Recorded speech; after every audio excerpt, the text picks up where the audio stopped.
Ad Astra Abyssosk. What can I do for you, traveler? Ah, yes.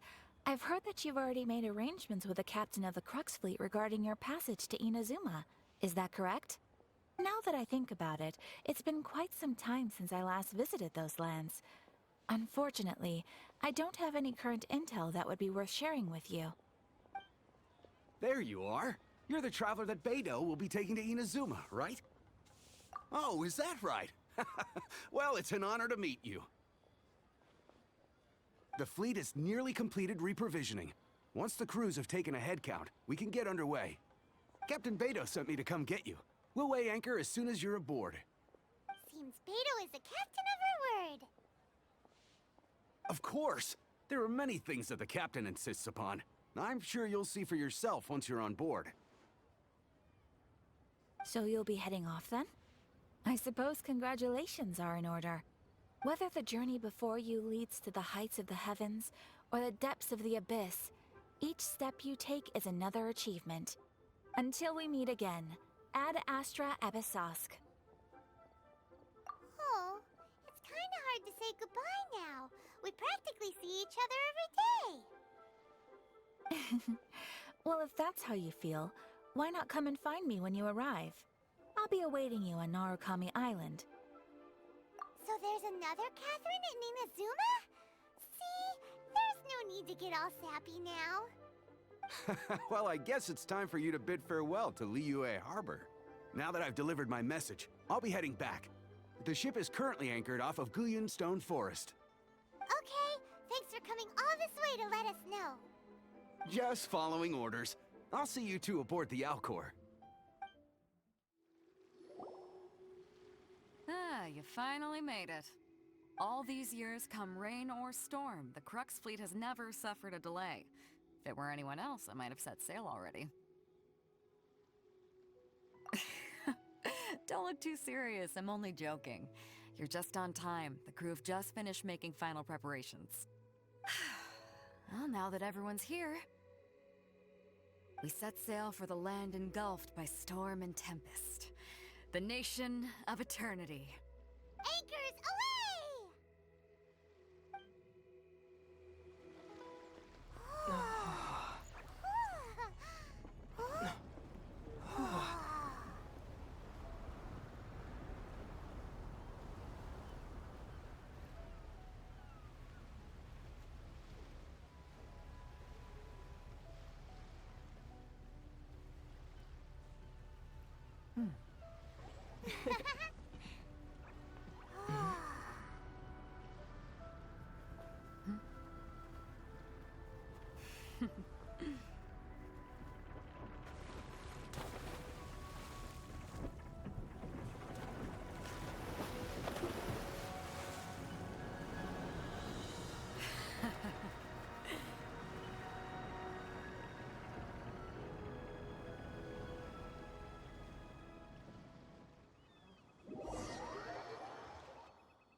Ahoy there.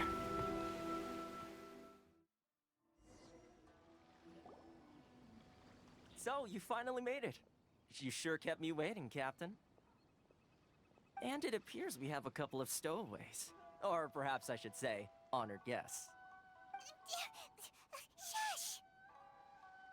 You can blame your almighty Shogun. The tempests around Inazuma have been growing all the more fierce lately.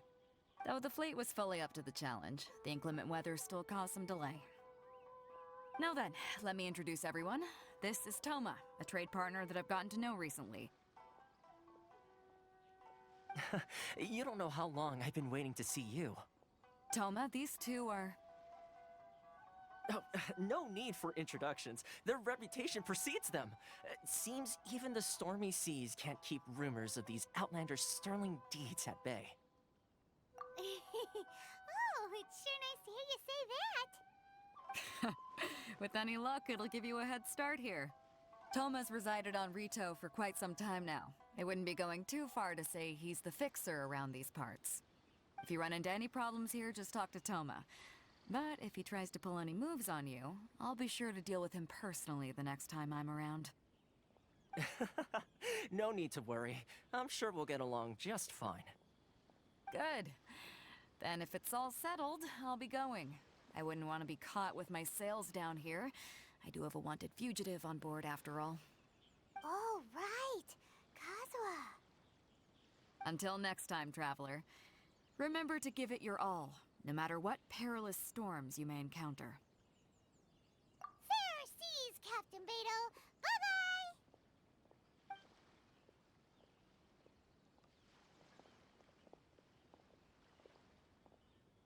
Now then, first things first. We need to go get you registered at the border checkpoint. Paimon thought we were supposed to be keeping things on the down low.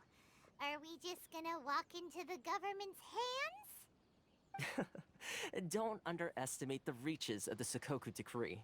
You wouldn't be able to avoid inspection even if you tried. So we have to play by the rules, even if we're kind of bending them. Hello? Please state your name, identity, and the purpose of your visit. Oh, except you, Toma. You must be new here. Uh-huh. Excuse me? Please provide the information requested, and also declare any goods you are carrying with you. Oh, well, I'm sorry. We cannot approve entry for purely personal reasons. So, unless you have a valid reason for visiting in accordance with the rules...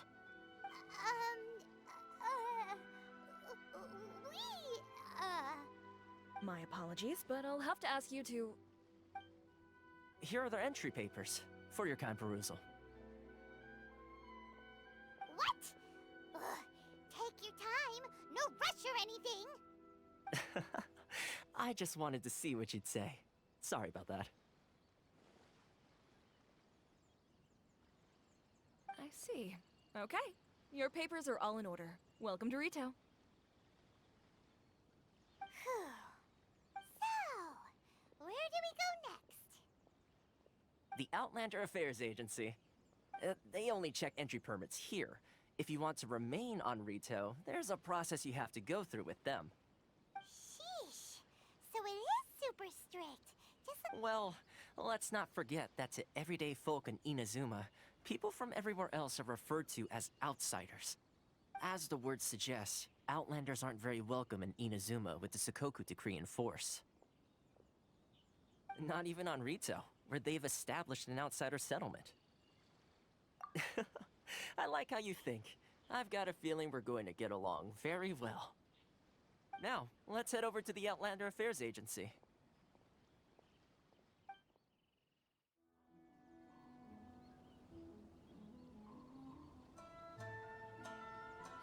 You've completed the entry procedures, yes? And now you want to apply for residency, both of you? yes, please. Okay, the processing fee will be 2 million mora. 2 million? For a processing fee? Are you serious? That's right. 1 million per applicant, which makes 2 million total. Don't worry, you can trust my math. Paimon wasn't so much questioning your math as... Ma'am, these two here are good friends of mine. I think you'll find I'm one face you recognize. Ah, Mr. Toma, it's you. By way of courtesy, allow me to reduce it to 400,000 mora total. Thank you ever so much, Miss Eureka. But as this is just a processing fee, I think 600 mora should cover it if I'm paying on their behalf. I'll treat you to dinner too. How does that sound? That's not how you haggle! By all means, bargain the price down, but... All right then, as you wish, Mr. Toma. I will make a record. Much obliged.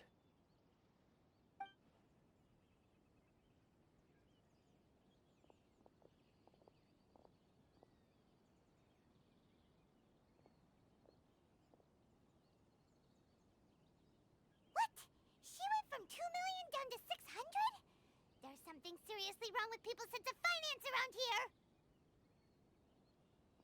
here? It's not as mind-boggling as you think. A processing fee is just a figure of speech. The way some here at the agency see it, the fees are easy money, so it becomes a question of how much they can make. So when the day comes that some poor merchant from overseas with more money than sense gets stuck here and needs to apply for residency... Then they'll milk them for all they're worth. Exactly. It's at times like this that having a local friend really comes in handy.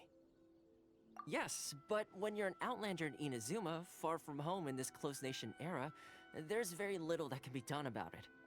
The most that overseas merchants can do to look after themselves is stick together. That's how the International Trade Association came about. So it's a trade association built by and for Outlanders? Yep. And as well as advancing commercial interests, the association provides help, support, and structure for Outlanders trying to survive on Rito. Essentially, it's an association devoted to both commercial excellence and survival skills. Sounds like just staying alive is an achievement when you're an Outlander in Inazuma. I see. So this is the real purpose of your trip. Yes, given that you are Outlanders, it's certainly a lofty aspiration. After all, the Raiden Shogun is the most exalted and revered one in all of Inazuma. She is a deity who reigns on high, while all other life gazes up in awe. Huh. I was going to say nothing is set in stone when it comes to who you will encounter in this world. Who's to say you won't happen to run into the Raiden Shogun one day after lunch? Uh-huh. And is that likely? Okay, I'll give it to you straight. I know of a way to introduce you to the Raiden Shogun. Really? Wow! The Rito Fixer's better connected than we thought. I mean, it will take all the resources I have at my disposal, but it can be done. However, before we get there, connections come at a high price, you understand? Not you too! No. In this instance, when I say price, I'm not talking about Mora. In fact, there's no real cost as such. It's just that if this is something you really want, you'll have to agree to help other people solve some of their problems first. I like to do things in a way that keeps everybody happy. It's my own personal rule for dealing with situations like this. Sounds very reasonable to Paimon. You're the man in the middle, so you have to trade favors to keep everyone indebted to you. Why do I get the feeling you're making me out to be some sort of crook? Never mind. Here's the situation. As I touched upon earlier, the members of the International Trade Association are constantly struggling to survive. Recently, things seem to have gotten more difficult than ever for them, so just go and check things out. See if there's any way you can help. The head of the association is called Karisu, and he's a good friend of mine. Go talk to him. I'll wait for you here. Huh? Hello there. You must be seeking refuge with the International Trade Association. The Outlander Affairs Agency took you for all you're worth, I suppose. Good. That's a relief. You need to be careful, or you'll find yourself losing your savings all at once. We heard the association has been having some difficulties lately. Is that true? Yes. Left, right, and center. Obstacles at every turn. But that's nothing new for us. The Sakoku decree certainly makes things difficult for anyone who wants to come here from overseas. But it's not the root cause of our woes. The Sakoku decree might restrict our scope of activity, but in and of itself, it doesn't stop us from being able to enjoy a comfortable existence. No. What's really squeezing us Outlander merchants dry is those Mora grubbers from the Kanjo Commission. Oh, of the 3 commissions, that's the one that oversees everything on Rito, isn't it? That's right. They impose astronomical tax rate, unbelievable regulations, and that's not the worst of it. They just issued a new tax decree recently that, for some reason, completely changes the way we pay our taxes. It used to be Mora, but now it's something called Crystal Marrow. Crystal marrow. What's that? Something that most of us in the association had never heard of before either, until the new decree came along. Eventually, one of the older Liyue merchants recalled that he once shipped a batch of it to Snezhnaya in his youth. So, in order to pay our taxes, we began an arduous search for this crystal marrow. But then we found we'd only managed to create a bigger problem for ourselves. The rising demand for crystal marrow drove the price higher and higher. Now there's only one vendor who even has it in stock. We can't get a hold of it anywhere else. Isn't that what they call a monopoly? Exactly. So this vendor keeps pushing the price up, and we have no choice but to buy from them because the tax decree forces us to. It's a vicious cycle. The consequence of which is that our taxes will soon exceed our profits. And once that happens... We've tried communicating with the Commission directly, but this is a nation where the cries of a few struggling merchants will never be heard over the ever-present roar of thunder. Fontaine, my dear homeland. I miss you an awful lot at the moment. Sounds awful. They're really bleeding them dry. What do you think we should do? But Carisu's the head of the association, and even he hasn't had any luck. Not to mention, we're Outlanders too. Right. And besides, I think this may well be the fate they've ordained for us. Okay. Well, we could try tackling the problem by going to the other party involved. That vendor...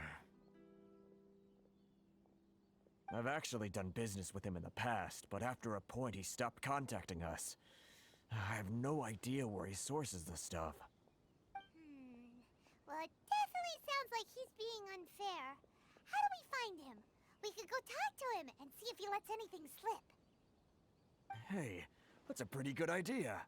Since you're not affiliated with the association and you're new to Rito, he may just let his guard down.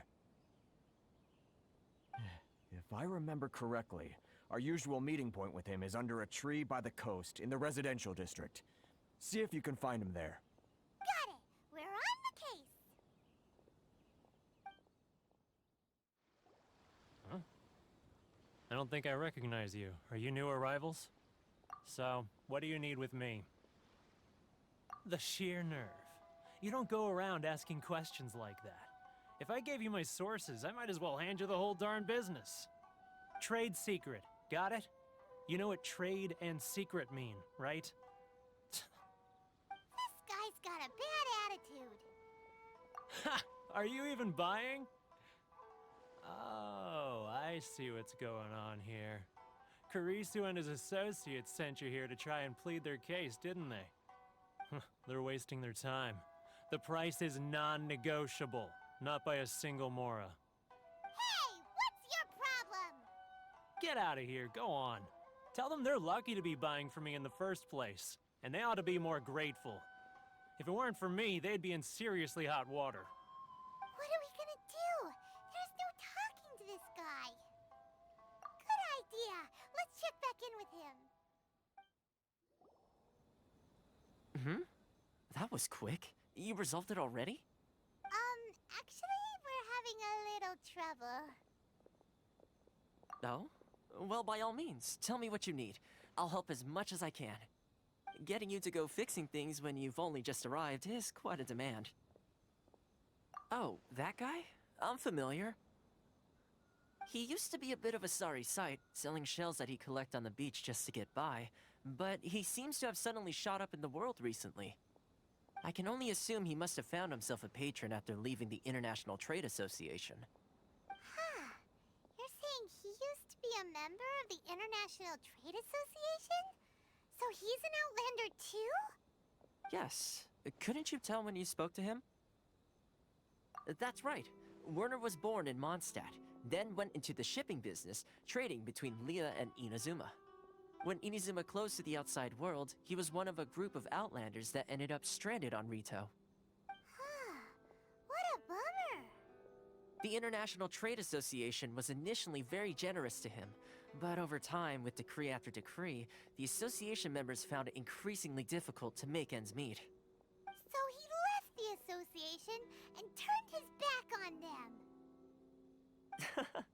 I'm sure it's more nuanced than that. I believe even the most ungrateful and cold-hearted of people still have some amount of gratitude and warmth left in them somewhere. Really? Is that all you need to know? Well then, it sounds like you may have found a way in with him. What are you doing back here?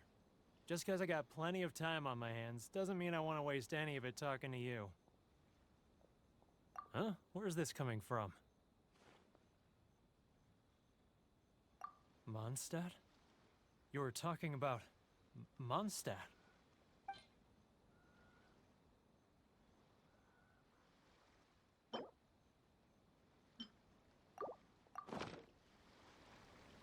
Goodness, I can sense it now. So familiar, but I can't remember the last time I was there. The scent of Mondstadt. Oh, how it takes me back. Oh, my hometown, the home of freedom. How I long to go back and visit. It's working! So, trying to play my heartstrings like a liar, are you? I know what you're up to. Huh? What is this? What are you up to now? Just close your eyes already!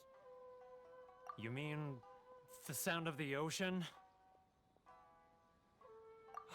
Leah Harbor. I can see it so clearly. Oh, and the sound of the waves. The calls of the merchants. Xiao lanterns. I'm right there at the lantern right. Oh, look at them floating up into the sky. This guy has a really active imagination. Either that or he really does miss Liyue Harbor. Liyue.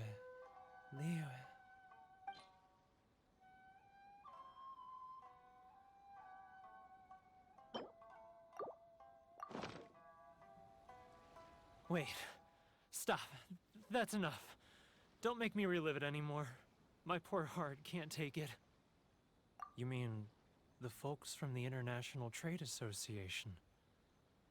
And I suppose they are far from home, just like me. Often, I'll sneak down to the shore at night and listen to the sound of the waves. I like to imagine it's the voice of my hometown, carried across the ocean. I've run into folks from the association more than a few times doing just that, but I always hide my face and slip away. Don't you think I've wanted to talk things through with them and free myself from this anguish? Well, no one's stopping you, so... They're so resilient. None of them had anyone else to rely on, so they rallied together, committed to finding a way to survive. But I couldn't do it. I'm not strong enough. So I caved. Those people, they'd make the smallest of promises, offer the most measly benefits, and I'd do whatever they asked of me. And make Mondstadters look like the worst people in the world. Alright, I'll tell you the whole story. It's eating me up inside, and I can't take it anymore. You ready to talk now? But I betrayed them. I can't show my face there. Come on, you scaredy cat.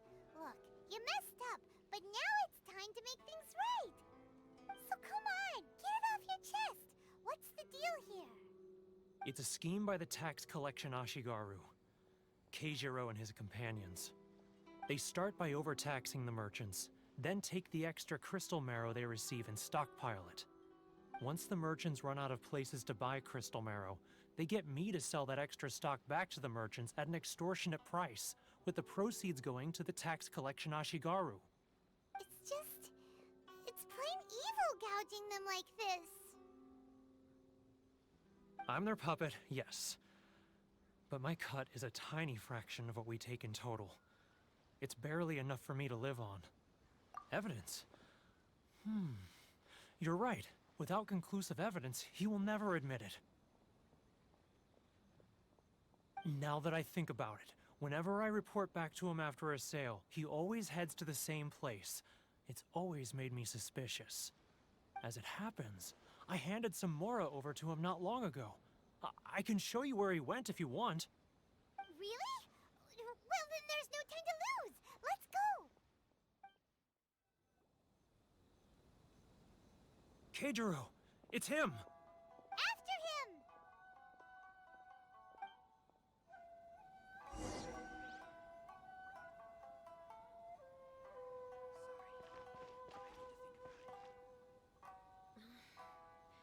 Should I close early? Which one should I choose? It's not like I'll get any customers.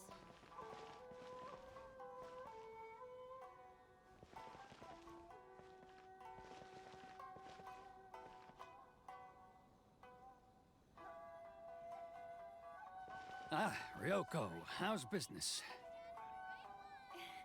All the better thanks to your generous patronage. Good. Thankfully, I earn plenty these days. Oh, but of course, tax collection is difficult work. Should I close early? It's not like I'll get any customers. Now, who else is behind on payments? Let me think. Yes, the trade association clique still needs to be brought into line.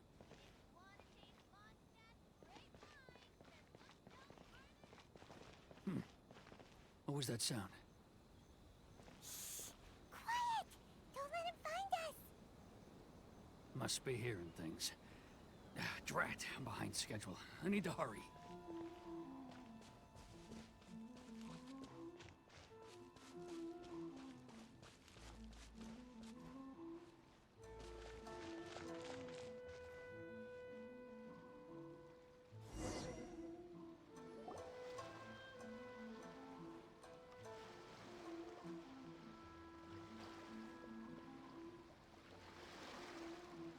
What could he be doing at a place like this?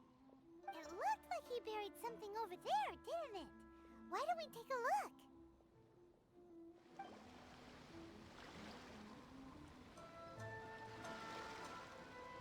Whoa, it's a ledger.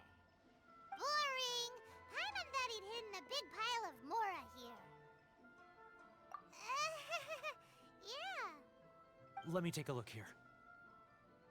Ah, yes! This is what we're looking for. A clear and complete record of every single transaction, each one proof of his guilt. Great! Well, now we have our hard evidence. Let's go tell Karisu the good news, shall we? I'll say goodbye to you here then. Huh? You aren't gonna come with us? I need a little more time before I'm ready to face the head of the association. I'm sorry. Huh. Poor Werner's a pretty awkward guy, huh?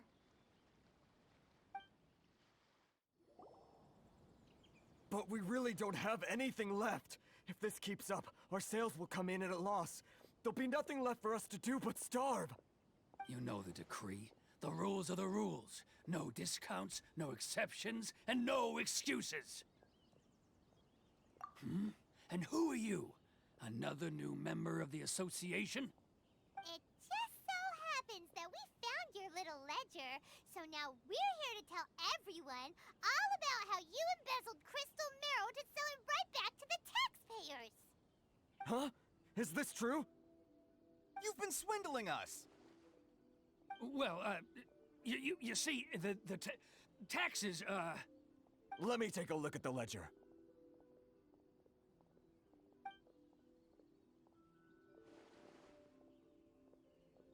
Well, would you look at that? Every payment the association has made is right here in your personal ledger. So, Mr. Keijiro, it seems you have some explaining to do.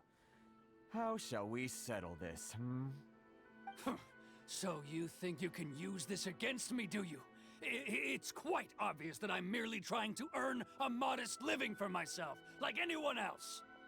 Word has it that samurai and the commission place great importance on reputation and prestige. Though I'm sure commission members won't blame you once word gets out. Huh? Is that a threat? Are you threatening me?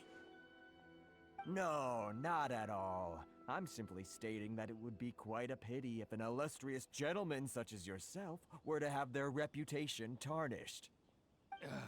Well, even if what you say is true, what do you suggest we do about it?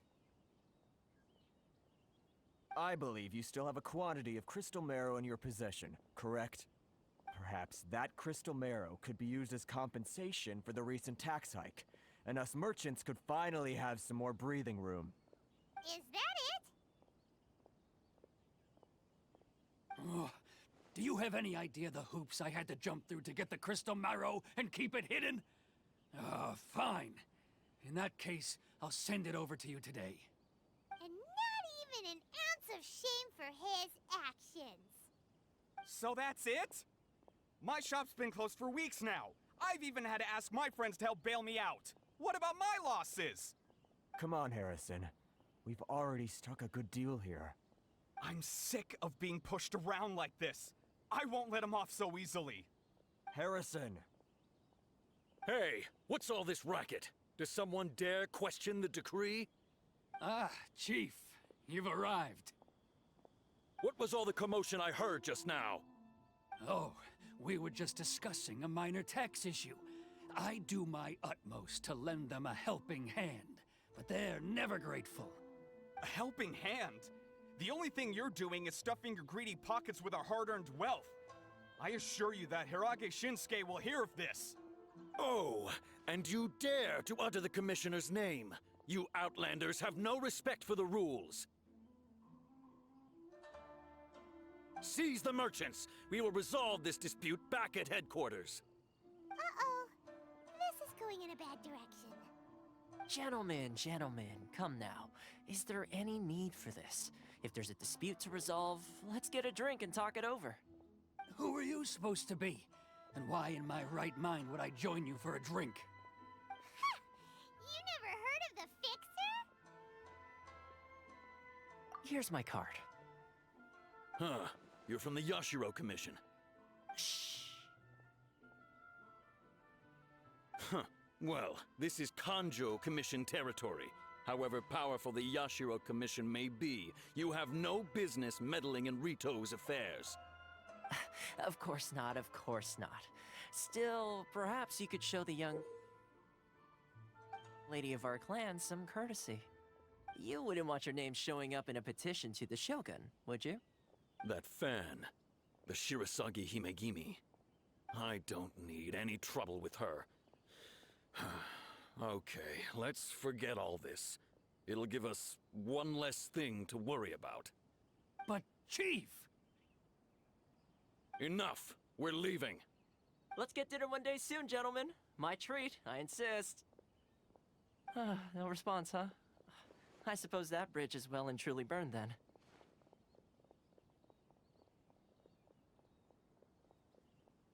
Thank you so much, Toma.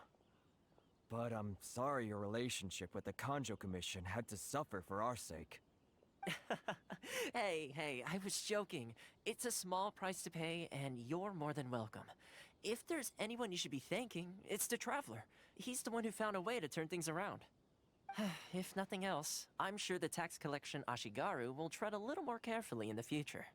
Tola, what was all that? Shh, not here. Too many people listening.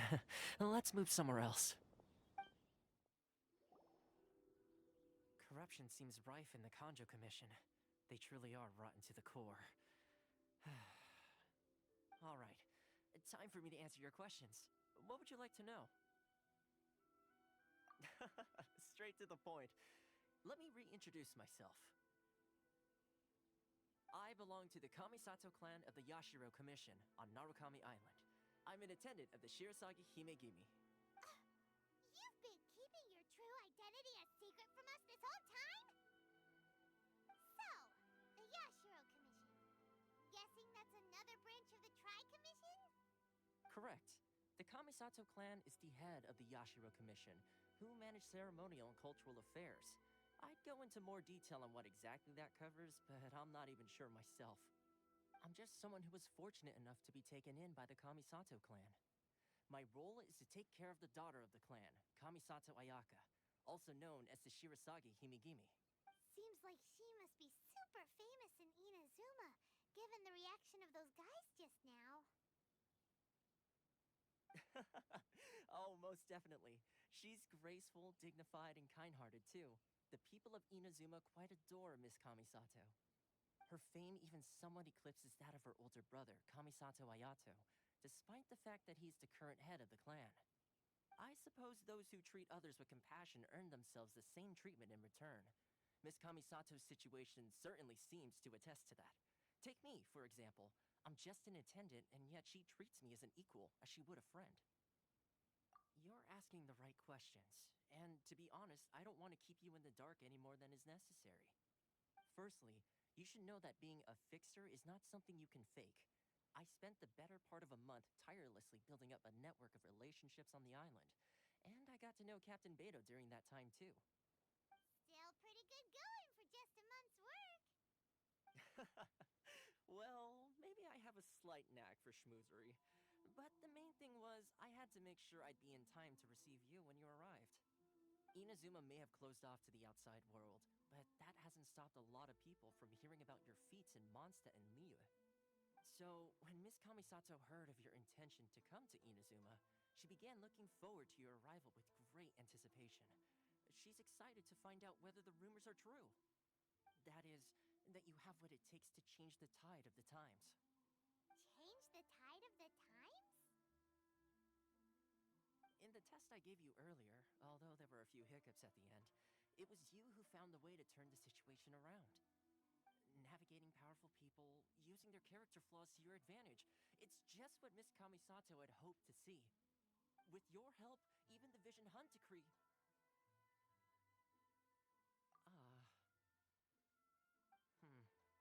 That's an unexpected development. Perhaps our sources were misleading. Yes, of course. I completely understand, and as agreed, I shall help set that up for you. Toma sure didn't put up much of a fight. Well, my work on Rito is done. So I suppose this is goodbye for now. Oh, one more thing. This invitation letter is for you. When you get to Narukami Island, you can find me at the Komori Tea House, as per the letter. Good luck with everything. See you soon. Toma's not such a bad guy, huh? We should get going. Huh? What's up? Oh, right! Paimon forgot all about that! Wait, so did Toma forget that too? Oh, darn it! No wonder he was so matter-of-fact about the whole thing. Soon as we get off Ritu, Paimon's going straight to Komori Tea House to settle the score! Well, guess we should give it a try.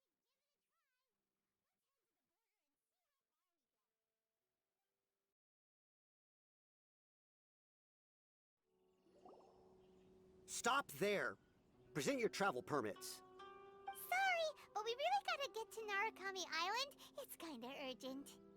If you don't have a travel permit, this is as far as you'll get. Those are the rules. As expected.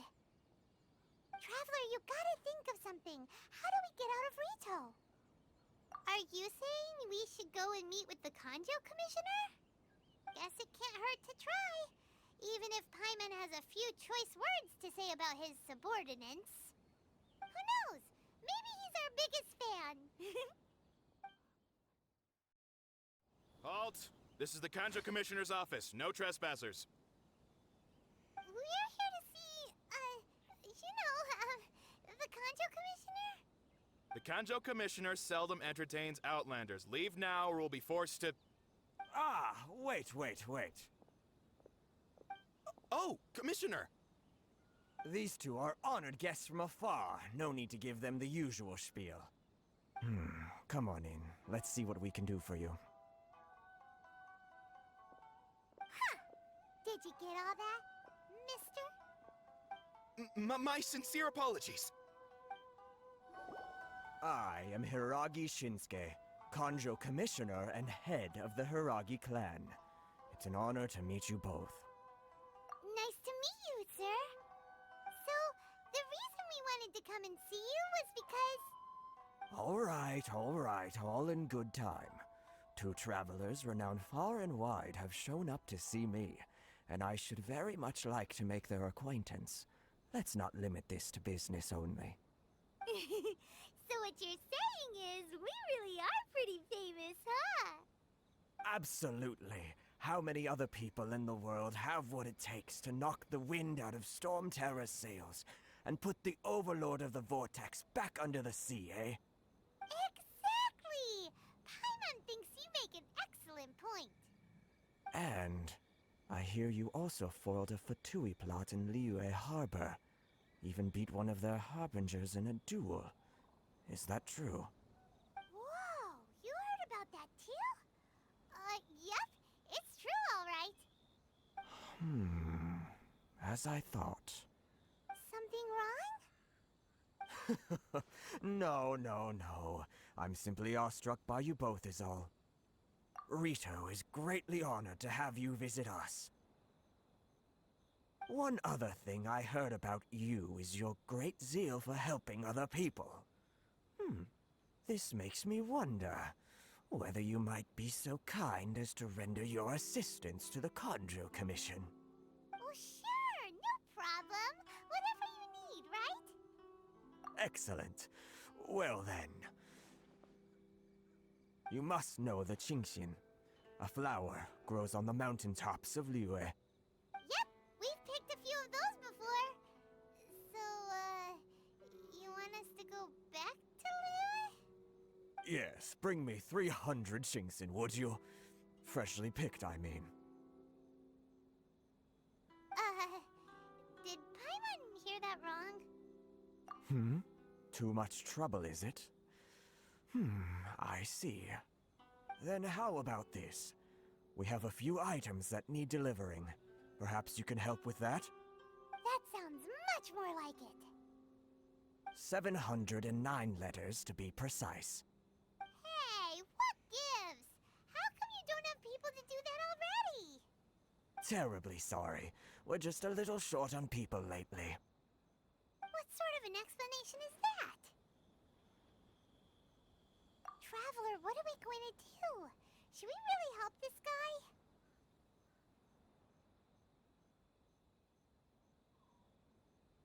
That's the spirit. Don't keep me waiting too long now. Halt, you two! Huh? What did we do? Miss Hiragi has a letter for you. She insists that you read it immediately. A letter? Quick! Let Paimon see!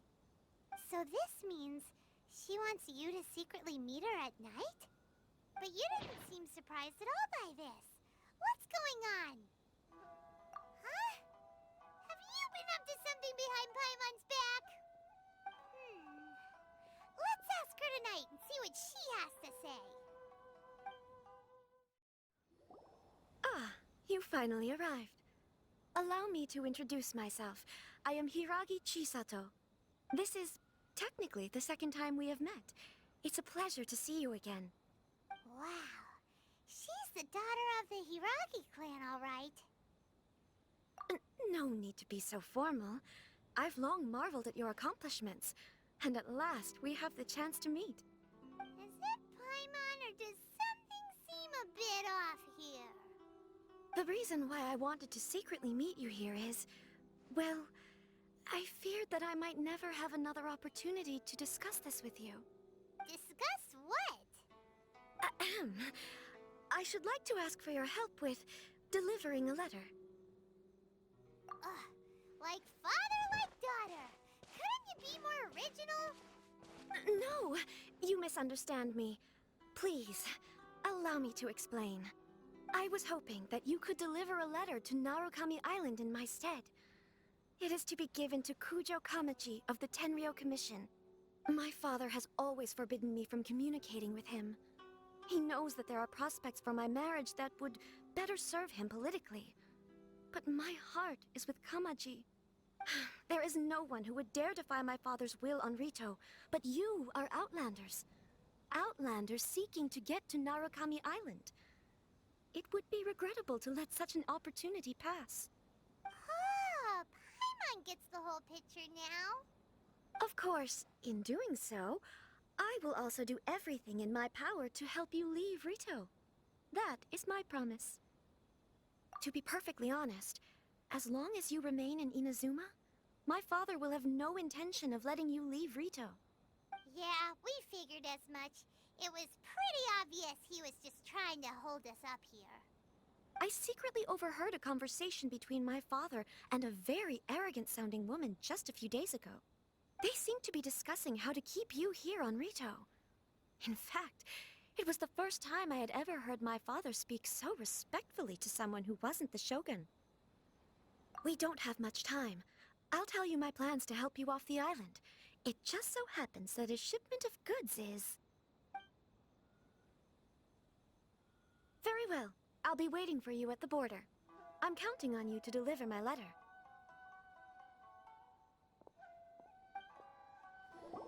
Hold on, please. These goods are being sent to Watatsumi Island? My lady, this is an unexpected honor. You are correct. These goods have been repeatedly requested by the Kanjo Commissioner. We must be certain that they reach Watatsumi Island intact. Is there something wrong, Lady Hiragi? No, as you were. My father simply has some concerns of the shipment's safety, and has ordered that myself and an additional qualified escort be dispatched to ensure safe transport of the goods. My lady, you aren't suggesting that you intend to escort the shipment personally, are you? There's certainly no need for you to trouble yourself with such a matter. And as for this qualified escort... Please, do not cause us any further delay. If memory serves me right, my father has already asserted that this shipment must arrive on time. I'm certain punishment will be duly dispensed if it fails to do so. Yes, of course, my lady. It's just that, well, we don't know who this... Now, need I remind you of the penalty if anything were to happen to me en route? I'm sure you are all quite familiar with my father's temperament. Do you really presume that you can fully guarantee my safety on your own? Boy, Chisato can talk the talk. They don't stand a chance. Yes, my lady. Very well then. It's an honor to have you accompanying us. Your safety is our highest priority. Shinojo, you can't really be agreeing to this. Well, the request is from Lady Hiragi herself. It is our duty to serve her in the utmost capacity. Yes, but that's not the problem here. Well then, if we're through here, I suggest we set off at once. Dawdling will only allow potential thieves more time to prepare, no? Yes, my lady. You heard her. There's no time to lose.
We can take refuge in the village up ahead.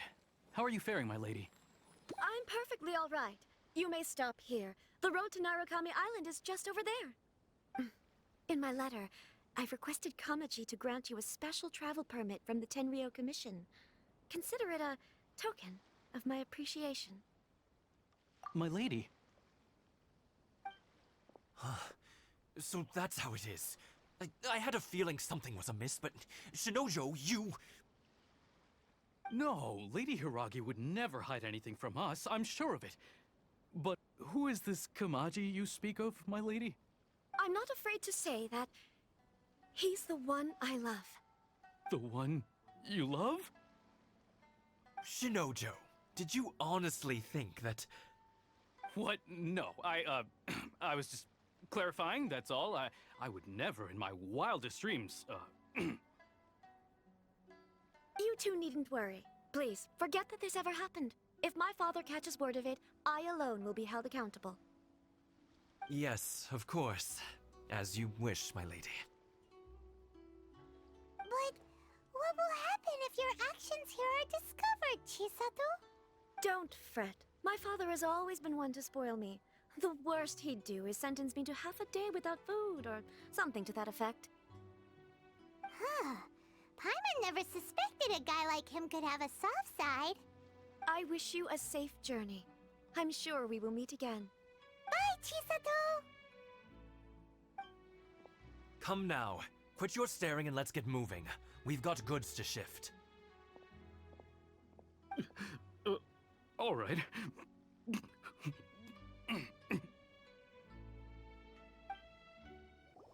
According to the letter, this should be the place. Sorry, we don't serve the general public. I'm afraid you'll have to leave. Wait! We're not the general public. Well then, you must be a couple of wandering outlanders that snuck into the nation, judging by your attire. Are our clothes really so... what Paimon means to say is... The Yashiro Commission's seal. This must be from Mr. Toma. It seems there's more to you than meets the eye. In which case, welcome to the Komore Tea House, a safe haven for the Yashiro Commission. Well, that sounds more like it.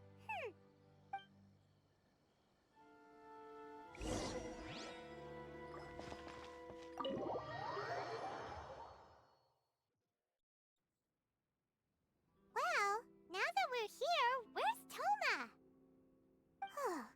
Paimon doesn't see him anywhere. Do you think he forgot his promise to meet us? Who forgot their promise? I was beginning to think you'd forgotten about me. What? Is that dog talking to us? Relax. No need to look so surprised. I take it this is the first time you've seen me in this form? Huh. So you didn't see anything like this when you were in Liyue Harbor? Now that you mention it, this does suddenly seem less out of the ordinary. All right. I've had my fun. Hey! You're this close to getting an ugly nickname, mister! Well, I've had some time to kill, given that I've been waiting here for you for so long, as was the case in Rito. So I came up with this little fun greeting for when you arrived. But in all seriousness, I would like to apologize about that little test you went through earlier, though it was quite necessary.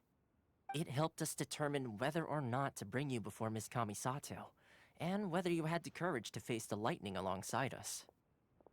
Don't think that Paimon's gonna forgive you just because you're getting all serious now. Sorry, did I overdo it? My apologies. Let me just say this. You've often found yourself skirting the rules from the very beginning, haven't you? Naturally, this is due to your unwavering and resolute determination. A long time ago, we had a friend who was much the same, but when the lightning struck... so you've heard of his story. His light still burns all the more brightly. Yes, of course. I will bring you to the Kamisato residence where the Yashiro Commission is located. But before that, there is one other place I was hoping you both would accompany me to. Oh? Where? I would like you to come with me to the statue of the omnipresent god. It's still under construction now, but you can already see it from practically anywhere on Narukami Island. This area sure feels gloomy. People probably don't come here often, do they? Huh? Are Paimon's eyes playing tricks? Or are there things embedded in the statue? Visions. Visions? You mean all the visions that are collected from the Vision Hunt decree are put into this statue? So you've already heard of the Vision Hunt decree. Before I try to explain, I should perhaps remind you first that Mondstadt is the city of freedom, and Liyue is the city of contracts. As for Inazuma, it's known as the Nation of Eternity. The Raiden Shogun is both the nation's most powerful ruler and its deity. The Eternity in question is her endless and unchanging will to rule over Inazuma. As such, she relies on the Tri-Commission to regulate the nation's affairs and the Sakoku Decree to limit the people's movement. The Shogun wishes to keep Inazuma in stasis, allowing the stream of time to flow from one end to the other without disturbing it for all time. Seems like every god has their own will. Of course, this is my own limited understanding. As for the reason behind the recent Vision Hunt decree, perhaps the Shogun believes that visions grant people the power to change, and that her eternity doesn't allow for such instability to exist. Whatever the case, the fact is that the Raiden Shogun has dispatched the Tenryou Commission to scour the nation for visions, embedding each one in this statue. And this statue of the omnipresent god can be seen as Inazuma's symbol of eternity. But if that's the case, wouldn't you say that the Raiden Shogun is being, oh, I don't know, selfish? Only outlanders such as yourselves would ever dare speak out so directly against the Raiden Shogun. And yet, I agree. The Vision Hunt decree is something that simply should not exist. And Miss Kamisato has been committed to fighting it since the day it was announced.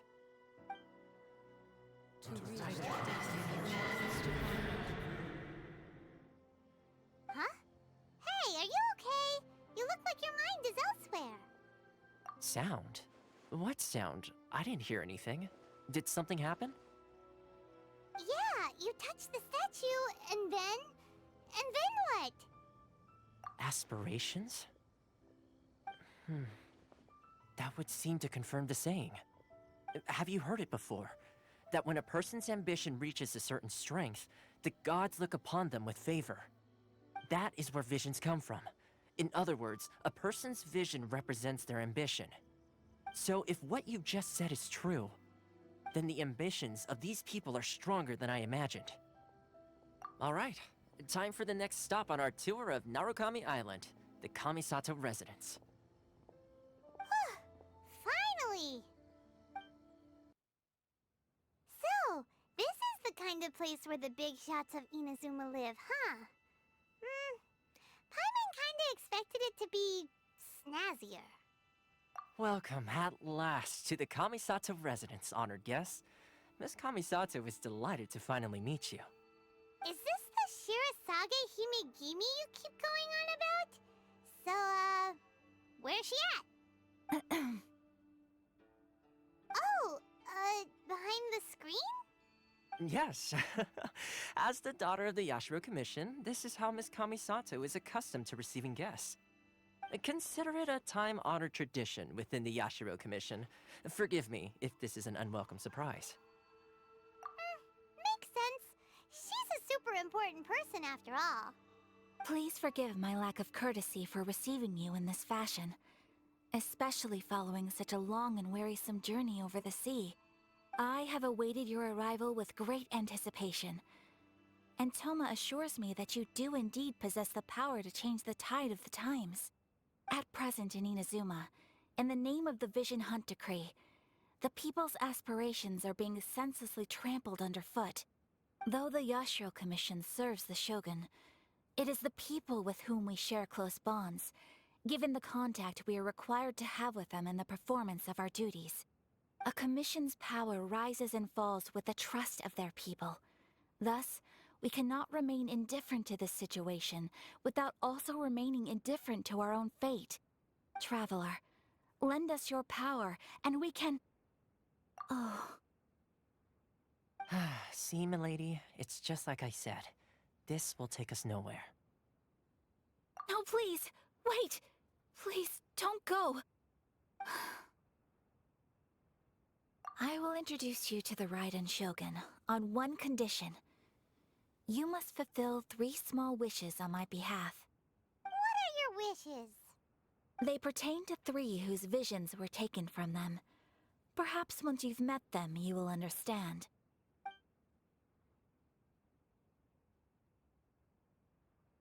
A warrior who guards a village, a former samurai who helped carry out the Vision Hunt decree, and a swordmaster determined to become the best in the world. Does Paimon got that right? Correct. Please do all you can to help them. I will await your return here. Then you have my gratitude. I'm sure you'll do great. Let's see. Where's the person Ayaka told us about? Why are you doing this? Why leave all of a sudden, after all these years? Precisely. It's much too sudden. We've had no time to prepare. The children are desperate for you to take them out to play. Please, we urge you to reconsider. That must be the guy Ayaka told us about. Let's go over and see.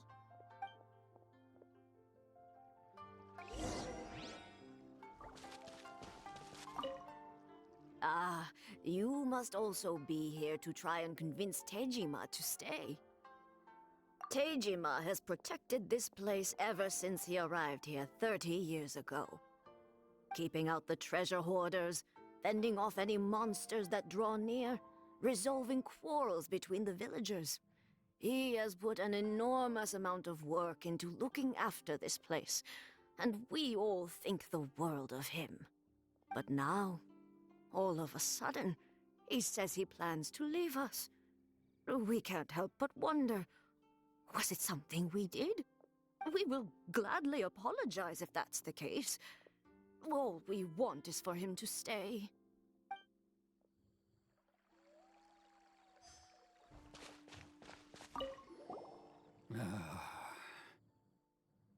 If you want my opinion, something to do with the Vision Hunt decree. It's clear that Tejima had done nothing wrong, and still they confiscated his vision. After that, he became a completely different person. I can't claim to fully understand it, but I could tell that he'd lost something very important to him. He went off on a walk, alone, circled the village a few times, and then out of the blue, he announced that he was going to leave and become a wanderer. Truth be told, we aren't sure whether trying to keep him here is the right thing to do. But equally, it doesn't feel right to let him leave when he's in this state. He's a lost soul. Seems like he's a well-respected guy around here.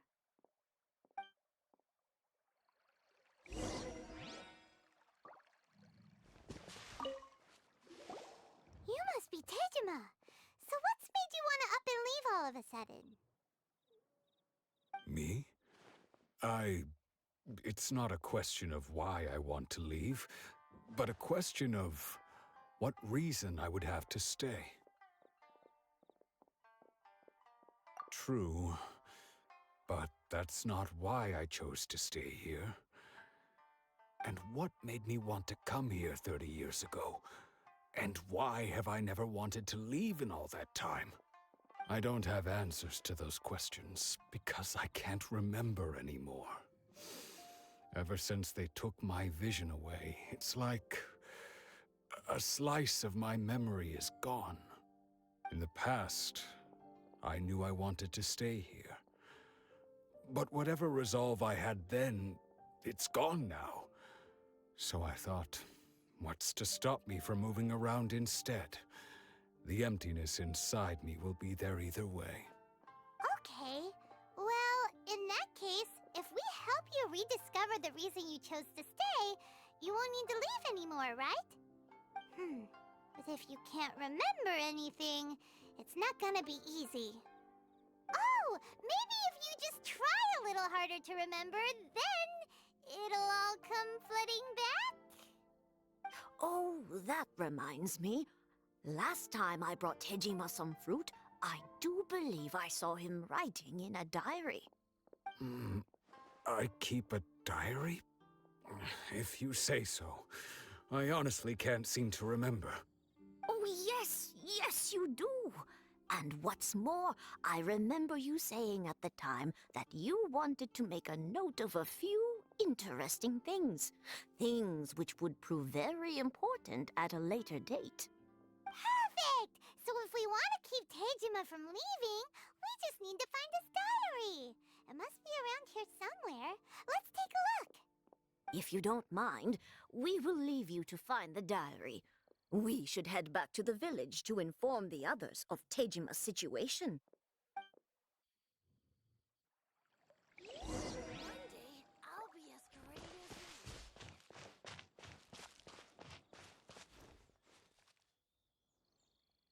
you. This looks like Tejima's diary, all right. Let's see what we have here. Today, the villagers and I got together to cook dry braised salted fish. I messed up and burned mine a little, so I had to pretend that it was black snakehead instead. Today, I helped rescue a kid who had fallen in the water.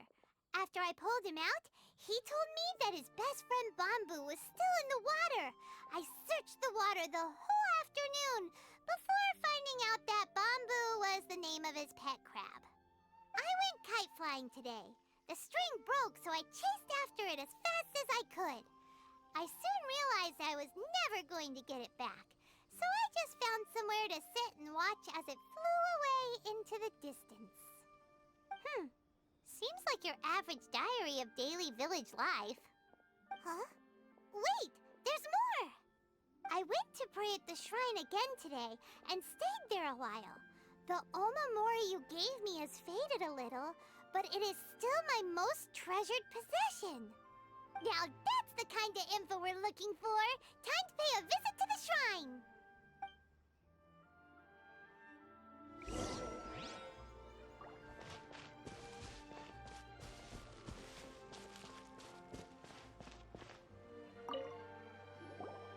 So this is the omamori Tejima wrote about.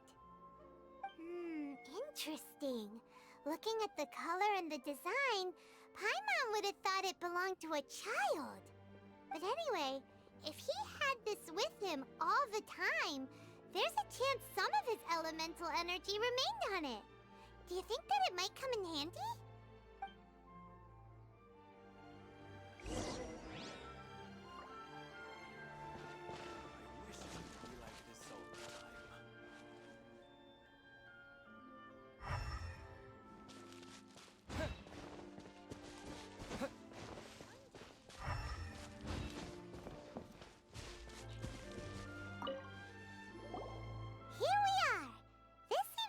Somewhere that Tejima visited a lot.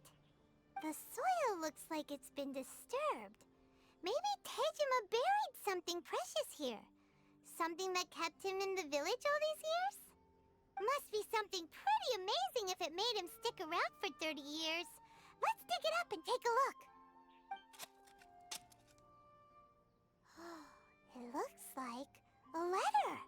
The paper's gone yellow. Must have been written a really long time ago. Konda Village. Sounds so familiar. Where is that place again?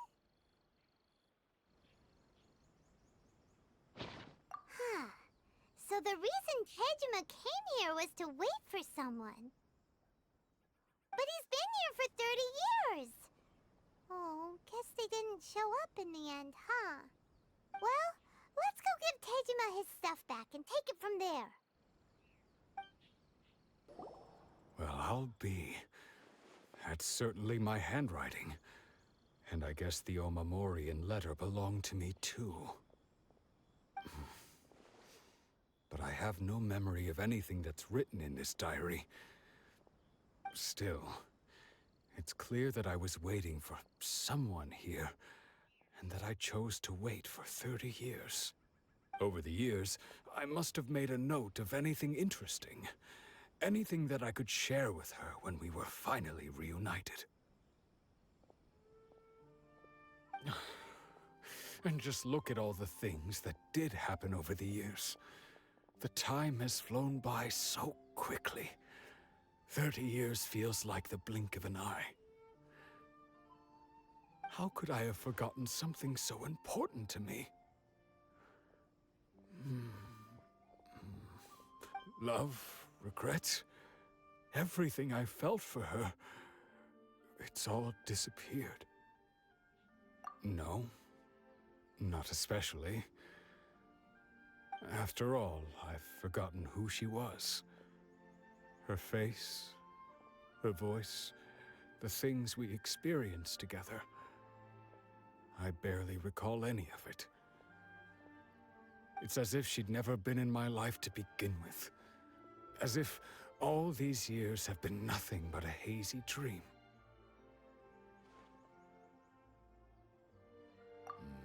I think maybe not. If this is something I waited most of my life for, I suppose I should carry on waiting.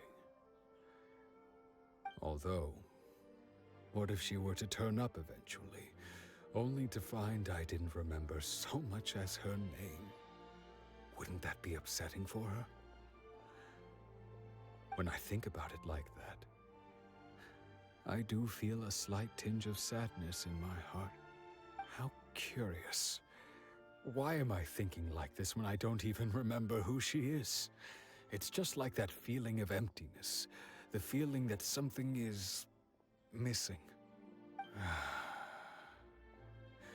Thank you both for helping me reconnect with my reason for staying here. I shall remain here and keep waiting for her. Tejima seems to be dealing okay, but still, it makes Paimon really sad. Seems it's just like Ayaka and Tomo were saying. If you lose your vision, you lose all your hopes and dreams too. That certainly explains the state Tejima was in earlier. At least we were able to help him, weren't we? Well, let's go find the next person. They say the Tenryou Commission is directly controlled by the Shogun. They're the ones responsible for maintaining law and order in Inazuma. The ones actually enforcing the Vision Hunt Decree. But why would they take action against one of their own? Paimon doesn't get it. Huh? There seems to be some commotion over there. Let's go see what's happening. I'll ask one more time. Do you intend to withhold this month's emergency provisions? The entire clan is counting on that food. We demand an explanation. How many times do I have to say it? I don't know anything about emergency provisions. You dare deceive us? Those provisions are essential. Do you understand? Not some goods to be pocketed by greedy samurai. You samurai think you can just do whatever you please? The Tenryou Commission will hear of this! Oh, huh? And who are you? One of Kurosawa's gang, no doubt. What? We just happened to be passing by. We heard the commotion and came to see what the matter was. I see. You seem to have come just at the right time. Perhaps you can help us settle this matter. This is Kurosawa. He's a samurai and a member of the Shogun's army. They issue emergency provisions to the area, and he's the one responsible for distribution. In the past, we'd simply ask him for provisions and everything would be delivered. Now, he suddenly refuses to give us anything. He's keeping the provisions for himself, I just know it. We'll starve without them. No one seems to care about us. We used to think Kurosawa was a kind man, but he's shown his true colors. He's the same as all the other samurai. It's no wonder all the visions have been confiscated. The Raiden Shogun doesn't need people like him helping her rule the nation. This must be one of the people Ayaka asked us to help. But why would she ever want us to help someone like him? Maybe we should talk to Kurosawa and see what he has to say. I've never even heard of these emergency provisions. I don't know whether it's rumors or whether they're trying to blackmail me. But either way, it's ridiculous.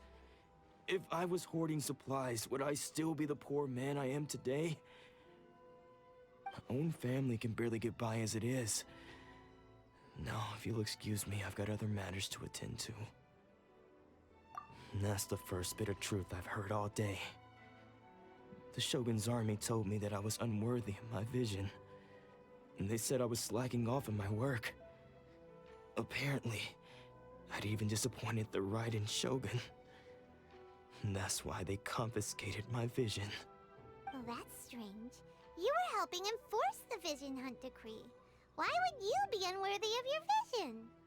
To be perfectly honest, I don't seem to remember the details. All I know is that I would perform certain things every month. But I don't recall what they were. And it's not just that. I have this unsettling feeling, like someone owes me something. Does it have to do with the missing emergency provisions? I didn't take any. Like I said, if I was taking them for myself, I wouldn't be going through such hard times right now. To top it all off, my house was just raided by treasure hoarders, which is why I came here in the first place. I was chasing after them when I got held up by these two. If you don't believe me, go find the treasure hoarders yourself. If there were any emergency provisions to be had, they would have found them. Huh. He seems to be telling the truth. But we better confirm. Let's go round up those treasure hoarders and see what they have to say. We should be able to follow their tracks. They couldn't have gone too far.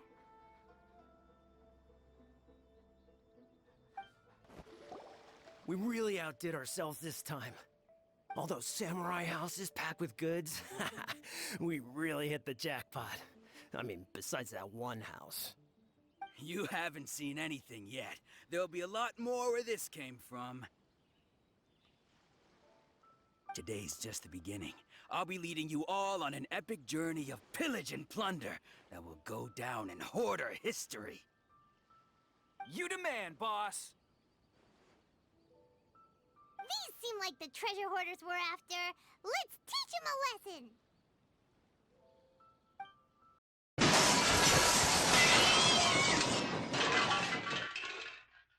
Oh, there goes all the Mora.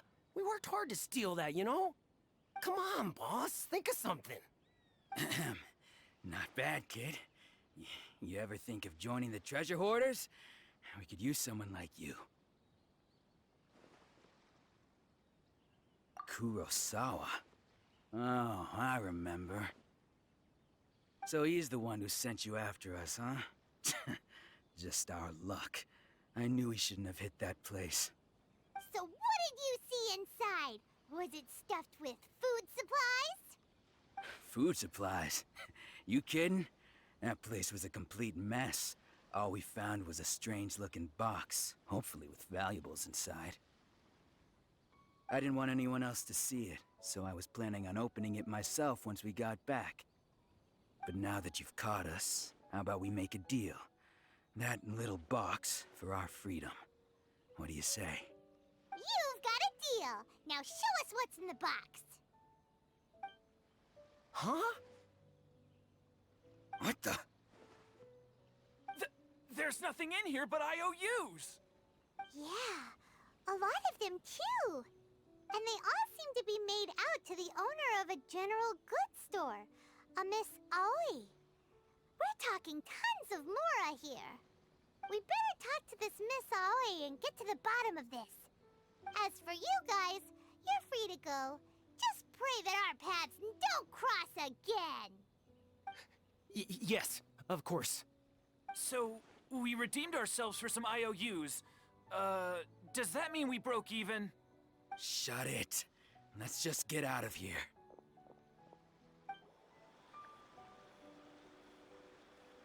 Welcome to Tsukumomono Groceries. We've got everything you need. Can I help you find something? Or perhaps there's something you want to inquire about? Ah, so you're friends of Kurosawa, I take it? Perhaps you're here to pay off his debts. Whoa, whoa! Let's not get ahead of ourselves. We're just here to learn where they all came from. How did Kurosawa end up owing you so much money? Did he buy anything super expensive here? Let me think. Kurosawa would come regularly to purchase large quantities of foodstuffs. He'd always put the payment on his own account. However, the price of provisions began to skyrocket recently, and his salary was no longer enough to cover the cost. So, he started writing out IOUs to cover whatever he couldn't afford of the usual amount. So that's how he was getting those emergency provisions. But why did he have to purchase a usual amount? If the prices increased, couldn't he just buy less? Well, if you think about it, the citizens receiving the emergency provisions must have been carefully calculating how much they needed to sustain them each time. Kurosawa thought that it would be quite the disappointment for them if they found they didn't have enough, especially after such long and careful planning. So he deemed it necessary to take on the debt rather than let the people down.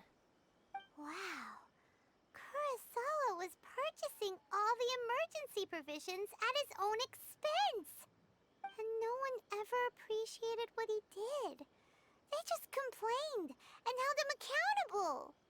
People's attitudes will always reflect their circumstances. In the face of hardship, nobody cares to think twice.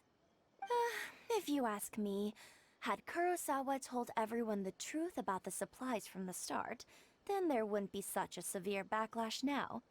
Of course, I'm sure there would still have been some unrest. What he was doing was truly a thankless deed. As for why he chose to spend his own money on emergency provisions and never tell anyone, I'm still not too clear myself. If you're still curious, why don't you go ask him yourself? I see. That reminds me, it seems that his vision was recently confiscated. Most unfortunate. If he doesn't clear the debt on his name, he'll have no choice but to sell that sword that is so dear to him. Sword? What sword? Oh, didn't he tell you? He possesses a very valuable blade. He's carried it for years now. I've asked him about its origins. He told me that it was a gift from his father, that it was too precious to sell. In hindsight, I regret that I never made an offer on it. Everything has its price, at least that's what I think. Why don't you ask him about the sword yourself? Perhaps it'll even provide you with the answers you're looking for. Oh, but before you go, if you would kindly settle today's bill. But we didn't buy anything! Information is also a kind of commodity, wouldn't you agree? Don't worry, I won't charge much for information about Kurosawa. Nothing we ever discussed was explicitly confidential anyway. Oh, let me think. 2,000 mora should be a fair price. At least we now know where the emergency provisions are coming from. Plus, we found out that Kurosawa has a priceless sword in his possession. Let's go talk to Kurosawa again, and see if he can remember anything. What are you doing here all by yourself? Where did those other two go? I presented them with a choice. Either they left or I drew my sword. They left. It turned out to be a real time saver, actually. Perhaps I should start using it more often. Did you manage to track down the treasure hoarders? Everything I said was true, right?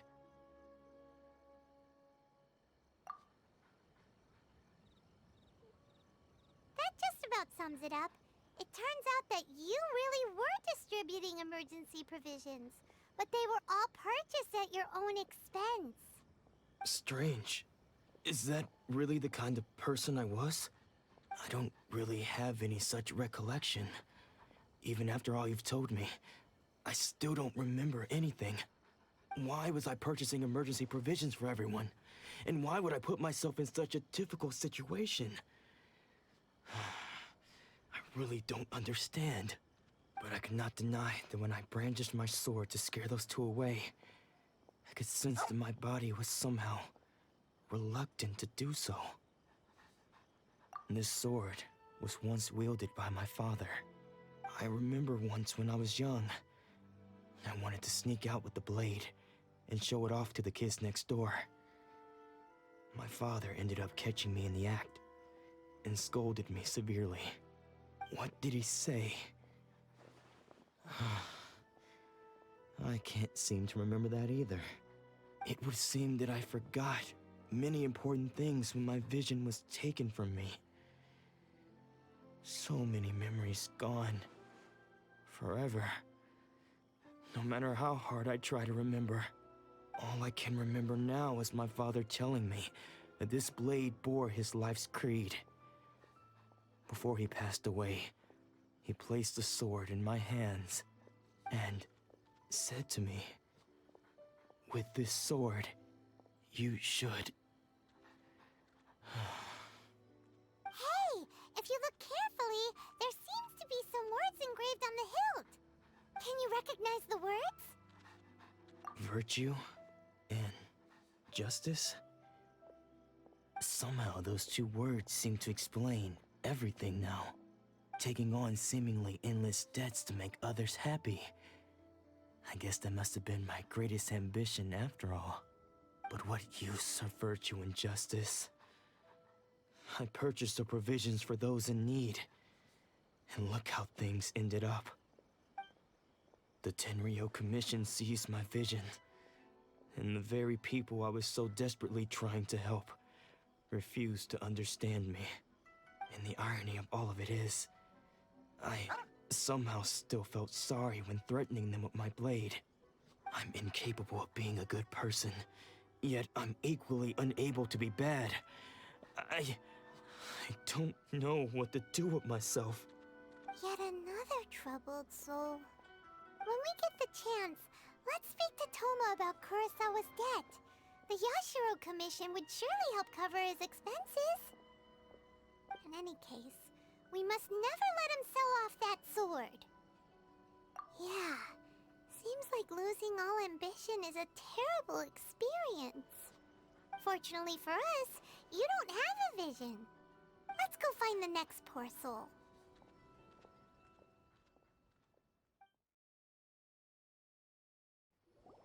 The third person who had their vision taken is supposed to be a famous sword master around these parts.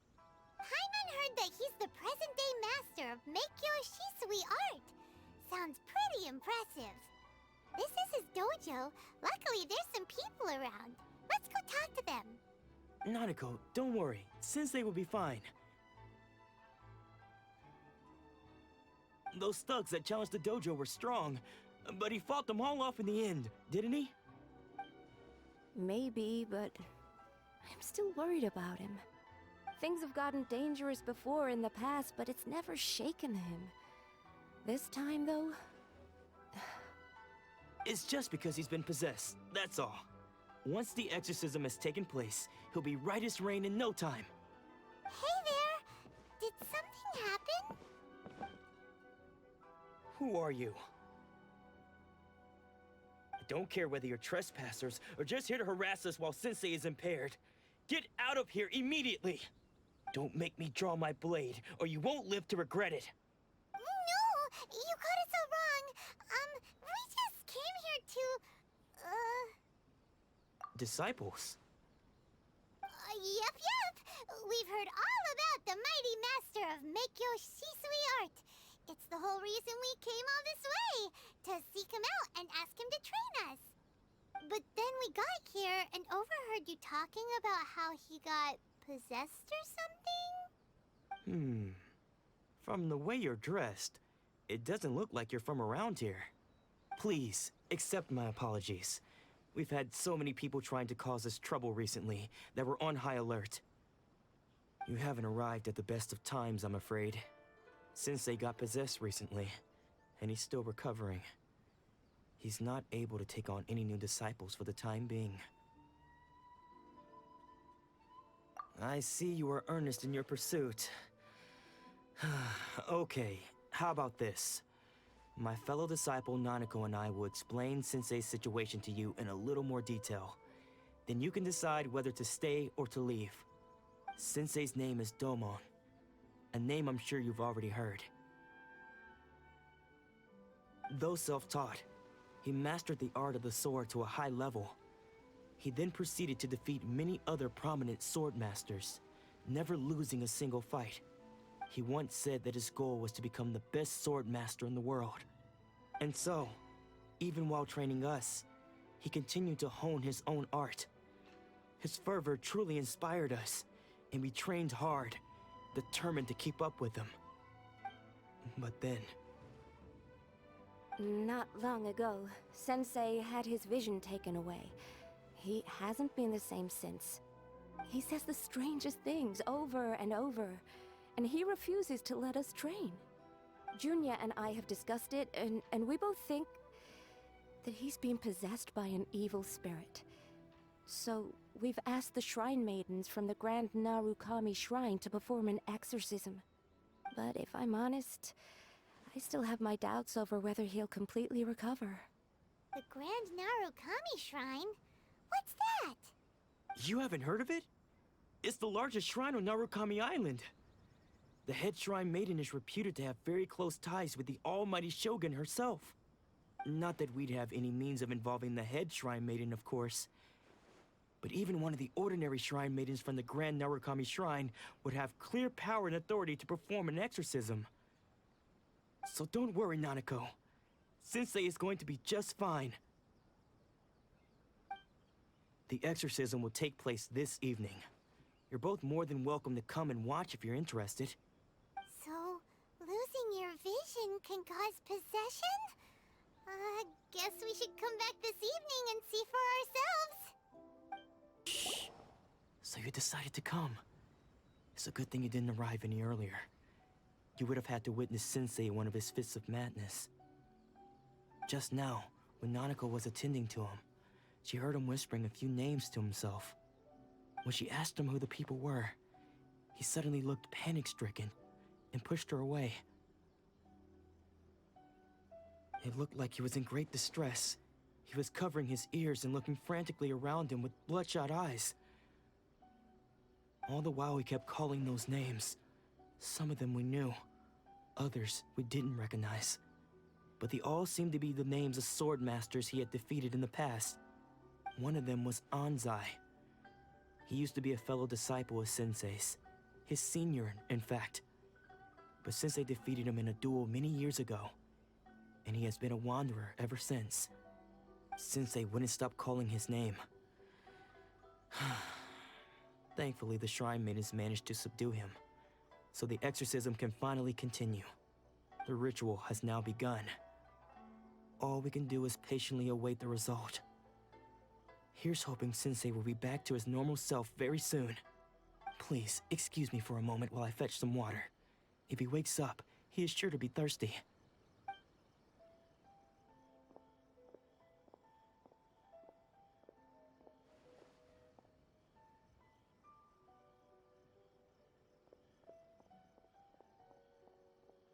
Huh?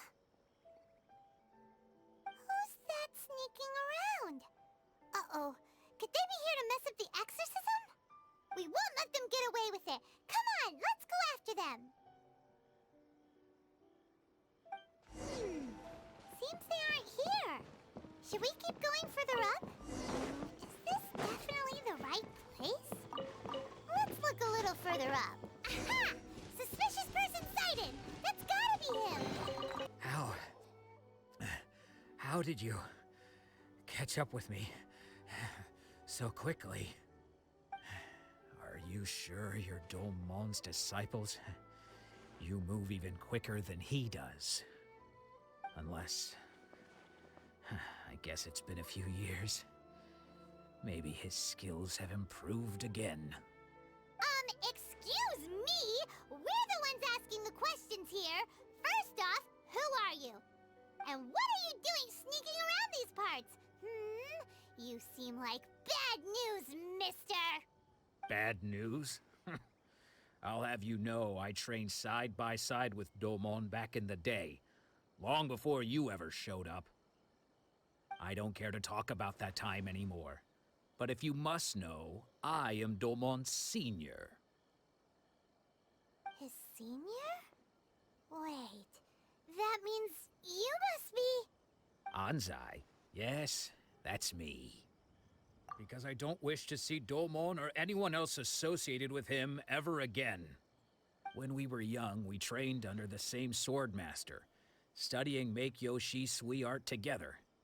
I had begun training 5 years before him, and everyone looked up to me as a steady and dependable older disciple. Practitioners of Make-Yoshi Sui art seek to achieve stillness of mind, freedom from all agitation. So the majority of disciples are indifferent to rank and reward. I was no exception. But Domon was different. The first thing he did when he joined was go straight to our sensei and ask him, with a beaming smile on his face, how to become the best in the world. Sensei scolded him and told him that the art of the sword should not be used for such vain ends. Sensei said that coveting the title of the best swordmaster, barely days into his training, showed that he had a fickle mind, and that this would impede him from ever mastering the blade. I thought so too at the time, but Domon began making swift progress in his training, and even started catching up with me. Only then did I realize that it was Domon who had long since freed his mind from all agitation. He was consumed by his singular desire to become the best in the world. He sought nothing less than perfection in the art of the sword, and nothing could deter him from this goal, no matter what stood in his way. Sure sounds like he meant business. So how come you don't want to ever see him again? Because until he arrived, I was convinced that I would succeed our sensei as the master of Make-Yoshi Sui art. Of all the disciples, I was the most gifted. I had trained the longest. Everyone had high expectations from me. Domon's arrival changed everything. When we sparred, I lost not just the match, but my pride and my status too. I fled the dojo that day and never looked back. Later, I heard that he sparred with Sensei too. Sensei was advanced in years by then, and unfortunately that match used up every last ounce of energy in his body. After that, I wanted nothing further to do with him. Deep down, though, I still respected his mastery of the blade and his commitment to the art of the sword. So, when I heard rumors that he had lost his mind, my first reaction was to dismiss them as false. How could he, of all people, have lost his mind? His mind was the sharpest of them all. He had practiced Make-Yoshi Sui art to perfection. I decided to quietly come and see if it were true. Then, to my complete astonishment, I heard him call my name. I thought mine was a name he had long since forgotten. So you see, I came here not to cause him any harm. I just wanted to see for myself. Okay, you've heard my story. You should get back now. The exorcism is probably finishing. Seems like we got it wrong this time. He wasn't here to mess up the exorcism at all. Still, Paimon's not sure we should bring him back with us. Let's go see how the exorcism's coming along. What? You're saying he isn't possessed? Does that mean he's just lost his mind? But how is that possible? No, I refuse to believe it. Something's clearly wrong. Nanako, please. Try not to get agitated. I am sorry. With what powers I have, I can find no sign of any malignant spirit having possessed Domon. But spirits may take a myriad of forms in this world, many of which I cannot claim to have witnessed myself. Thus, I dare not rule out possession with complete certainty. And all is certainly not lost, for I received word not long ago that Lady Yai has taken an interest in your sensei's case. Lady Yai? Is that the same Lady Yai that I think you mean? The head shrine maiden of the Grand Narukami Shrine? That's wonderful news! Then Sensei will be sure to recover. Correct. Lady Yai is most knowledgeable indeed, and has abundant experience in the exorcism of evil spirits and aversion of great calamities. I am unable to say for certain whether an evil spirit has possessed your sensei, but Lady Yai can give a conclusive verdict. Excuse me, Miss Inagi, but I must ask, should we prepare a greeting gift for Lady Yai? That won't be necessary. All that is required of you is your timely arrival at the Grand Narukami Shrine. Lady Yai does not like to be kept waiting. I must leave now, but we will meet soon at the shrine. I wish Domon a full and speedy recovery. Who'd have thought Lady Yai herself would have taken notice of our sensei's case? Do you mean to say that Sensei isn't renowned enough to deserve Lady Yai's attention? No, that's not what I meant at all. You misunderstand me. I just mean this is Lady Yai, the head shrine maiden. She has direct and close contact with the almighty Shogun herself. Anyway, you should join us too, tomorrow.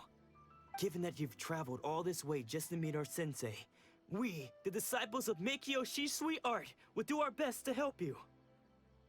Sure! After all, everyone seems pretty excited about Lady Yai. We're curious to meet her too. Who knows? Maybe we'll be able to find out a thing or two about the Raiden children from her.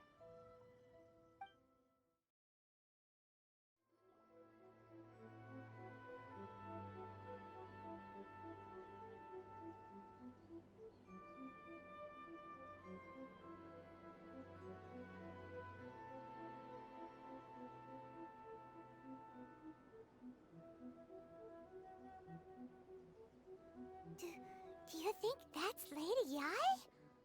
Oh, no wonder Junyo is so excited.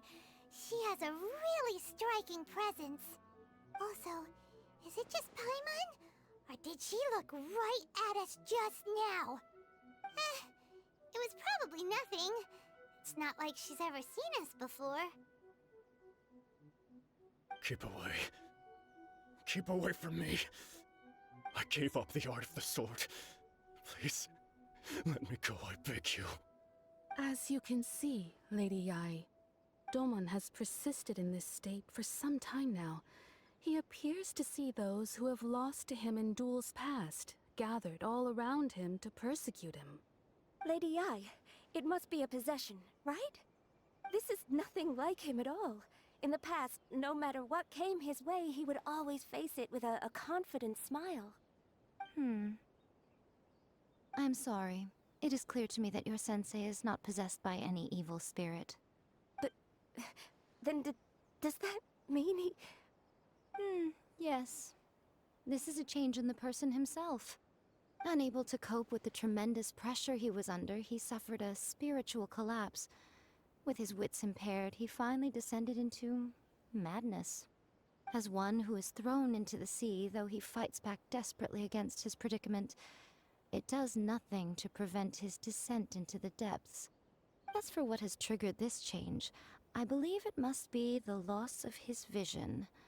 For to be stripped of one's vision is to be stripped of one's ambition. Stripped of his ambition? But Lady Yai, even without his ambition, why should he suffer such a dramatic change? How does that explain his descent into madness? Your school practices Meikyo Shisui art, does it not? Stillness of mind, freedom from all agitation.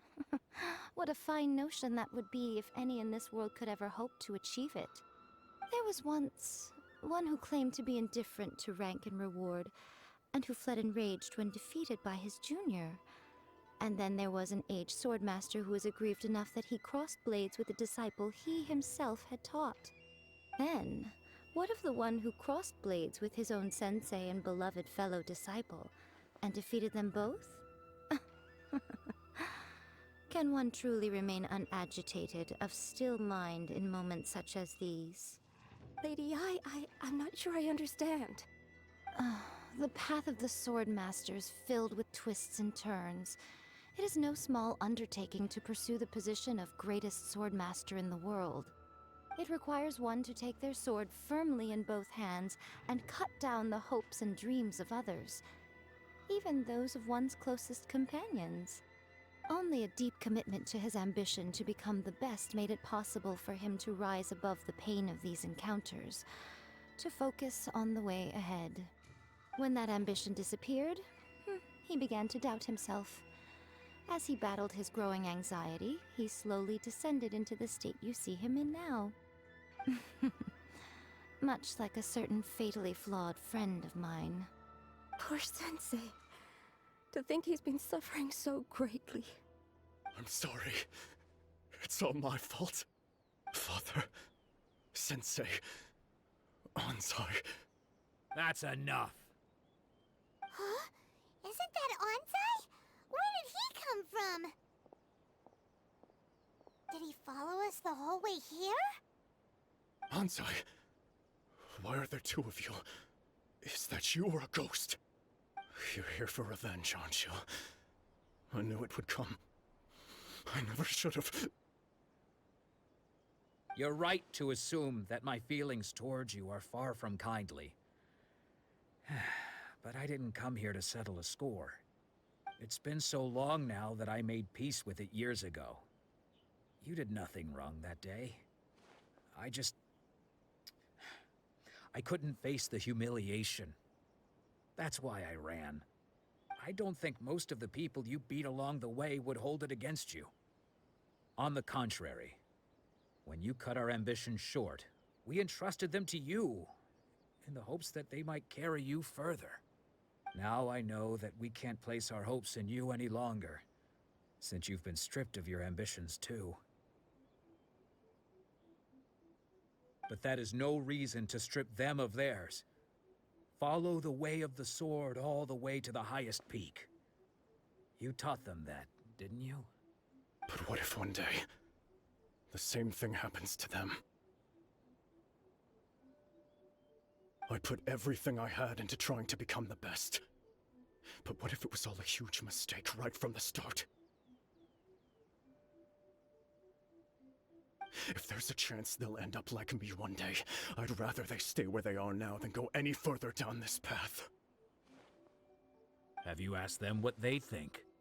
Sensei, after you rescued me from the hands of the pirates, I told myself I would follow in your footsteps for the rest of my days.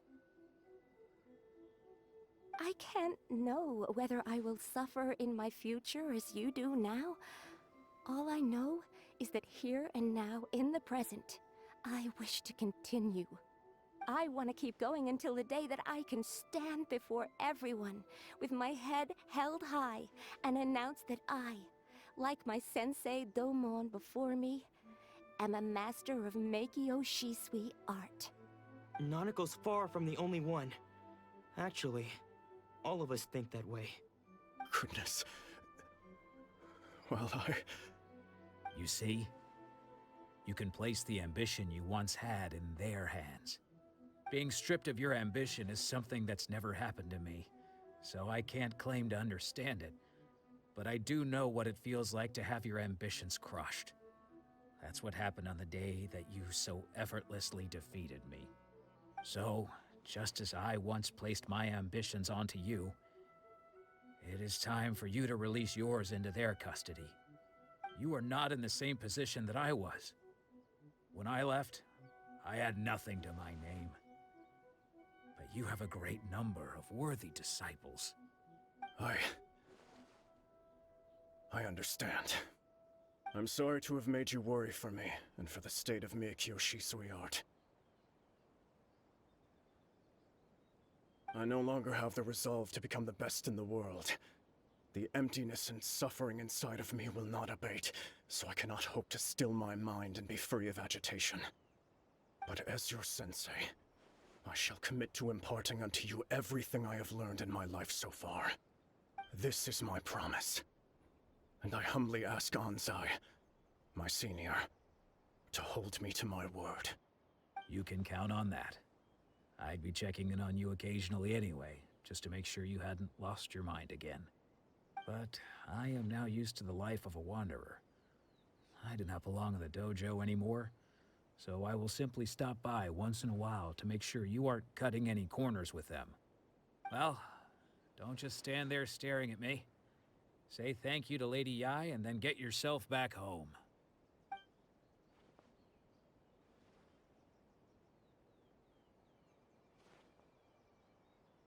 So even though his ambition was taken away, his disciples can take it over on his behalf. Guess that sort of solves this one, huh? Traveler, a moment, please. Lady Yai has some words for you. So, my intuition was correct. The wind that blows from afar carries fresh life to these shores. For us to meet now is premature. Nevertheless, you set foot on these islands at precisely the right moment.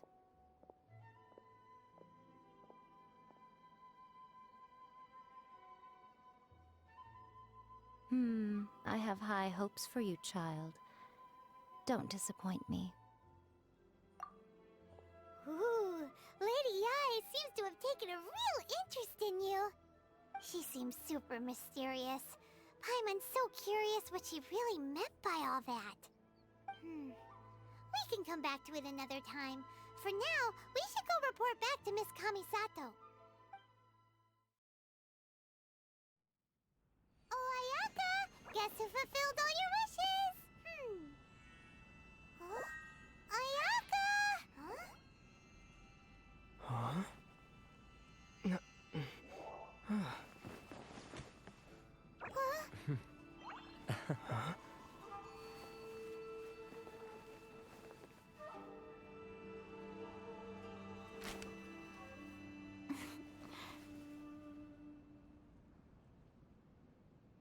Traveler, Paimon, it is a pleasure to finally meet you both face to face. I have heard all about how you helped our three friends. My sincerest thanks to you. Yeah, short of getting them their visions back, it seems like there's no way to really help them. Ayaka, how come this time you get to come out and meet us in person? Because now that you have done the three things I asked of you, I consider you to be my friends. As you will observe, I dispense with the screen for Toma also. Wait a second. But isn't Toma your, servant? Paimon's happy to help and all, but Paimon sure as heck did not sign up to be a servant. Oh. Paimon, you are most entertaining. Toma is first and foremost my friend, and was so before he ever became my attendant. Oh, okay then. Ayaka, you seem pretty different out in the open compared to how you are behind the screen. Alright, we can be friends. Thank you both kindly. Back to the matter at hand. You have now witnessed the pain of those deprived of their visions. What are your feelings on what you have seen? Perhaps in the eyes of a deity such as the almighty Shogun, the lives of those who inhabit the world are inconsequential. Thunders roar, lightnings flash, the winds assault, and the rains descent. All these things take place with no regard for the feelings of the common people. But I believe that surely you understand what they must endure. It seems that perhaps now you can appreciate my feelings on all of this. In which case, perhaps you would be willing to reconsider your stance? You will? Really? Naturally. All right, bravo, my lady. You were right all along. See? I told you he wouldn't reject them. I'd placed my trust in the right person after all. Now then, given that the remainder of our discussion pertains to matters of a more confidential nature, perhaps we could move to the Komore Tea House? We ought not to involve other members of the Yashiro Commission.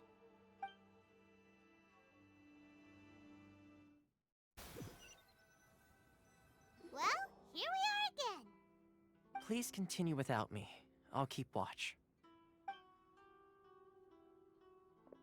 So, what's the deal with this place anyway? What makes it your favorite meeting spot?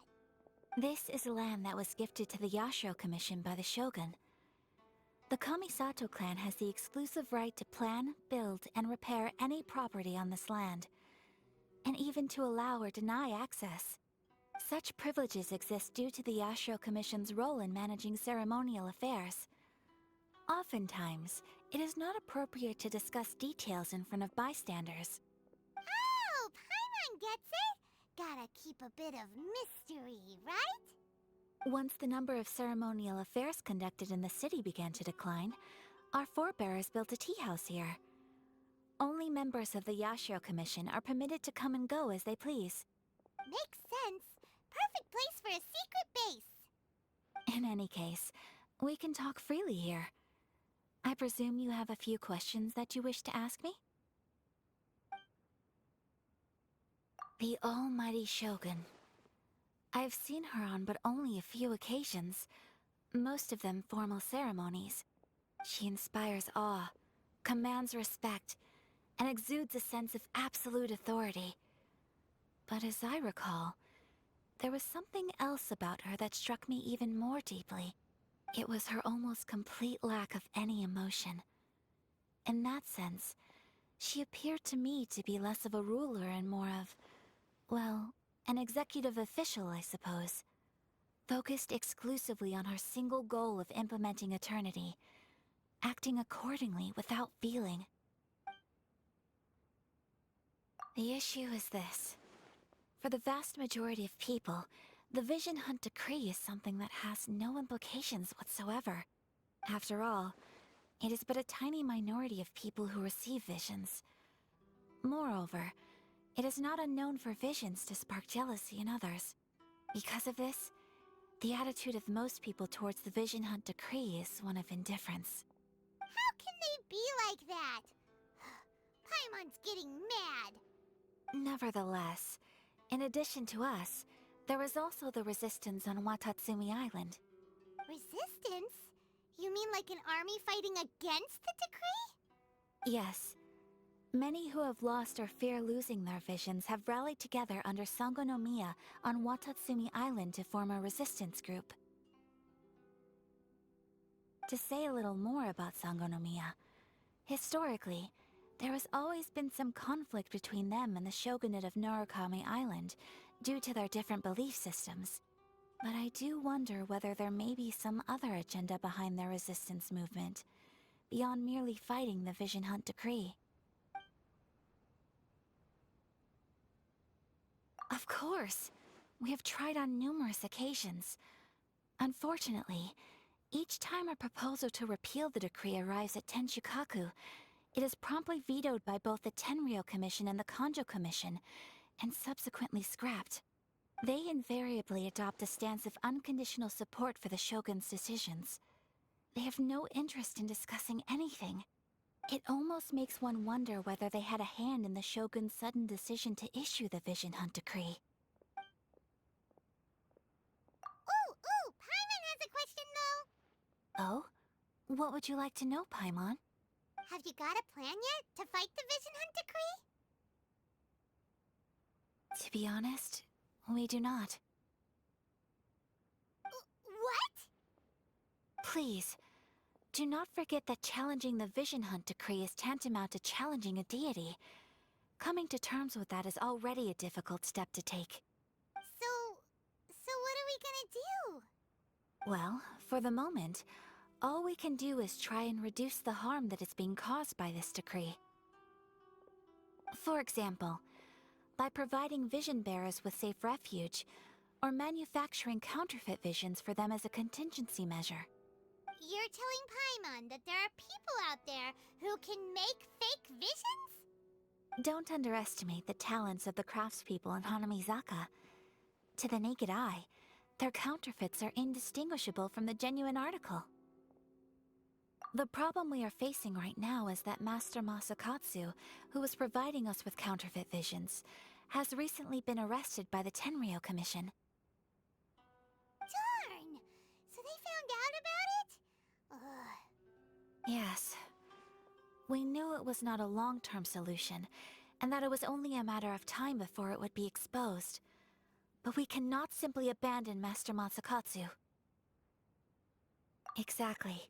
I feel the same way. But given mine and Toma's identities as part of the Yashiro Commission, breaking him out of prison would risk dragging down the reputation of the entire Kamisato clan should we be caught. That would only serve to cast suspicion on any future activity we might seek to attempt. By no means do we intend to place the burden of such a task on your shoulders alone. When you are ready, go to Hanamizaka and look for a fireworks shop run by the Nagonohara family. There, you will find someone who can help you. Just hand it over. You don't want any trouble with me. If you think your elemental powers are enough to resist the Vision Hunt decree, then you'd better think again. Believe me, you're not the first of your kind we've encountered, and we've seen the same unpleasant outcome time after time. You'd best save yourself the trouble. Can't you make an exception? I just got this vision. I won't even use it, I promise. So this is the Vision Hunt decree in action, huh? We can't just sit around and watch things unfold, can we? Psst! Hey, wait! Huh? There's someone trying to get our attention. Come on, this way. What's going on? Can't you see we need to go help? Shh, quiet. Just sit tight and watch for a moment. Hey, this isn't right, you know. Just because you don't have a vision doesn't mean you can sit back and watch others in trouble. Huh? Hey, wait! You do have a vision! Shh! If you don't keep your voice down, I won't have one much longer. All right. Here, take it. Wise choice. All right, let's go. What should we do now? He's already given up his vision. Doesn't he know what could happen to him after losing it? This is your fault. You're the one who stopped us from interfering. Many thanks, Miss Yoimiya. If you hadn't swapped me a fake just now, I'm sure I would have lost it. No worries. You put on quite the convincing performance. Oh, so that's what's going on here. And to think Paimon was about to unleash Paimonial wrath on Miss Yoimiya. Sorry about that. Think nothing of it. I could tell from your reaction we were on the same side. You just didn't know it, you know? Oh, right. Allow me to introduce myself. I'm Yoimiya, the current owner of Nagonohara Fireworks. It ain't much, but it's honest work. Great to meet ya. Practically everyone on Hanamizaka knows Yoimiya. She's the queen of the summer festival.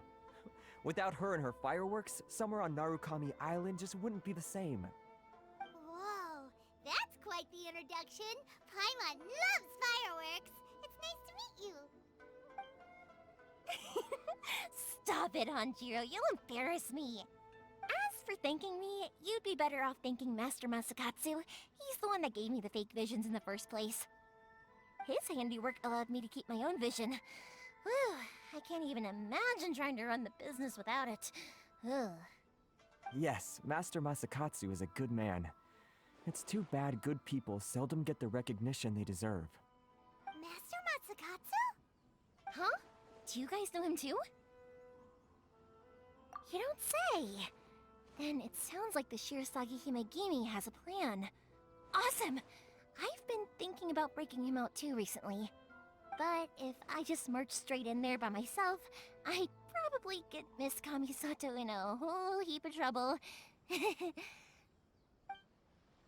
So, what about if I join you instead? Sure, welcome to the team. Ayaka told us to go look for help at a fireworks shop. She must have meant you. Seems like I finally got a new job to do. Besides hiding vision bearers in my shop, that is. So, Master Masakatsu is being held at the police station. I've already surveyed the area and found a way in. Whoa, talk about a reliable source. Seems we've got the right person on our team. Not bad, huh? Let's go as soon as everyone's ready. Don't worry, Mr. Masakatsu. We're on our way. Time to break him out! Now that we're inside, this place is a whole lot creepier than Paimon imagined. Come on, this way. As long as we stay quiet, we've got a good chance. I certainly wouldn't want to end up locked away in here. Let's find Master Masakatsu and get out of here. We should split up. I've got a little present to prepare for Master Masakatsu. I'll be right back. You sure? Alright then. Just be careful not to get caught. Yes, you too.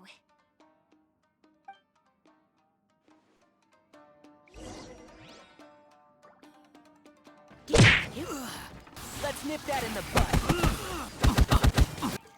I need to.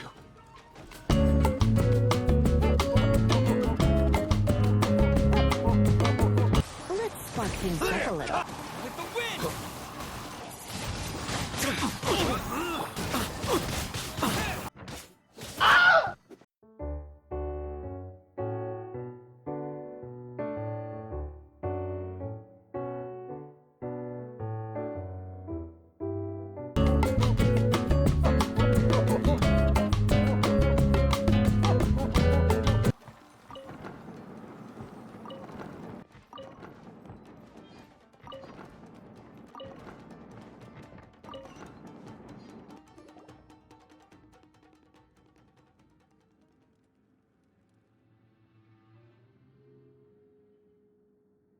Shh! Quick! Hide! Look over there. That must be Master Masakatsu. Did you really think that little trick of yours could fool us? Locking you up was just the beginning. No! Oh no! Those Tenryou Commission brutes are torturing him! If we don't come up with a way to break him out fast, then... Huh? Yoimiya, when did you get back here? I can't bear to watch. If anything happens to Master Masakatsu, our whole plan will have been for nothing. Hey, you there! What are you doing? Ma'am. We were just teaching him a little lesson, that's all. Huh? Who's that? That's Kujo Sara, adopted daughter of the Kujo clan of the Tenryou Commission. She's also a general in the Shogun's army. What's she doing here? Make way, let me have a look at him.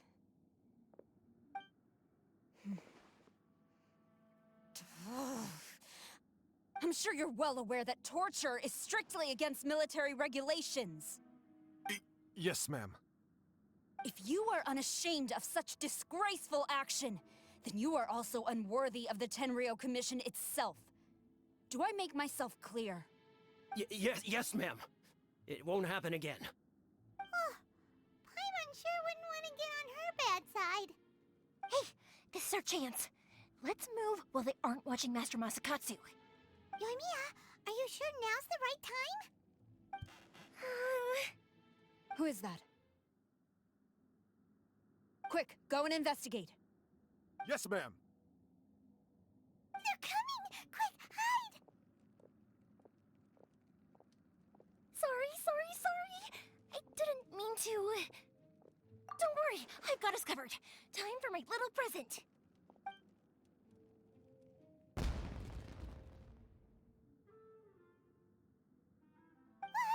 Fireworks? Huh? Was that an explosion? It sounded like fireworks. Quick, let's hurry!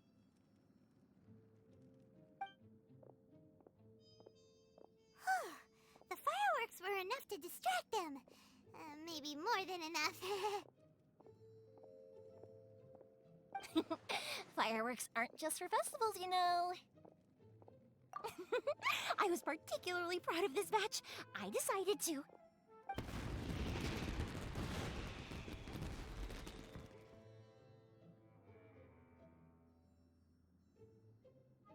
Whoa!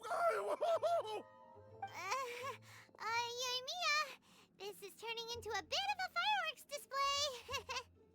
Well, fireworks are my craft after all. Every batch has to be spectacular. Look, the coast is clear! Now's our chance!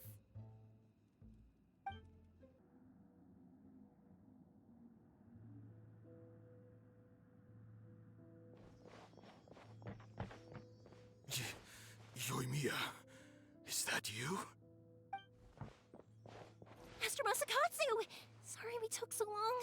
Oh, those awful guards. Come on! We've got no time to lose! They could be back any minute!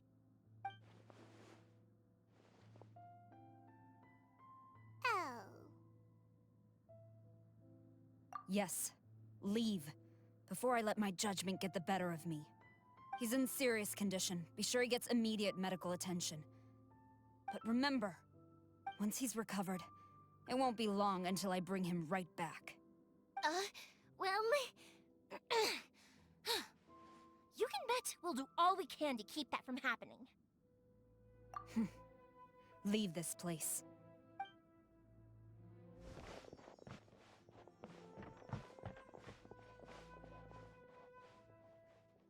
Phew. We're finally out of that creepy place. Yes. Finally, I've made it out of there. Master Masakatsu, how do you feel? Can you hold on? Don't worry. I think I can make it to the infirmary without keeling over. Thank you. All of you. I'll take him to get treated. I'll treat you to a round of drinks once this is all over. Don't worry about us. Just take care of Master Masakatsu.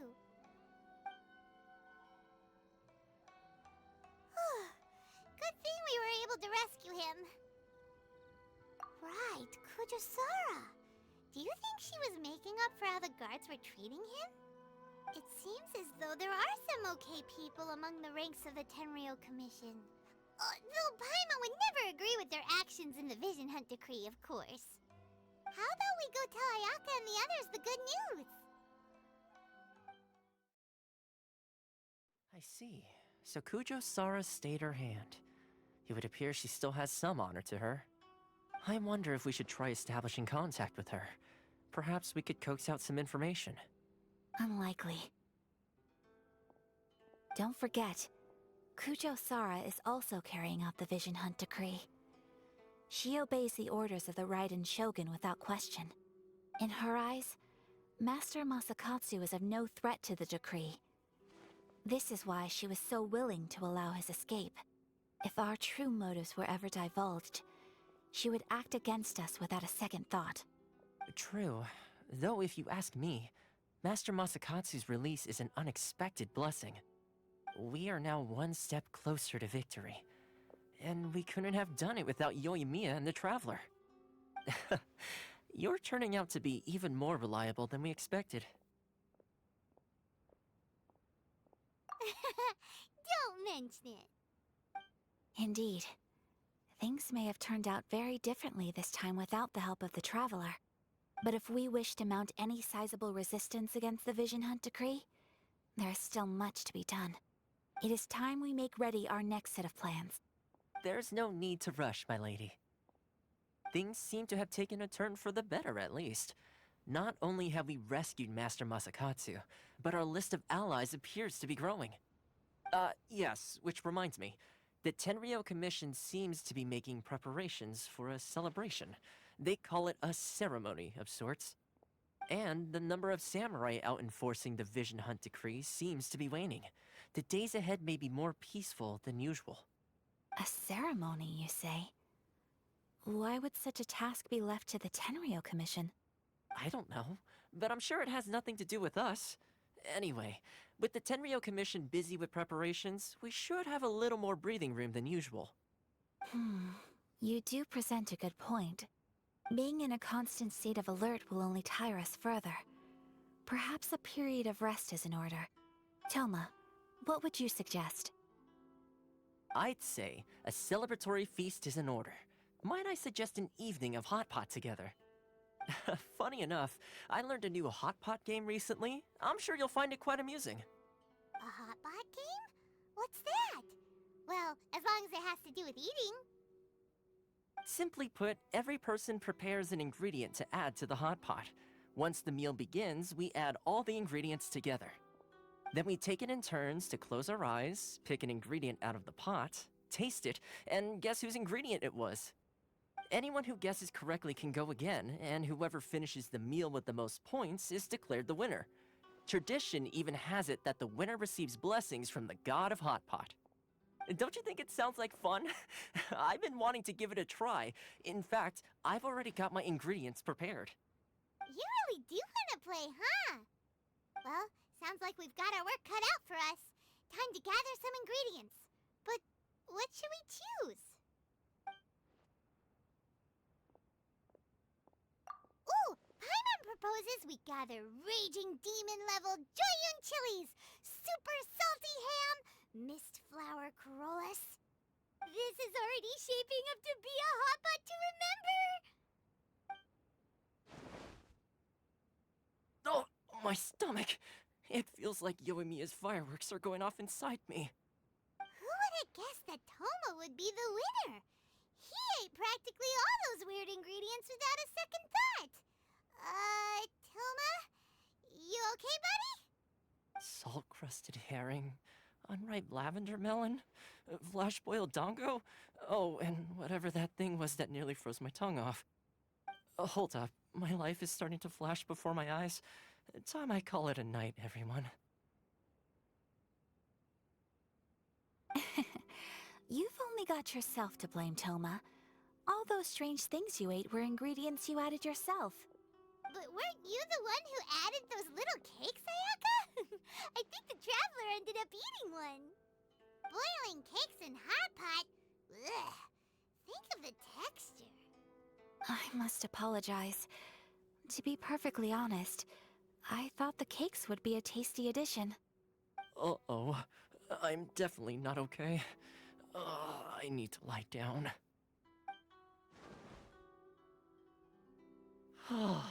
I feel like a new man. You know, Toma, all you had to do was guess wrong on purpose and it would have been someone else's turn. Talk about being competitive. Guess I've been feeling unlucky recently and wanted the God of Hot Pot's blessing. Perhaps I did get a little carried away. Still, I couldn't be beaten at my own game first time around. I think my luck has already taken a turn for the better. I can sense it.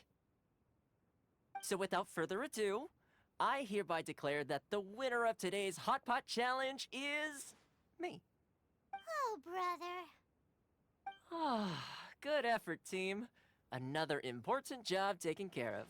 Next on the agenda, some well-earned rest and relaxation. Yes. If the Tenryo Commission truly is as busy with preparations as Toma claims, then some rest would be a welcome change of pace. And with the extra time, there are some other matters I wish to attend to. Let's all take some much-needed time off. After a few days' rest, we'll reconvene at the Komori Tea House and discuss our next operation. Downtime is hard to come by these days, so be sure to make the most of it. I'll tidy things up here and start thinking about our ingredients for our next round. There's gonna be a sequel? Sure, why not? We should play again now that everyone knows the rules. I'll see you all later. Bye, Toma! Seems we won't need to be visiting the Komori Tea House for a while. Why don't we go explore some other places?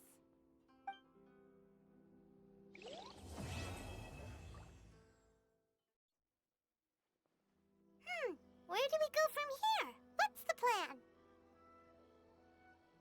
Traveler, Paimon! Hold on! Huh? Ayaka? Something has come up, and I would like to request your assistance. But you ought not be nervous. This is not coming from the Yashiro Commission or the Kamisato clan. It is my own individual request. Individual request? You mean personal stuff? Correct. It concerns my mother. This may seem a little sudden, but in my view, you are the only person I can entrust this to. A few days ago, I was sorting through some old family belongings when I found a notebook that belonged to my mother. She wrote about all kinds of things, mostly of little consequence. But what drew my attention was a name, It is one that I have never heard before, so the fact that she mentions it so frequently, it makes it difficult for me to ignore. Probably your mom's best buddy, right? Never. And although my mother and father passed away many years ago, both my brother and I are familiar with the vast majority of their acquaintances. So, I am very curious about this mysterious individual. I would very much like to meet them. According to the notebook, their name is Tsubaki. This seems to have been someone very important to my mother. Someone with a lot of personality, who liked to have fun. Paimon thinks it sounds like a girl's name. That's what I thought too. So what do you want us to do? Do you need us to find her for you? No. Her address is given in the notebook. We can head straight there. I wanted you to assist me with the preparation of greeting gifts. Please keep everything I have told you in strict confidence. The proper course of action would be to involve my brother and visit her together, but he is terribly busy at present, and on a more selfish note, I don't wish to involve anybody else from Inazuma in this matter. Exactly. That, and you are also a kind, well-mannered person with a genuine concern for other people. Not to mention trustworthy. I would not feel comfortable with anyone else in this situation. You can count on us! We've done greeting gifts before, so we should be able to help. In terms of payment, just treat us to some delicious food and we'll be more than happy. Wonderful! In fact, I was hoping to take this opportunity to show you both around, if you don't mind, of course. Oh, we don't mind. We don't mind at all. Do we? Thank you kindly. Shall we head off then? Ogura Textiles and Kimonos is our first stop. Alright, sounds great!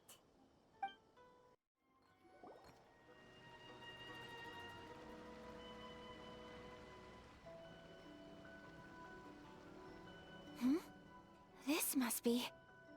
It's a festival promotion. Hey, speaking of, we haven't been anywhere fun since we arrived in Inazuma. No! What made you think that? Festivals are a common occurrence here in Inazuma. We in the Yashiro Commission are very well acquainted with these sorts of customs. Each season brings its own festival, and each festival in turn brings a fresh challenge to the task of maintaining public order. So, while festivals are undoubtedly joyous and lively occasions, for us, they are also a cause for concern. Oh, my apologies. I should stop thinking about work. This is hardly relevant to the matter at hand. This store here is the place I wanted to visit. Oh, so you weren't checking out the promotion? Well, let's take a look inside then.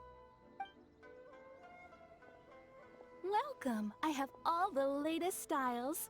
Please take a look. Oh, it's Miss Kamisato, with guests from overseas. Welcome to Ogura Textiles and Kimonos. Are you here to purchase fabric or for tailored garments? Oh, greetings to you too. I have a design here for a garment. Would you be so kind as to take a look? Oh, Ayaka came prepared. Let me see. This could be... It could be... Oh, it's a very fine design. Miss Kamisato, you'd like us to make a kimono following this design, yes? Please, if you could. I'm honored that you'd choose Ogura Textiles and Kimonos for your tailoring needs. However, there is one rather difficult problem. Based on the design, this kind of kimono would require silk made from the silk flower. The majority of Inazuma's silk is imported from Liyue Harbor, but given the current climate... As you well know, Inazuma is currently under a strict lockdown. In all honesty, the impact on the textiles industry has been quite significant. We're struggling to import high-grade fabrics. So much of our tailoring business has been put on hold indefinitely. But of course, where our customers are able to provide the fabric themselves, we can still be of service. So you're saying we need to go and buy some silk first?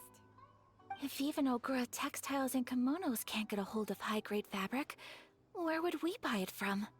You could try the International Trade Association. They are a little better connected than we are. After all, the association brings together merchants from all over the world. The only thing is their prices. They're not the cheapest. In times like these, though, we're lucky to even have an option of getting a hold of the things we want in the first place. Huh. So even just getting clothes made is an ordeal in Inazuma. Wait, the International Trade Association? That's Kurisu's thing, right? We haven't been to Rito in a while. It looks like that will be our next stop. Thank you ever so much. We will be back once we've acquired the fabric. Oh, in the meantime, I have one other very small request. Could you?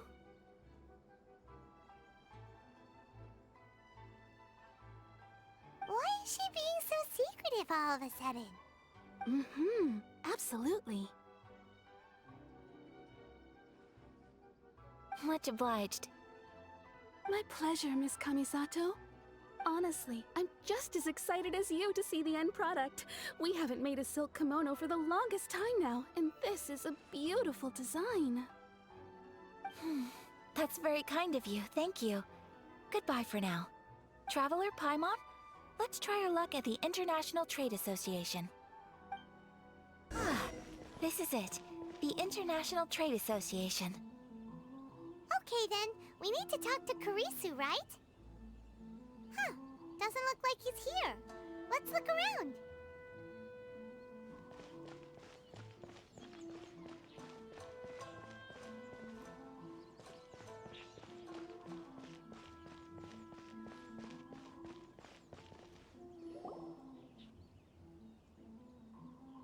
Look, there he is. Looks like we found him.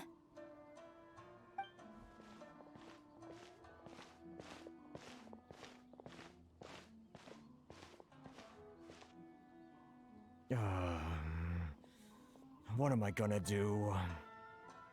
Mr. Kurisu, are you alright? Oh, you're Miss Ayaka from the Kamisato clan. How do you do? Better than you, it appears. And if it isn't the Traveler, I haven't seen you in a while. I take it you've been out of Rito? Thanks again for your help last time. The association is back in business, and it's all thanks to you. That's great, but, why were you staring into space just now? Did something bad happen? Well, you see... It's embarrassing to admit, but some of the association's goods have been stolen by vagrants. Which goods were stolen? It was a batch of high-grade silk. We imported a big batch of silk from Liyue several years ago. It's been sitting in storage ever since. Recently, we heard that clothing stores in the city have more or less sold all their silk stocks. So we figured now would be a good time to bring our batch out of storage, thinking it'd probably fetch a good price. But then... the vagrants swiped the whole batch, then disappeared into the woods. I'd report it to the authorities, but... Well, as you know, they don't think much of foreign merchants like us. The Kanjo Commission don't want to give us the time of day. Honestly, you can just tell that our suffering amuses them. Well, I also take issue with aspects of the Kanjo Commission's operational methods.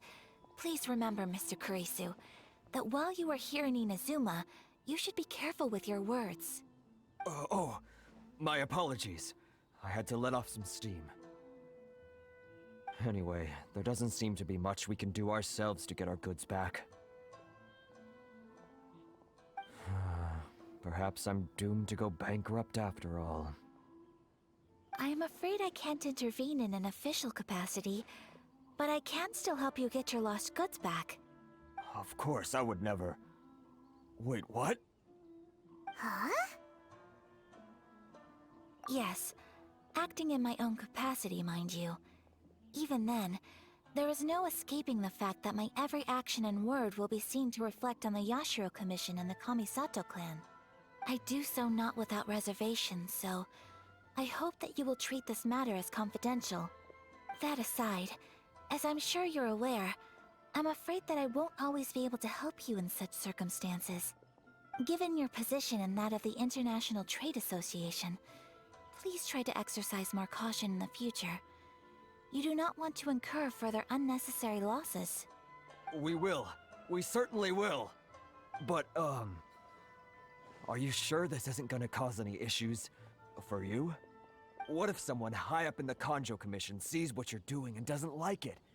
You're a highly respected member of society. Surely putting your neck on the line for small-timers like me can't be worth the risk. Very humorous. Let's not forget that I am the eldest daughter of the Kamisato clan. I would be very surprised indeed if anybody in the Kanjo Commission felt that I was accountable to them for my actions. Whoa, that sent shivers down Paimon's spine. Does everyone from a powerful clan talk like that? Mr. Kurisu, I need to know the exact time and location of the theft, and anything that stood out about the perpetrator's appearance. Thank you so much. Let's see, it was 2 hours ago now, over at the,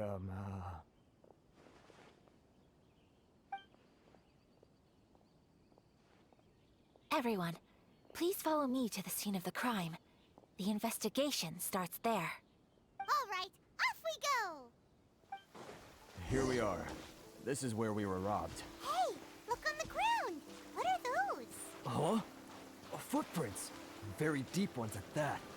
Leading towards the forest. Presumably the depth suggests that they were carrying something heavy. Let's see where they lead. Stop, thief!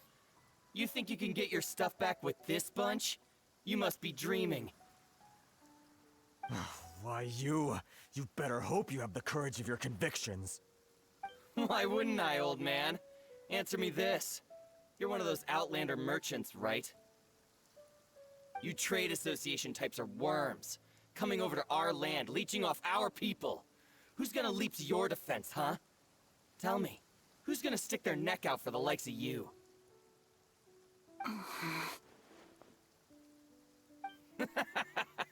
Look at that, no response. You know I'm right. Face it, this is Inazuma. You've got no ties here. You're at the bottom of the pile. Can you really blame us for walking all over you? You are despicable. Hey, I just had an idea. Since you came all this way, how about we do some business? Business? Pay up, and you can take your fabric back. Sound good? If you ask me, it beats walking out of here with black eyes and a broken nose. You're just a big bully! What choice do I have? Wait. Mr. Kurisu, please do not pay any money to this man. But... I trust you remember our agreement? If you keep your lips firmly sealed, I too shall uphold my end of the deal. Oh, yes, of course. Then please stand well back where it is safe. Now, it is time for me to honor my word!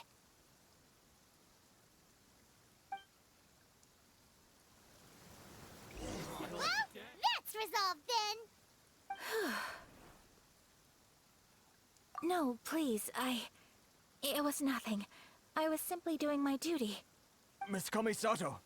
Traveler! Are you hurt? Don't worry, we're fine. The vagrants left in quite a hurry. It would seem they didn't have time to take anything with them. I believe your stolen goods should all be here. Thank you. Thank you so much. You'd best do a count. 6, 8, 10. Yep, it's all here. Great! Now we can finally buy some silk. Buy silk? You mean you need some of the silk here? This was indeed our intent. Don't get us wrong, though. That's not the reason we helped you out. Even if it were just a few carrots or cabbages, chances are we still would have helped you get them back. Paimon thinks we're pretty lucky. If we arrived any later, our chances of getting silk in Inazuma would have been 0. I honestly can't thank you all enough. Please, say no more. You need silk? I'll pick out a piece for you right away.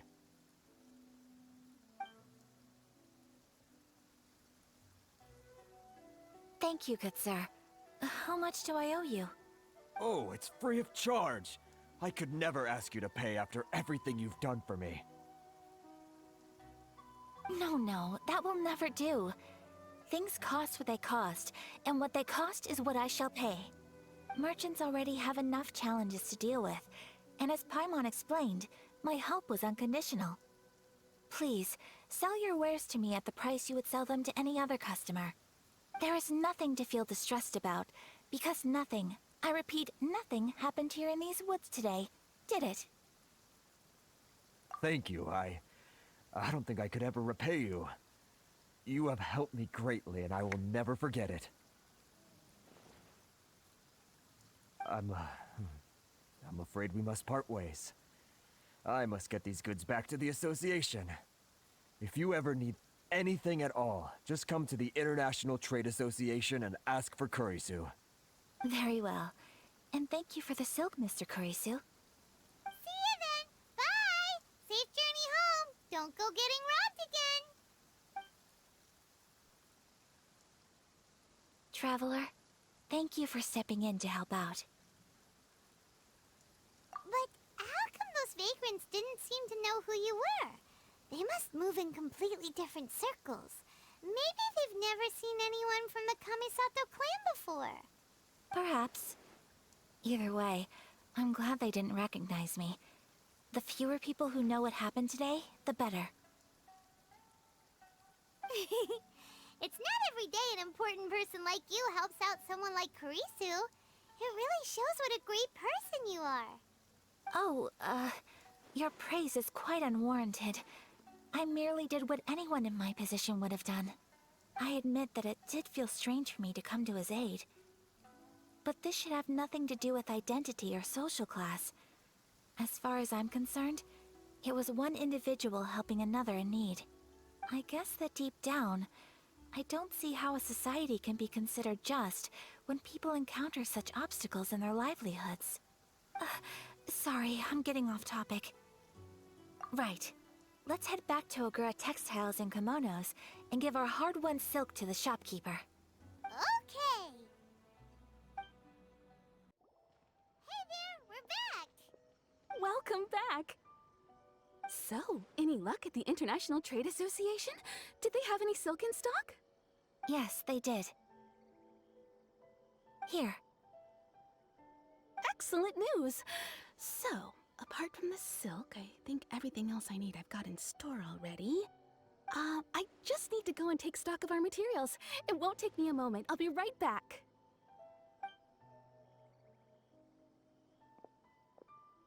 They better all be there! I do hope nothing else is missing. Traveler, on the subject of garments, I've been meaning to acquire a new outfit for you, too. It's just, I wasn't sure how you'd feel about the idea of dressing in Inazuman attire. Oh, are you sure? Is that so? Impressive. So travelers of your stature hold themselves to a dress code, as well as a code of conduct. More like when you're away from home, you've gotta live by certain rules to survive, whether you like it or not. But Paimon would still love to check out some Inazuman outfits. Just what is that supposed to mean? They make them in whatever size the customer asks for. Your interactions are so adorable to watch. I can certainly find someone to tailor a Paimon-size outfit if Paimon so wishes. Well, if you're sure, as you wish. Something else I've been wondering is, how do people in other nations dress? It's so true. People dress in all kinds of ways. Some people like to wear a hood, some cover up half their face with a mask, some just straight up dress like a peacock. Oh, and some have their tummy on show. Others wear skin-tight leotards and leggings. If you can imagine it, Paimon guarantees that someone out there is wearing it. Really? So there is no single standard and people just dress however they like? So fascinating. Somehow, I feel a little envious. Wait, so you want to dress like a peacock now? No, of course not. I just mean, I admire those who are able to do as they please. I would very much like to travel across the 7 nations and see how people live. Sorry to keep you waiting. I've checked my inventory. Thank you. Is there anything else you're missing? Fortunately not. I have all the materials I need. As for the size, would you like me to go by the dimensions given on the design? Yes, please. Understood. I'll get to work shortly. In total, that'll be this much. Here you go. Is it possible to treat this as an urgent order? Well, luckily, we don't have any other urgents at the moment, so I can begin work right away. It will still take me some time, though, so please come and collect it later. Until then, I'm sure you'll find somewhere nearby to pass the time. Good idea!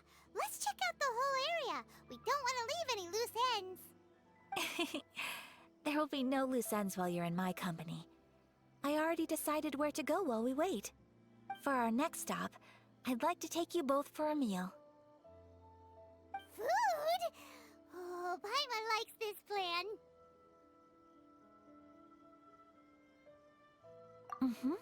I picked the venue especially for you.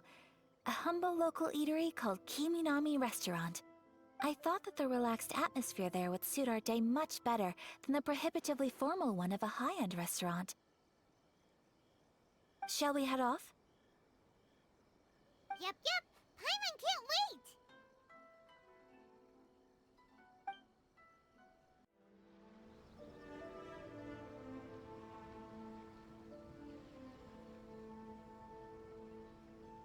Are we here?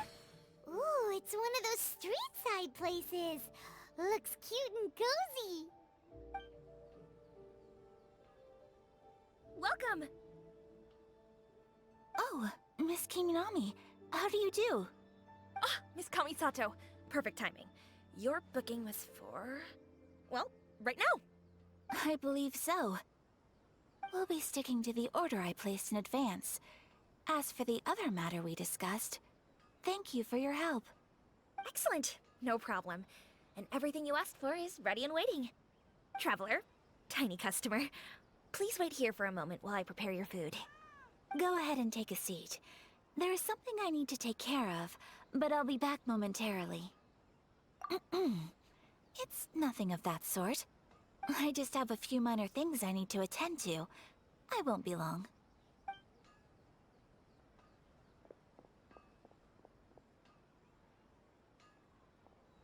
She sure left in a hurry. Whatever it is, it must be pretty urgent. So you two are Miss Kamisato's friends? Well, we serve all the classics. Sure, there are fancier-looking places out there, but the food here speaks for itself. Hope you enjoy it. Over the years we've been in business, we've gotten to know the Kamisato clan quite well. Miss Kamisato and her brother are both fond of our food.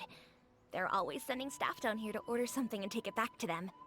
Her table booking surprised me, not least because it was a group reservation. This is the first time I've ever heard of Miss Kamisato going out for dinner with friends. The first time ever? Oh, guess that makes us pretty important people, huh? Sure does. And I'm probably crossing the line here, but I'm just telling you what others have told me. Apparently, Miss Kamisato doesn't have a lot of friends. How is that possible? She's so kind and polite to everyone. Paimon would have thought that would make her really popular. That's what I used to think too. But it turns out the rules of social interaction are a bit more complicated than that. Nobody in the neighborhood has a bad word to say about her. They all say she's beautiful, elegant, graceful, not to mention that she belongs to one of the most illustrious clans in the land. In short, they see her as a model young lady. But that's just it. People look at her and they see a model of perfection, and they don't feel like that's something they can relate to. So the majority of kids from our ordinary families don't even try to talk to her. So you see, on paper, she sounds like a girl everyone would want to get to know. But in practice, she finds it difficult to make friends. Huh. Paimon never would have guessed. We don't speak all that much, but we do go quite a way back. I've always admired her for taking on so many responsibilities at such a young age. So it makes me really happy to see her here with friends today. Anyway, relax, enjoy your meal, and please, talk to her as much as possible. I know she'll appreciate it. Consider it a favor for the whole neighborhood. Look after her for us. Huh? That sounded like Ayaka!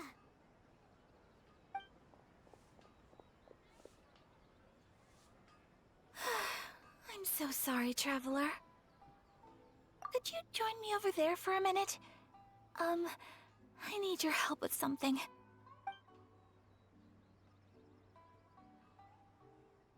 I'm sorry. I didn't want to drag you away all of a sudden. I, just had a cooking catastrophe. Oh, so that loud noise we heard came from the cooking pot. As you can see, this house is right next to the restaurant. It's where the owner lives. Actually, this whole compound is the family's private property. I asked Miss Kiminami to prepare some ingredients and utensils for me so that I could cook a special dish here. Right. If there's something you want to eat, you could just order it from the menu. Actually, I wanted to cook something as a gift for Tsubaki. My mother mentioned in her notebook that Tsubaki enjoys food from all over the world. So I thought, if I'm going to meet Tsubaki, perhaps a dish from overseas would make a fitting gift. A dish from overseas? So anything from outside Inazuma counts, right? If so, then we've got lots of options, don't we? Hey! Don't make this weird! Can I leave you to finish this task then? Just as a personal favor. Is that okay? I'll be indebted to you. Great. But what kind of overseas dish would make a suitable gift? It needs to survive a journey from the kitchen to the recipient's doorstep. Oh, Paimon knows! There's one dish out there that was practically created for this purpose! Pizza! Pizza? It's an assortment of toppings and sauce spread over a bread base and cooked in the oven. And it's so good! That does sound pretty good. Is the pizza ready?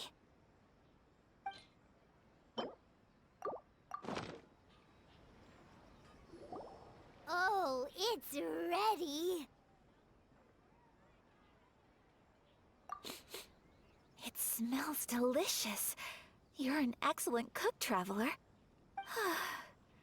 I would love to be able to master dishes from all over the world. Well, all you need to learn is a recipe. We can bring you some more recipes in the future if you like. Great. I look forward to learning from your culinary expertise. How are you all doing? Whoa, is this... Miss Kamisato, this must be the dish you were talking about. Yes, an overseas dish cooked by the Traveler. Could I trouble you to package it for me? Sure, no problem. Oh, it smells good. I bet it tastes amazing. Now I really want to put something like this on our menu. Want us to teach you how to make it? Oh, could you? The most satisfying meals are the ones you share with other people. So Paimon thinks that our friends in Mondstadt wouldn't mind us sharing this dish with Inazuma. Really? That's great. I've always wanted to learn how to cook some international dishes. If you can write down a recipe for me, I'll add it to our menu and put a promotion where everyone will see it. Since we've become a closed nation, people haven't had the chance to try anything new. Traveler, you're the best! I'll go pack up this dish for Miss Kamisato. Please, make your way back to the restaurant whenever you're ready. The food will be waiting for you. You could have sold that recipe for a high price, but you selflessly gave it away for free. You're a wonderful person. I mean it. I admire you a lot, and I'm so proud to be friends with someone of such fine character. Well, you should probably write down the recipe now, no? Yeah, let's make sure we include all the details and then give it to Miss Kiminami. So, pizza. Start with the basic ingredients. Correctamundo! Right, now to add the next couple of ingredients. Yep, that's right. Now for the cooking instructions. Place onto oven rack at high heat and cooked until golden brown. Alright, it's done! Long may our reputations and our recipes precede us wherever we go in Inazuma. I have no doubt that they will. This dish is exquisite. Cool! Then let's get this recipe to Miss Kiminami pronto! Hey! Have you written out the recipe? Here it is. Thank you! Wowie! This is so exciting. I want to make it right away. Traveler, Paimon, please accept my sincerest apologies for delaying your meal. No problem! Food always tastes better when you've worked up an appetite. All right, let's dig in before it gets cold. Well, what do you think? Is Inazuman cuisine to your liking? It's amazing! Paimon loved this one! Oh, and especially that one over there! Good. I'm relieved. When I was attempting to cook earlier on, did you chat with the owner at all? And did she, say anything about me? She did, but don't worry. She's just happy for you is all. She's happy for me? Oh, then she must have told you. Did she, what does it matter? I know just as well as anybody else that I've got no friends. Hey, it's not you. Most people just haven't had the chance to talk to you one-on-one before. Thank you for your comforting words, Paimon. It's all true, though. I just don't have very many friends. Most of the time I'm either accompanied by family or staff. So everyone must have found it quite a surprise to see me taking you out for a meal. Exactly! You've got at least 2 friends right here. Aww. Thank you. That makes me so happy. Excuse me. I'm forgetting myself. Hey now, expressing your feelings is the right thing to do.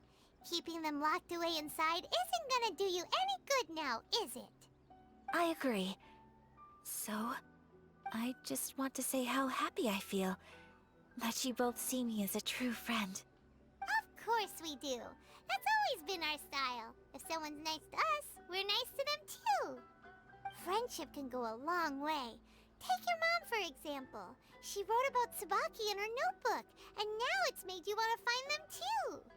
Yes.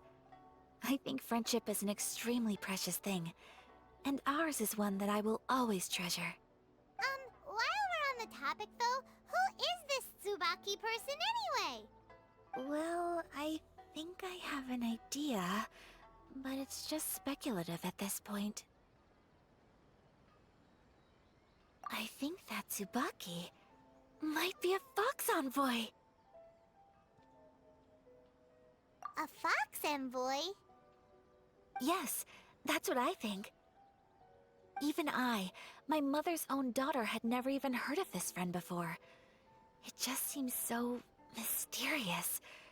So I think it must be someone with transcendent abilities who doesn't show themselves very often. And Fox Envoys are nothing new. Stories have been told about them in Inazuma since ancient times. You must have met Kuji Yae before. Well, she's a Fox Envoy. That got me thinking. Maybe there are Fox Envoys out there in Inazuma that people just don't know about. And maybe Tsubaki is one of them. Whoa! So Inazuma also has supernatural beings? When you say also... Well, before Inazuma, we spent some time in Liyue. They have lots of supernatural beings there, like the Adepti. All kinds of them, too. Up in the sky, down below the ground, in the water. Really? I've come across such things being asserted in books, but to hear someone talk about it from first-hand experience is extremely surprising. So Liyue lives up to its reputation. Its culture has a long history and gives rise to the most beautiful legends. Quite captivating. You should come visit Liyue with us sometime. The best part is, they have loads and loads of delicious delicacies. Really? I would love that. Speaking of delicacies, Traveler, Paimon, have you eaten your fill? Oh, Paimon has. Excellent. Then let's collect the kimono. Then we can pay a visit to my mother's mysterious and transcendent friend. Your garment is ready, Miss Kamisato. I've folded and packaged it for you.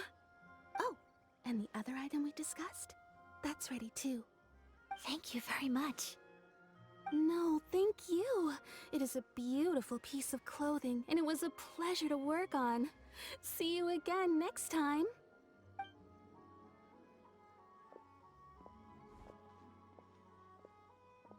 Traveler, I have a gift for you. Whoa, looks super fancy. Is that for wearing in your hair? It's a hairpin in the style of a white heron. As well as a hair accessory, you can also use it as an ornament. I couldn't ask for your help and offer nothing at all in return, so this is my gift to you. I'm glad you like it. Speaking of white herons, that's what your title means, doesn't it? Shirasagi Himegimi.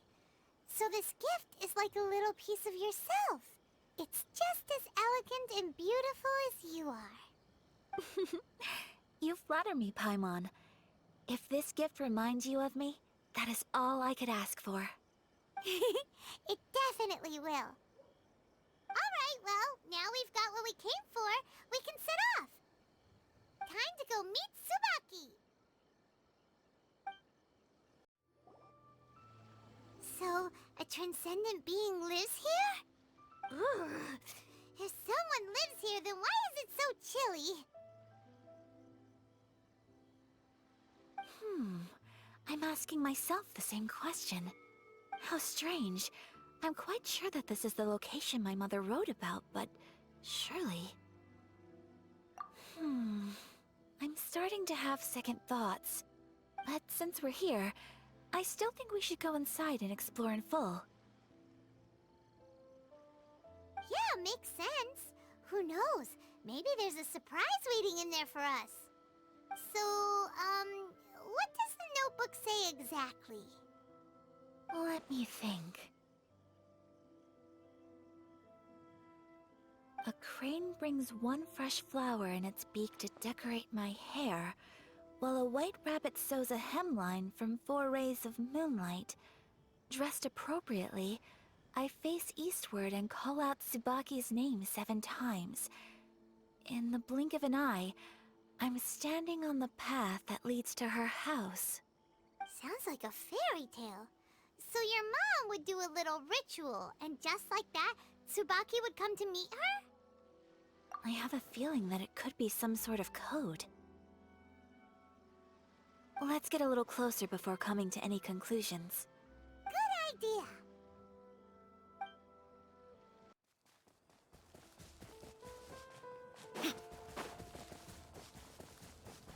There are some bushes on the rock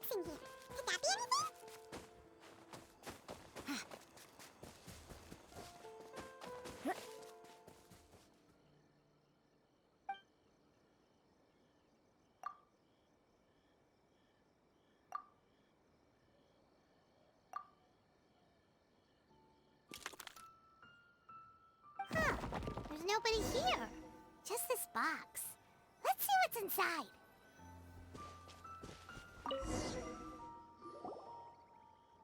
Did it open? Did it open? Did our Inazuma Adeptus leave any treasure here? What's this? Huh. Looks like a book.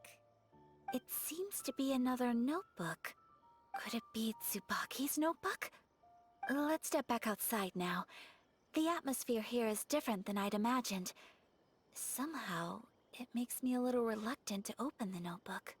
Paimon knows what you mean. Reading in low light is really bad for your eyes. Come on, let's get back outside. Here will do just fine. Alright, let's see what the notebook says. Ooh, Paimon bets it's all about mysterious treasure! So exciting! What is it? Why are you whispering all of a sudden?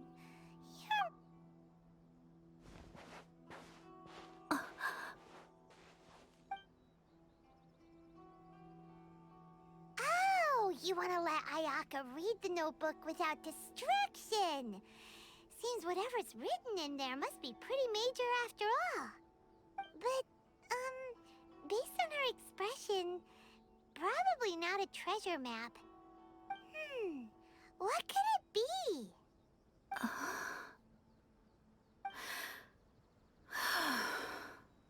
Traveler, Paimon, sorry to keep you waiting so long. No worries, it wasn't long at all. You're a very fast reader. Yes, I have. I think I ought to share the truth of this notebook with you both, even though the contents are completely different than what I was expecting. Different how? You mean it wasn't a Fox Envoy who wrote this? Not a Fox Envoy, no. It turns out that Tsubaki's real identity is my mother herself. Huh? Surprised? Me too. But that's what it says at the very beginning of the notebook. Tsubaki and I are the same person, and yet we are different. When I become Tsubaki, I stop being Kamisato Kayo and become the most ordinary woman in the world. What follows in these pages is the ordinary, everyday life of a regular person. Nothing more, nothing less. This notebook is, for the most part, a collection of my mother's musings, both private and trivial. All of the things we thought were about Tsubaki were in fact about my mother herself. So, that means that the kimono design and the international dishes are things that my mother wished to try, yes. I'm sure this all sounds utterly bizarre to you, but to me at least, my mother's behavior is completely understandable. Or to put it another way, I actually have another side to myself as well. I was at a loss for words when I started reading the contents of the notebook. It almost felt like someone had looked inside my mind, examined my thoughts, and then written them all down on paper. Ayaka. From the moment my mother married my father, she became the mother of the Kamisato household. And with that came all sorts of duties. At the same time, the prestige of the Yashiro Commission brought its own share of responsibility. On top of that, every action she ever took was seen as representing the Kamisato clan. People were always watching her. Under such circumstances, she never had much time to do the things she really wanted to do. After my parents passed away, Ayato and I took over responsibility for the affairs of the clan. We ran into all sorts of difficulties during that time. I'm not sure if people outside the clan could ever imagine what it was like. Every time I found myself up against a difficult issue, I'd ask myself, did my mother go through this too? What would she have done in this situation? Maybe it's because it had been so long since I last saw her, but somehow, all that was left of her in my mind was the side of her that inspired awe and commanded respect. But My image of her was incorrect. When I read this notebook, I realized she was just like me. Underneath whatever position she may have held, she was just an ordinary person. She liked pretty kimonos.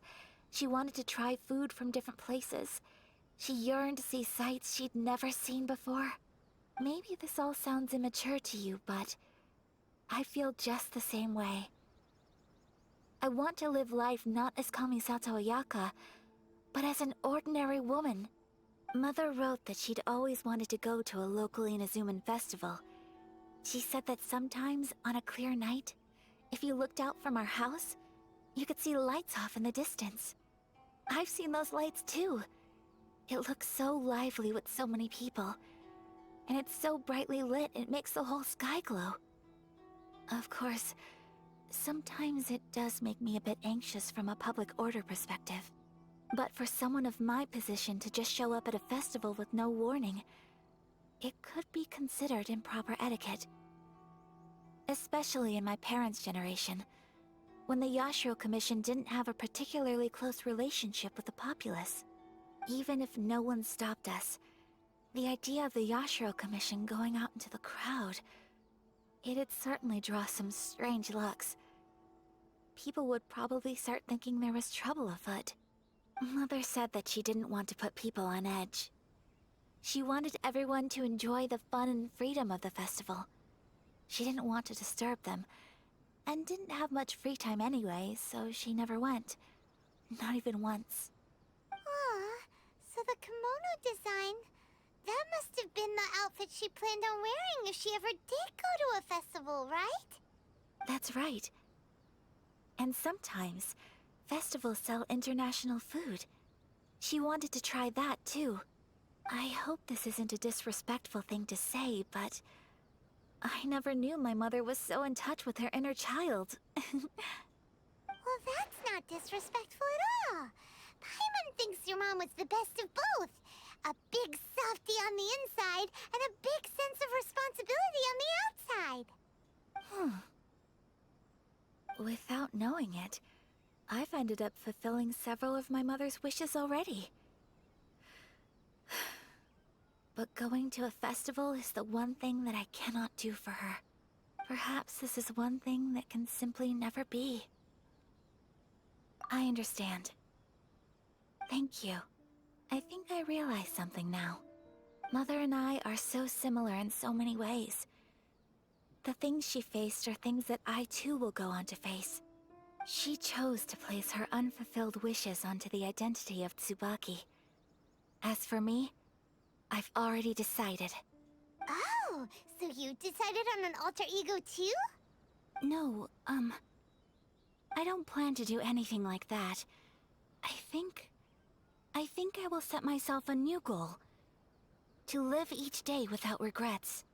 So, Traveler,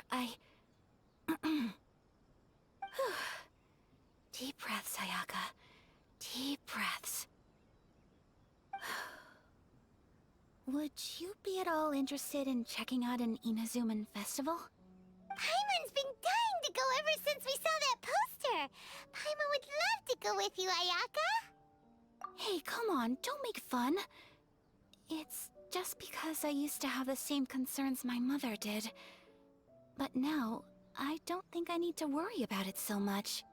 I'm going to be true to myself and fulfill the wish that my mother and I shared.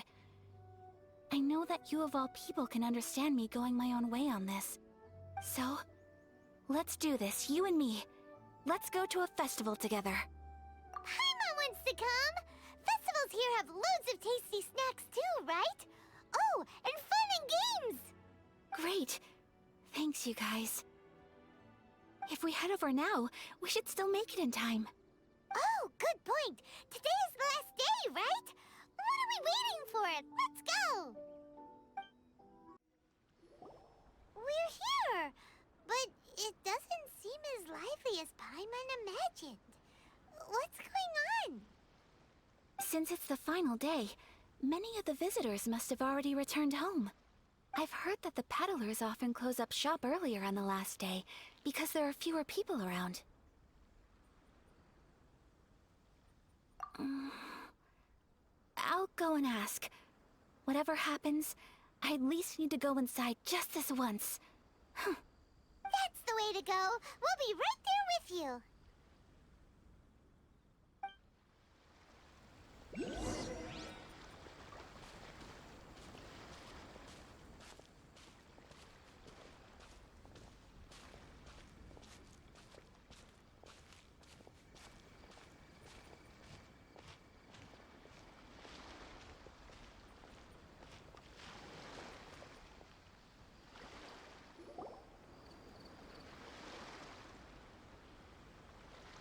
It hasn't closed yet. It's just that there aren't many people left. Let's hurry and see as much as we can. Hey, look at that stall! They have so many masks! Paimon's heard that everyone's supposed to wear a mask at these kinds of festivals. Is that rule still around nowadays, or...? That used to be the custom, yes. And today, it's still a popular way to dress up during festivals. But it's not a hard and fast rule. Hey! Is that who I think it is? Miss Kamisato, right? Oh, greetings. People seem to recognize Ayaka wherever we go. Guess that's just what it's like when you're a famous Inazuman. But of course! The Kamisato clan leads the Yashiro Commission. It's one of the most well-known clans in Inazuma. Not least because back when Master and Miss Kamisato had just taken over the family's affairs, they used to make public appearances all the time. Some of the younger generations have never even seen Miss Kamisato in person before. Being the age I am, I'm lucky enough to have seen her on many occasions over the years. You're too kind. My brother and I simply go where we must to fulfill our duties. But this is the first time I've seen anyone from your family at a festival. There must be some official business, I take it. Oh,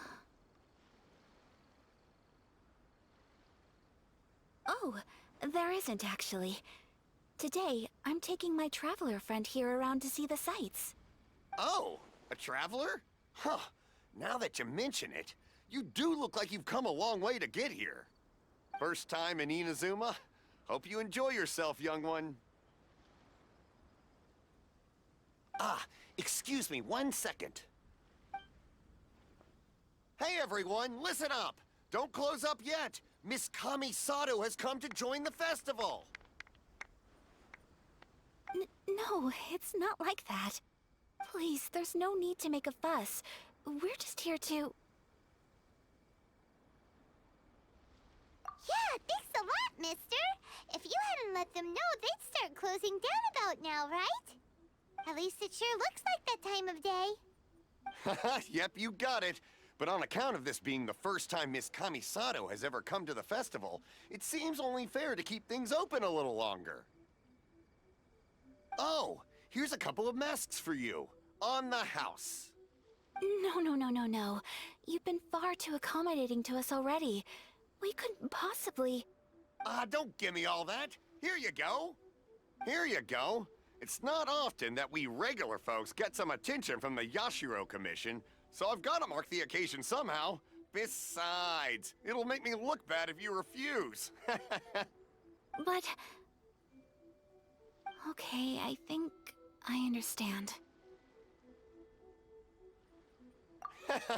It's my pleasure. You have yourself a good time. Sir, do you have anything for Paimon? Oh, hello there, kiddo. I'm sorry, but we don't have any masks in your size. Huh? Surely you're not gonna let Paimon be the only one at the festival without a mask? Paimon, don't worry. Wearing a mask is optional. But... Paimon doesn't want to feel left out. How about a tree leaf? That should be enough to cover up that little face of yours.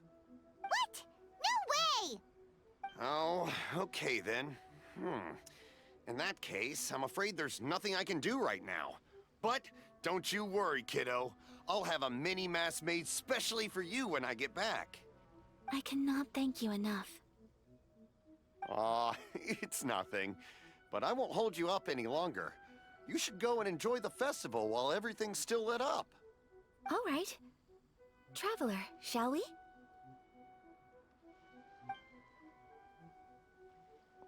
Oh, wait. Just one thing. I need to explain myself. I got a little nervous back there and I just made up any old excuse. But don't think of this as me taking you sightseeing, please. I brought you here because I genuinely wanted to spend time with you. Okay, great.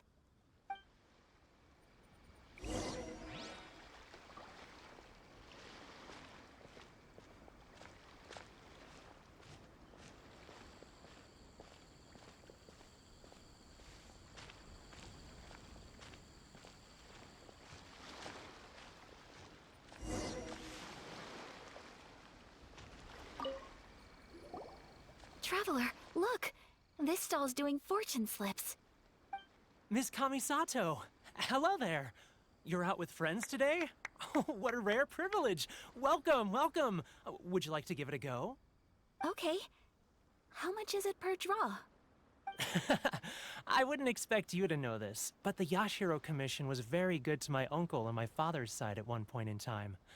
Thinking about it, it was when your father was around. I think he dealt with it personally. So you see, how could I possibly take your money? What? Are you sure?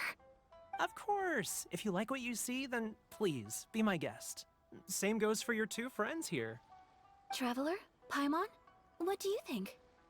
Seems like everyone wants to do something nice for Ayaka. So, if they insist, who are we to resist? Well, if that's how you feel, then okay. We'll take you up on your kind offer, sir.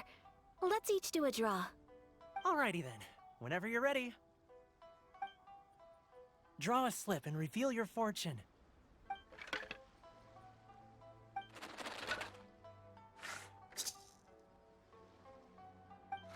Open it up and see how you fare. Whoa! Which one did you get? Paimon got Rising Fortune. No way! We got the same one! Traveler, what did you get? Wow, you're so lucky! Oh, congratulations are in order! Here's what great fortune from heaven means.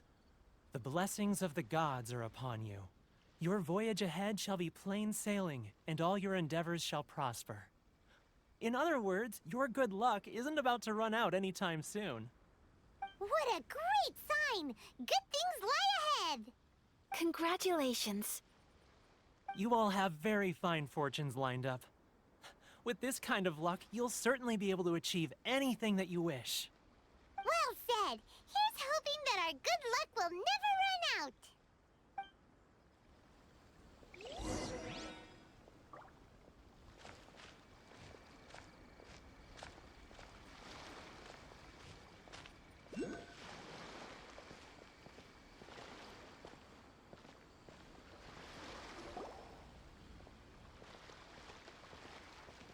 This food stall sells all kinds of Inazuman specialties.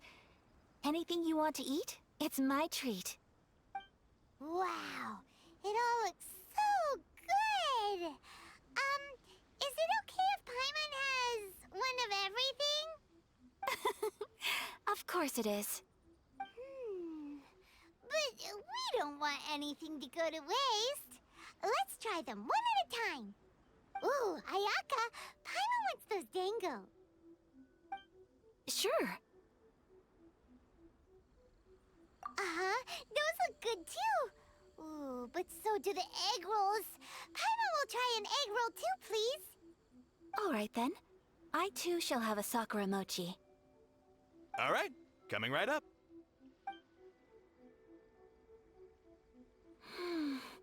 This Sakura mochi is just delicious.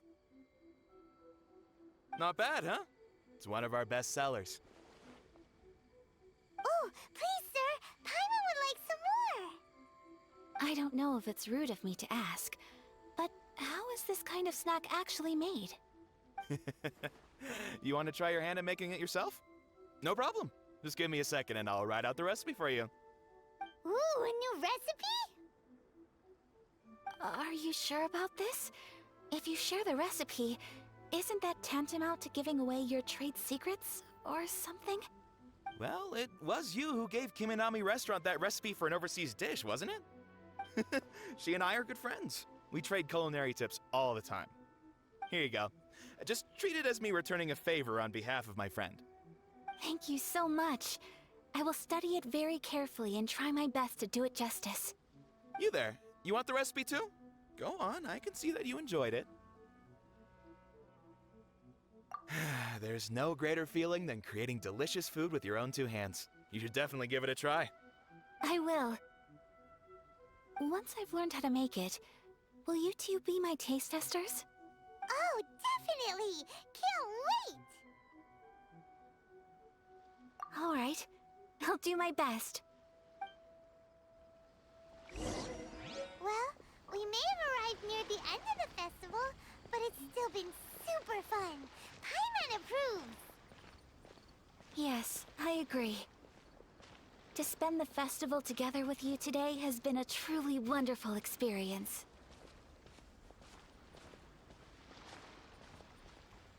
This stall sells prayer plaques. It's an Inazuman tradition. You draw your wish onto a pentagonal piece of wood called a prayer plaque, and pray that it will come true.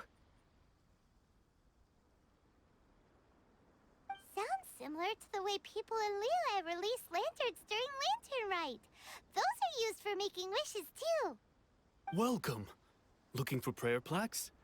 Every wish is sacred, and you've still got time to make yours before the festival ends. Looks fun! Shall we give it a try? Oh, wait, there's writing and drawing involved? Ugh, count Paimon out then. Paimon's head's feeling kind of fuzzy after eating so much just now. Not the best time for an intense burst of mental activity. 2 prayer plaques, please, sir. 2 prayer plaques for the young lady. There you go. Traveler, have you decided on your wish? Yes. You can either draw a picture to represent your wish or write it out in words. Either way, once you've committed your wish onto your plaque, please hang it onto the prayer rack. Wait, so they'll be on public display? Alright, well, let's see what you got. That will do for mine. May I see yours? This is you and your sister, isn't it? It's lovely. You'll be back together one day. Paimon believes it, and you should too. I believe it too. Your wish will surely come true. And I will keep you in my prayers. Ayaka, what did you draw? Is that Tenchukaku? That's right. I wish for peace and happiness for everyone in Inazuma, and good health for my family and friends. I do hope that wish can come true. Thank you. That gives me hope. I think that might be all we have time for today. Aw, it's time to leave already? I'm afraid so. The festival is coming to a close. Time flies when you're having fun. It seems to flow away from you like a rushing river, as precious and short-lived as a cherry blossom dancing in the wind. It's time to leave.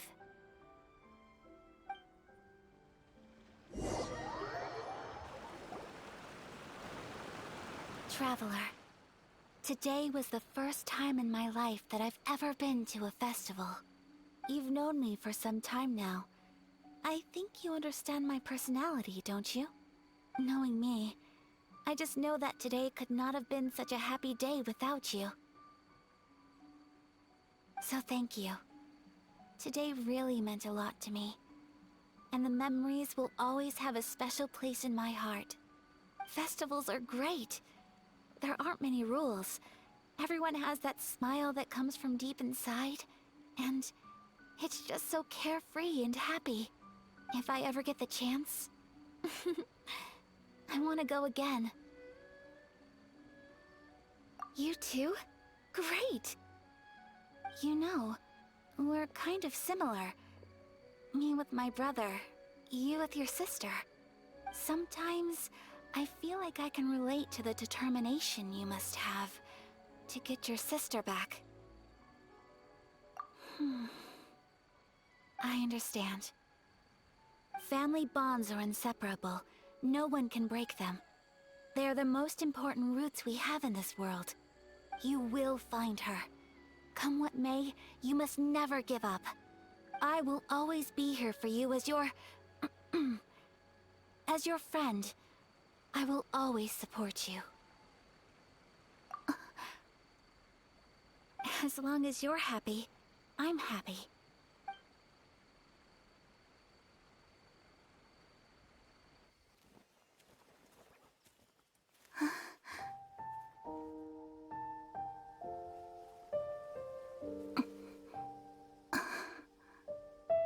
Oh, Traveler. Huh? There's something that I'd like to do. If you could spare me yet another moment.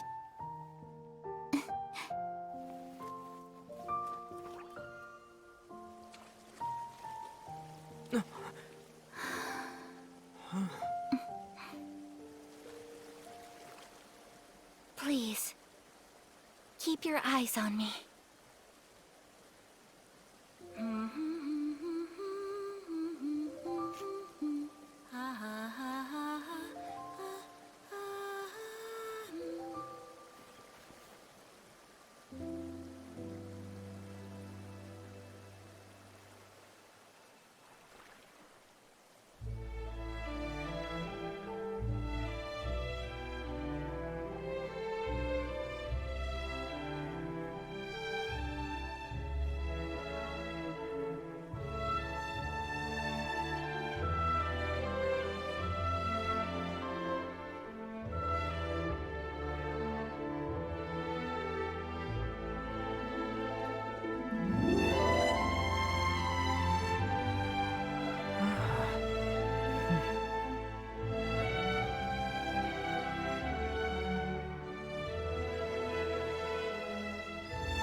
What do you think of my dance?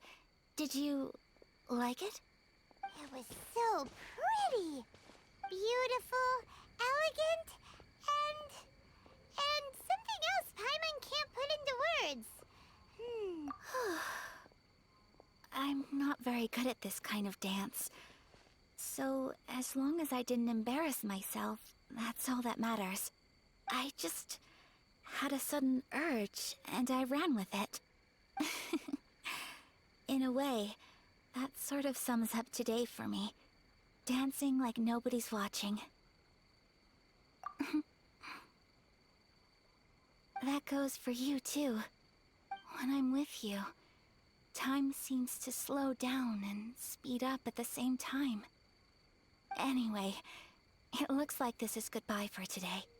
I can see myself the rest of the way back. Good night, Traveler.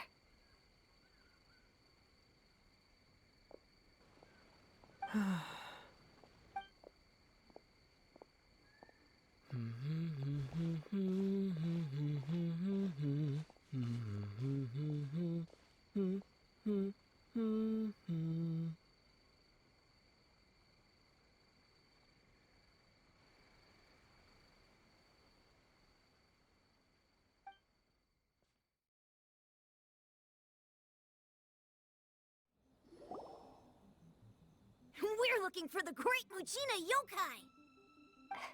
Do you know where it lives? Great Muchina Yokai? What's that? Huh? You've never heard of it? It's a sneaky monster that goes around playing tricks on people. It's got magic powers and can even shapeshift into anything it wants. One time, the great Mujina yokai stole some rice from our house. And this other time, it pushed my dad into the river.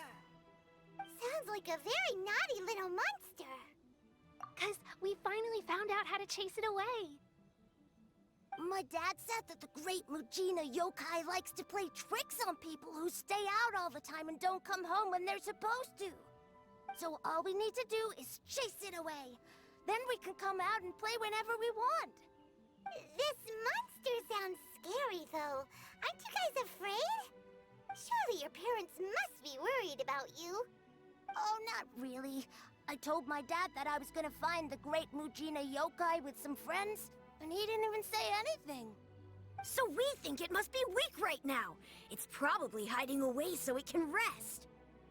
Yeah, so as long as we get home before it gets its strength back, we'll be safe. Something sounds very strange about all this, but Paimon can't say exactly what it is. Yeah, Paimon feels like the great Mujina yokai is one of those storybook monsters that doesn't exist in the real world. We should tell them so they don't waste all their time looking for it. Oh, children, listen up. There's no need to go looking for the great Mujina yokai, alright? Because it isn't real. Huh? No way. That's impossible. My dad wouldn't lie to me. Your folks are just worried about you is all. They don't want you wandering too far from home because it's too dangerous. That's not true. The great Mujina yokai is definitely real. Yeah! Yoimiya's even making some weapons for us. And then she's gonna show us how to blow it up! Yoimiya, huh? Wait, as in fireworks prison break, Yoimiya? We told her all about the great Mujina yokai. She said we shouldn't be scared of it. We should learn how to chase it away instead. We've been waiting for ages now. And finally, Yoimiya said that today's the day! Yoimiya plays with us and tells us stories all the time. She wouldn't tell a lie. But... Come on, let's get out of here and go find Yoimiya. Wait, hold on, don't go! They didn't seem to take that very well. But Paimon was only trying to look out for them. Who knows what Yoimiya's got to do with this? Let's follow the kids and see what's going on. Cheer up, guys. Don't be so down. He was only joking back there. How could the great Mujina yokai not exist, huh? But we've never seen it for ourselves. That's because the great Mujina yokai is extra powerful. And that's exactly why I need your help, isn't it? It's okay. Don't be discouraged. Hey, remember, if you want to be a hero, you gotta have patience. And wisdom, too. Even if you can't find it right now, it'll definitely show up before the fireworks show starts. So, remember to come and pick up your weapons from me before then, okay? No matter how powerful the great Mujina yokai might be, it's no match for my specially made fireworks. Just light them up and you'll scare it off no problem. It's up to you guys to protect your homes, your crops, and your folks. Got it. Thanks, Miss Yoimiya. We'll try and be more patient. Oh, yeah, hold up a sec. I have a few slips of paper for you guys, one each. Remember to give it to your parents and tell them to keep it safe. Just tell them it's from Yoimiya. They'll know what it's about. Okay, thank you, Yoimiya. We're gonna go back now. Oh, thanks, Yoimiya. Come play with us soon.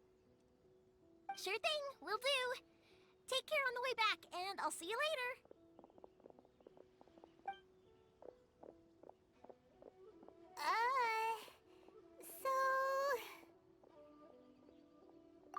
So it was you guys.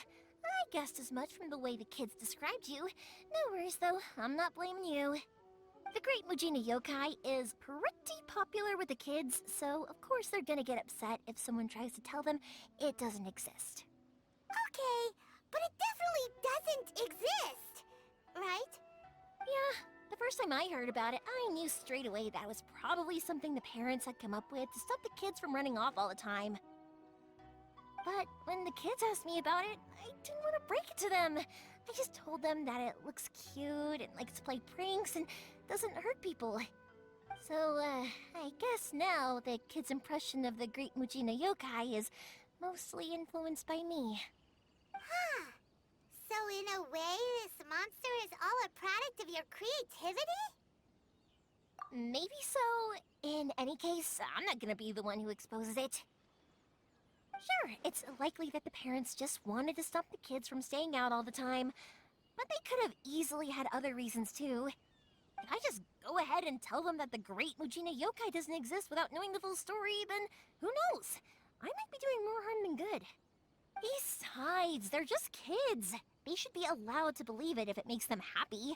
That's more important to them than questioning what's real and what isn't. Heck, I entertain my fair share of fantasies too.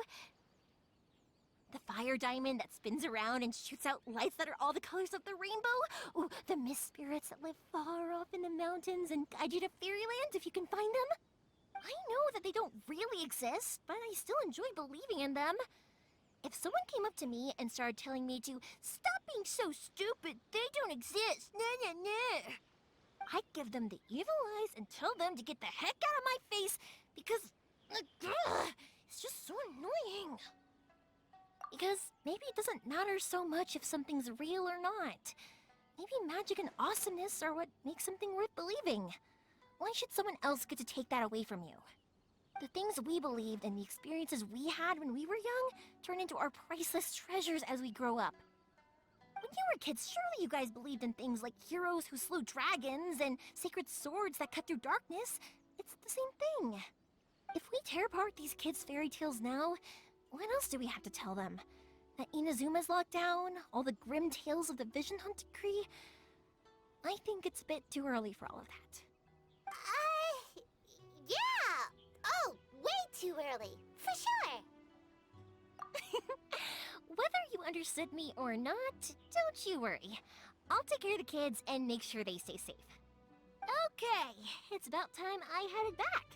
The Naganohara fireworks show is just around the corner, and there's still a lot of things to get ready.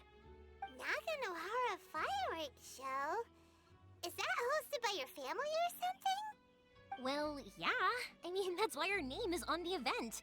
It's well known throughout Inazuma. Oh, on the subject, are you busy these days? If not, then you should totally come along. I'll prepare an extra pretty firework just for you. In that case, come with me to Naganohara. We'll go see my boss. There's still a few fireworks to finish off before the show. Inazuma is home to the Yai Publishing House, and a lot of people who like to write stories too. In fact, most of what they write is based off of the kinds of fairy tales I was just talking about. A lot of them have bad endings though. Like, the fire diamond will get put in a rich person's gallery where it will never be ignited again.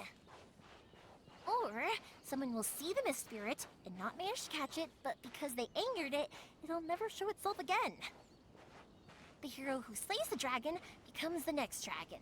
The sacred sword that once fought the darkness now becomes a doomsday weapon. I know these kinds of stories are all the rage nowadays, but I really can't bring myself to like them. If something's magical, it should be kept that way. Hey, Pops, I'm back! The fireworks show is almost upon us, and the fireworks for each family are almost ready. Oh, new faces? Who are these two? Friends or customers? A bit of both, actually. They arrived in Inazuma just recently. Can't let them miss out on a fireworks show after coming all this way, can we? Well, either way, come on in and have a seat. And I, Naganohara Ryunosuke, will tell you all about the long history of the Naganoharas. That can wait. Pops, I need to ask you about something. A long, long time ago. Pops has started telling his stories again. Sorry about this. Ever since Pops had his accident, his ears don't work too well. Really? But for a moment there, it almost seemed like you were having a coherent conversation. Much, much later, people eventually realized that if you grind certain materials into dust, they burn with many beautiful colors. Pops, wait! Huh? What's that?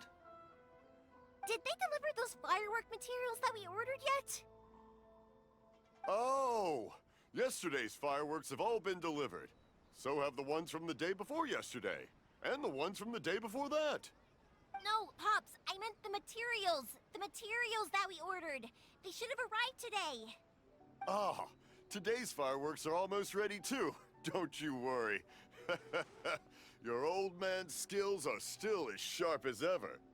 No, Pops, the materials. The raw materials for making fireworks. Sorry? Materials!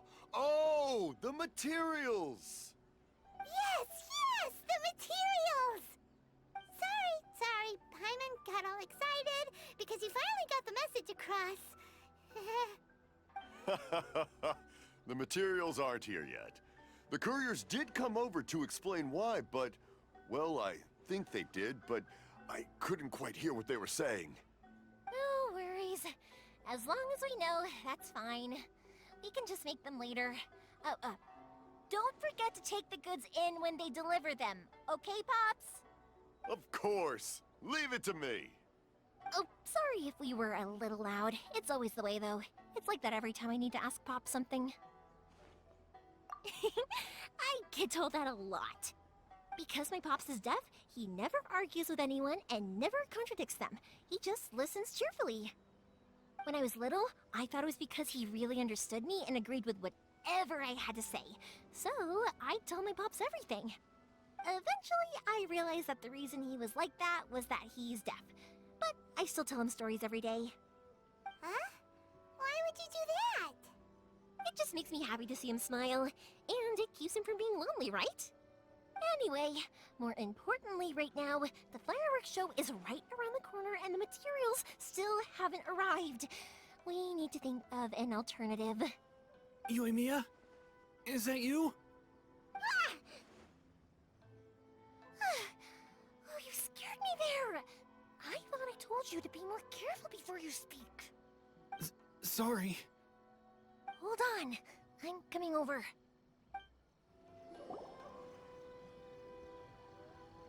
No one's looking. Okay, you can come out now. Come around the side.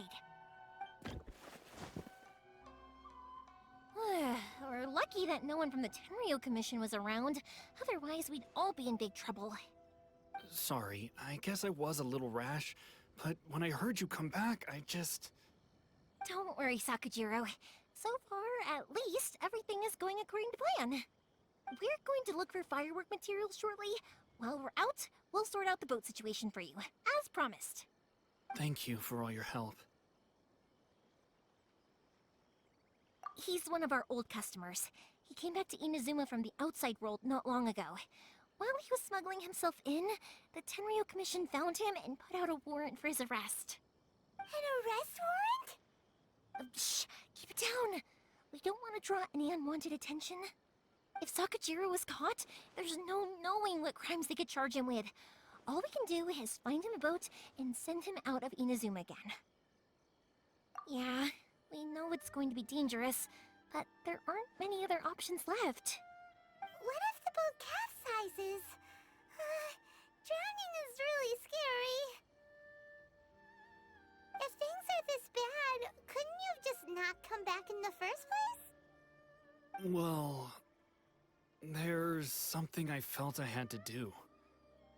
But as soon as I got back, I started hearing about all these unbelievable changes. I had made my mind up originally, but now I'm not sure anymore.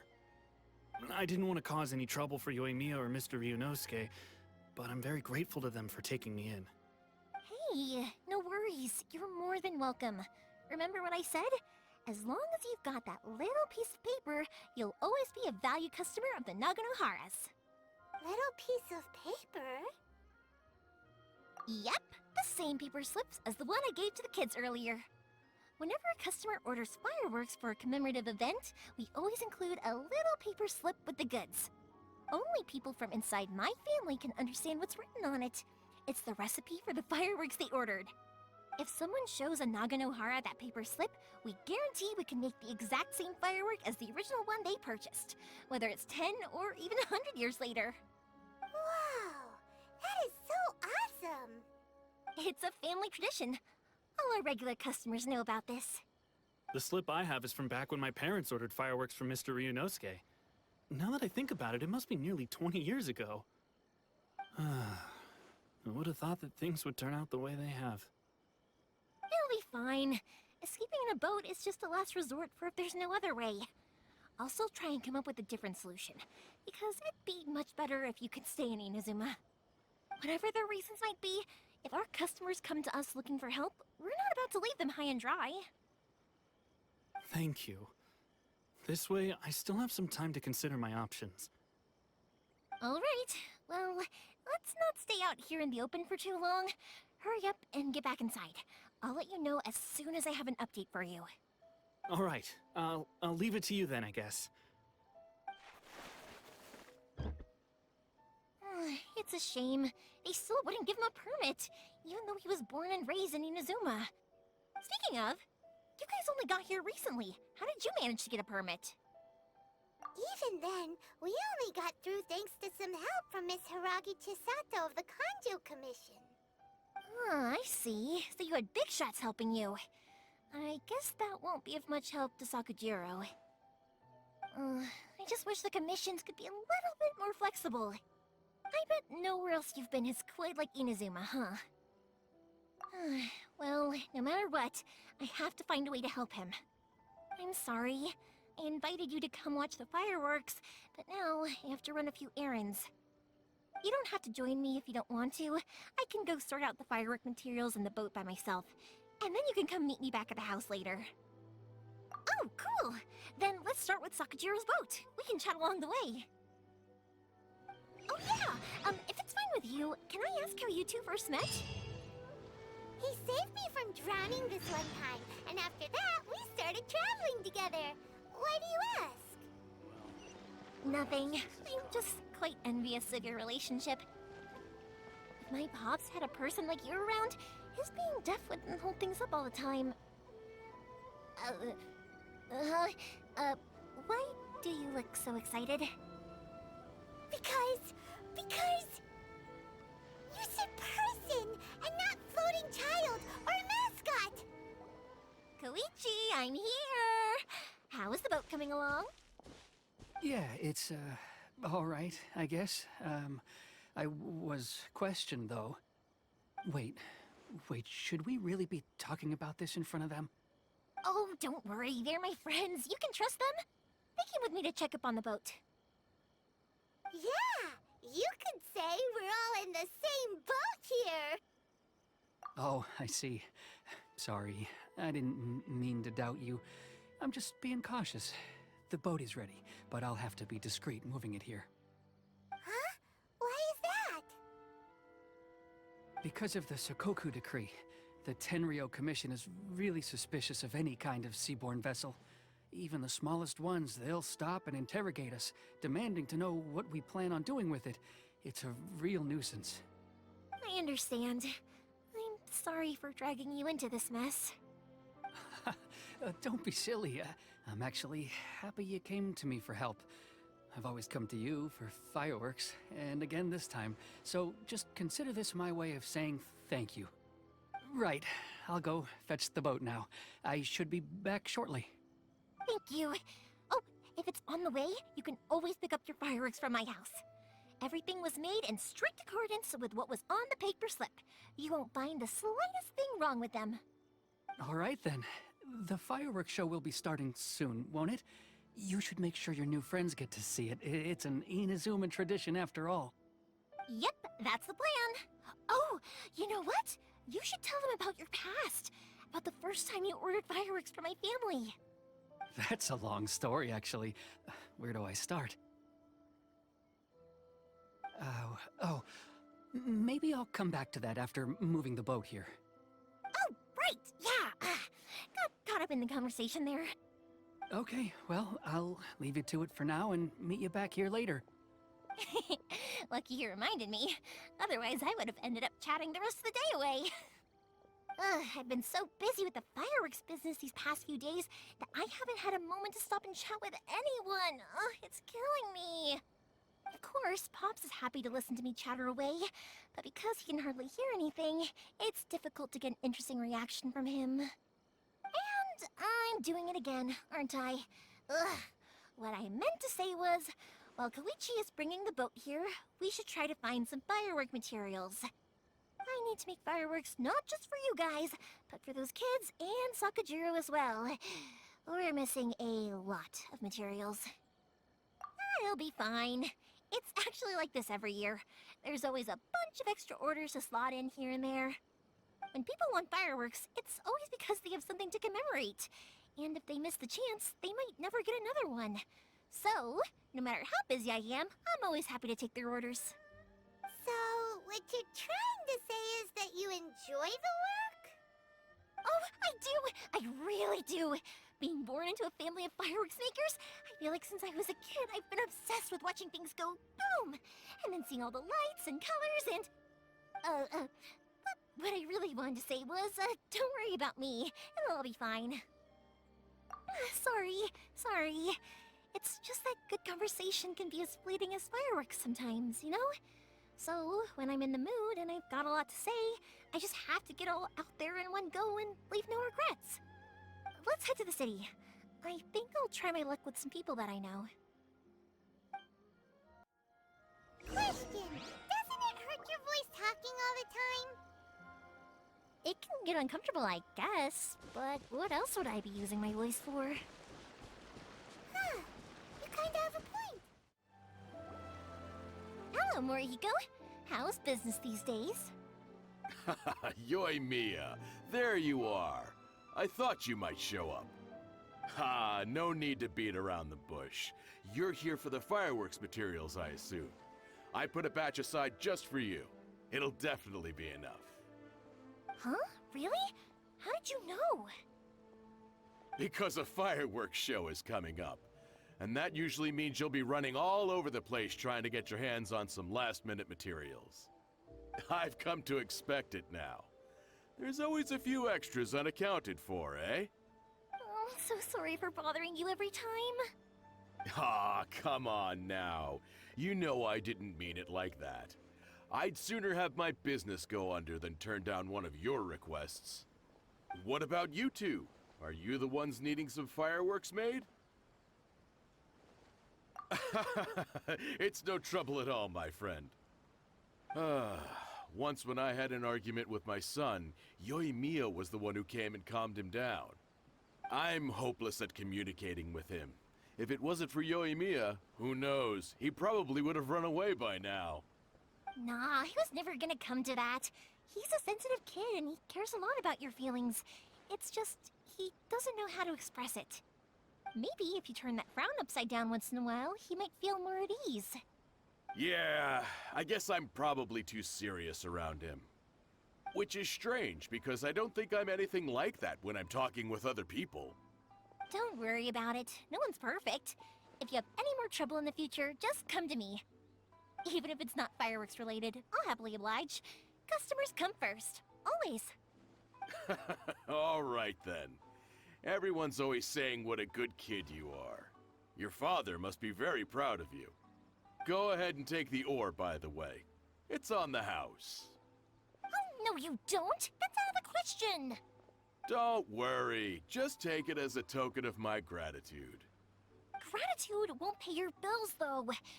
Don't do this to me. Can't we just play by normal business rules here? I already said it's fine.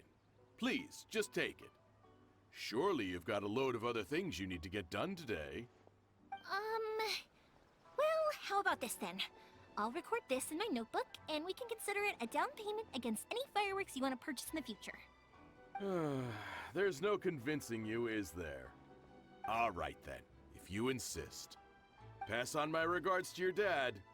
Tell him Morihiko wishes him health and happiness. Will do. You look after yourself as well. don't push yourself too hard. You don't want to make yourself ill again. Everyone seems to really like you, Yoimiya. You're not the first person to say that. In fact, some people think I'll literally do any favor they ask me to. When that happens, I say to them, hey, this is a fireworks store. We do fireworks. But they don't always listen, so it can't be helped. But also, it's not really a big deal. Anyway, we've gotten all the materials we need now, so that solves that problem. Next, we just need to go find someone to process them. Hajime, Mr. Aminoma, it's me! Ah, Yoimiya. If I'm not mistaken, you must be here for some firework materials. Seems like everyone knows how busy Yoimiya gets leading up to the fireworks show. I'm very sorry. Would you be able to wait for a while? I have quite a backlog of weapons orders right now. No worry. Oh, wait, actually, yeah, that could be a problem. Some worries. How about this? Do you need a hand? As long as we can get through your orders, you can help me process my ore, right? That will depend on my master. Oh, you don't mind, do you, Mr. Aminoma? As you know, it's not long now until the Naganohara fireworks show starts. There's still a lot of fireworks left to make, if I don't finish them on time. Talkative as ever, I see, dear child. The essence of Amenoma art is patience and focus. When the mind is disturbed, it will show in the blade that is forged. If you badger Hajime like this, you will only succeed in disrupting his concentration. But this is a special circumstance, surely! The Naganohara fireworks show is right around the corner! So give me your ore, and I will process it for you. Huh? Master, you mean you'll do the work personally? Is that so surprising? It is, after all, the only option. Thank you for helping out, Mr. Aminoma. You're quite welcome. The Naganohara fireworks show is an important event. This I know well. In addition to this, I am indebted to Ryunosuke for all the business he has given me.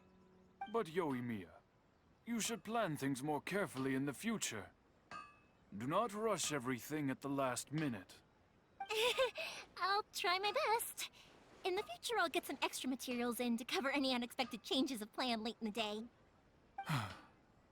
Though for you, dear child, no matter how much you prepare in advance, it may never be enough. Excuse me. I will be back shortly. Wow, Mr. Aminoma! Just look at the shape and size of these grains! It's beautiful! I'm at a loss for words. It's been a while since I've seen you take up your tools, but it looks like your craft hasn't degraded one bit. Of course. I have studied these techniques my whole life. They are impossible for me to forget. So, have Amenoma Art and Naganohara Fireworks been working together for a long time already? Back in the day, it was my master, and Ryunosuke's father. The people may have changed from one generation to another, but the ingredients required to make fireworks have remained the same. Hajime, in the future, this will be up to you. I know. All right, I won't bother you guys any longer. Oh, remember to come and watch the fireworks. Okay, time to head off. Koichi probably isn't back just yet, but let's go wait for him. Just as I thought, he isn't back yet. But not to worry, because actually, I've been hoping for a chance to have a nice long chat with you all day. Sorry for dragging you with me everywhere. Everyone's been so good to me, though. It's all gone really smoothly. Feels like Paimon has barely spoken a word this whole trip. I felt like I was neglecting you guys, so I wanted to find an opportunity to catch up. When we first met, I was in a hurry. We didn't have a chance to sit down and have a proper chat. You guys are travelers, right? So, where else did you go before coming to Inazuma? Ooh, sounds great! I heard they pretty much have no rules over there, right? So people are free to live their life however they want, doing whatever makes them happy. My pops actually received a gift from one of his old customers over there. It was from the winery or something. Dawn Winery! Their dandelion wine is super famous. Yes, that's the one. I remember when he drank it. I've never seen him enjoy a bottle of wine so much in his life. He was telling me all night about how good it tasted. My friend once said to me that only people with a strong will and a clear purpose decide to go traveling. Maybe it's to see a certain view or to fulfill a certain wish. So, what made you guys embark on your treacherous journey to Inazuma? And to find a lost family member, too. You were separated from your family because of a god? Oh. That must be really tough. I get it. Well, if that's how it is, then that's how it is. You know, I was going to ask if you guys wanted to stay here in Inazuma. Unlike the outside world, what Inazuma seeks is eternity. In other words, a state of tranquility where very little ever changes. The advantage of that is that if you're ever tired from your journey, Inazuma's a great place to come and rest. Let me put it this way. I was just worried that you might be getting weary. And if you keep pressing on in that state, you might start to lose sight of the things that made you want to start your journey in the first place. Sometimes. That's also just how it is. When you're exhausted, everything becomes an uphill struggle. Even trying to have fun. You won't be able to enjoy yourself if you're too tired. An adventurer friend of mine once told me that if you're too focused on reaching the end of the race, you'll miss a lot of opportunities and precious moments to be had along the way. Don't worry though, I'm sure I can think of some way to get you feeling relaxed and happy. And you're here now, so even if you're gonna leave eventually, I want to make sure you at least leave with fond memories. Who knows? Once you're reunited with your family, maybe you'll find Inazuma the right kind of place to call home. I already have an idea of the color and type of fireworks I want to give you guys. I'll keep it a secret for now, though. Yoimiya, I'm back. Sorry to keep you waiting. Let's head over to the boat. Or, did you want to keep chatting a little longer? Okay, good. Let's go then. Just act naturally, though we don't want to raise any suspicion. If it can withstand the storms out on the ocean, it must be super sturdy, right? Absolutely. Rest assured that the quality is guaranteed. That's way too small. Can't be helped, I'm afraid. This is the biggest and sturdiest boat that I can provide. It's built from the finest Inazuman timber. Still, I'll be the first to admit that if he's planning to ride this into the storm, it's going to be exceedingly dangerous. I'm also hoping Sakajiro won't have to use it. It's just there as a last resort. I gotta say though, Koichi, it feels like your craft has improved once again. I'm not the one you should be praising. It's all thanks to the guys who kindly pitched in. To avoid detection, we each worked on our own materials separately, then assembled them secretly in the night. This is the largest we could afford to build. Any bigger and there's no way it would pass the Tenryou Commission's inspection. Let's store the boat here for now then. I'll fill Sakajiro in when I get back. He'll need to make some preparations before setting sail. Uh-oh. Paimon feels really worried all of a sudden. Doesn't helping Sakajiro make you a collaborator in the eyes of the Tenryou Commission? Maybe it does, but I knew what I was getting into from the moment I agreed to help him. My family has pretty good connections with the Yashiro Commission. We work very closely with them, and whenever there's a national event of any sort, the other two commissions come to us too. As long as I'm polite and respectful and don't cause a fuss, they won't look to cause trouble for me either. And anyway, to your point about collaboration, you've been helping out too, right? That's true. This was all a collaborative effort. Wait! Oh no! Ah, so you're seasoned crooks already, eh? Don't know what I was worried about then. Anyway, thanks for everything, Koichi. And your fireworks are ready, so just go pick them up from my house whenever you want. While you're there, you can get my pops to settle the boat construction fees. Oh, don't worry about paying anything. Third Sis would be sure to scold me if she found out I'd taken Mora from the Naganoharas. Who's Third Sis? Oh, let me explain this one. It's a story my pops told me. There used to be a thriving merchants guild in Inazuma. It got really prosperous. At one point, there were a dozen or so kids born around the same time to the families of the guild. They all grew up together, each of them learning their respective family's business. They were a tightly knit group of friends, but eventually, they all grew up and decided they each wanted to go into business themselves. It was inevitable that business would send them all to different corners of the world, and that they'd have far less opportunity to see each other in the future. That's right. Just before we went our separate ways, the eldest of the group suggested that we should all go watch some fireworks together one last time. They were all very ambitious types, and each had their own knack for doing business. One by one, they left, until Koichi was the only one of them remaining in Inazuma. After that, he hardly saw them. But whenever one of them did come back to visit, fireworks would always be involved. Yeah, no matter how close you and your friends are, there's always gonna be some distance after being separated for a long time. But as soon as the fireworks lit up the sky, it'd instantly take us right back to our childhood, and we'd be chatting away like in the old days. To us, those memories are eternal. Oh, so this is what you meant when you were talking about commemorating things. Yep, that's exactly right. That's why I can't let people down when they're counting on me for their fireworks. Anyway, I need to go update Sakujiro. See you, Koichi. Thanks again for your help. Yeah, I should get out of here too. I don't want to get caught red-handed. Okay, story time. So, whenever Koichi brings one of his friends from the trade association to see me, they always mention how they used to play with me when I was a kid, or held me once as a baby, or something. But there are so many of them in that friendship group, and I don't remember anything from that age anyway, so I never have a clue who they are. One time, he shows up with another one of his friends, and the friend asks me if I remembered him. So I'm like, yes, I do! You held me once when I was just a baby. Koichi just bursts out laughing and says, actually, this is one of his carpenter friends.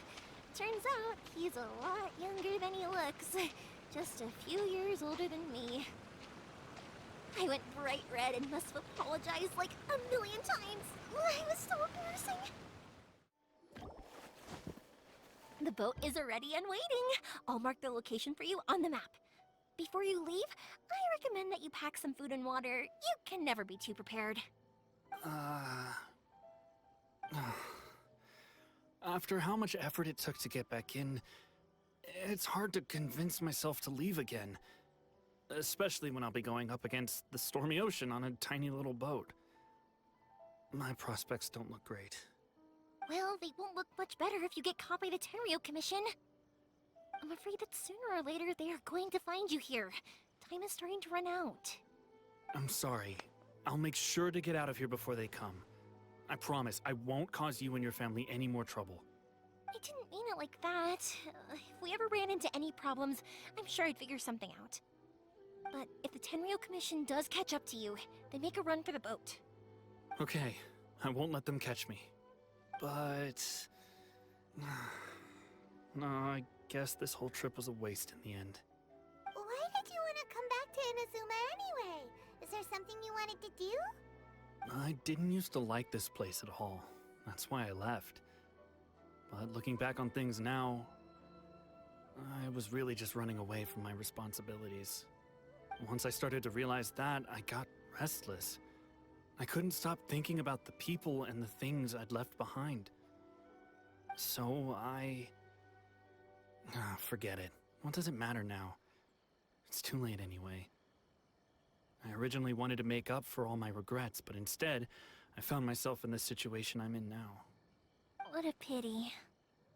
Talk to us about it. Maybe we could... If only there was no Sakoku decree, huh? Anyway, don't worry. We're not going to bother you about it. We'll keep trying to buy you as much time as possible until you reach your final decision. The Tenryou Commission. If only they weren't so overzealous, there might be a way. Oh, that's right!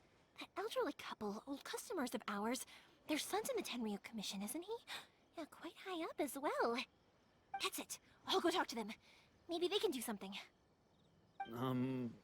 Are you sure they won't just report me instead? Oh, don't worry about that. They're really nice people. I know them well. They won't cause us any issues. All right. You should get back indoors, Sakujiro. We'll be back in no time at all. Okay, let's go. Time waits for no one. Wait, hang on. What about the fireworks? All those materials? There's so many orders to finish. Pops! Pops! No, never mind. I know. I'll write him a note telling him to sort out the fireworks. Well, if it isn't Yoimiya. Come on in, dear. Come and take a seat. Are these two your friends? Yes, they're travelers from afar. Outsiders have a very difficult time getting into Inazuma nowadays. Indeed, these are unprecedented times. But seeing as they came all this way, we locals should give them a warm welcome. Mm-hmm. Oh, before I forget, I brought the fireworks that you ordered. Oh, thank you, dear. Your family is so good to us every year. First your father, and now you. I wonder if I'll still be around to see the next hair of Naganohara fireworks. Of course you will. You're both in great health. Don't say things like that. It's bad luck. We aren't as young as we once were, though. The body knows it. It used to be that I could spend all day working the land, carrying water back and forth. But now, even a moment of light work leaves me with all sorts of aches and pains. I wanted to do some weeding yesterday, but as soon as I bent down to get started, I suddenly felt that if I went any further, I wouldn't be able to get back up again. No worries. Say no more. We'll handle it. No, no, no. We can't be putting you to work when you're a guest in our home. I'll just go fetch the tea and some snacks, and then we'll continue our conversation. It's fine. It's not like it's the first time I've helped you with chores. I just haven't had much time recently with the fireworks show coming up.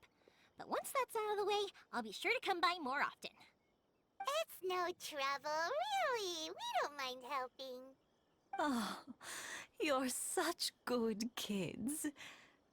As for mine, he's all grown up now.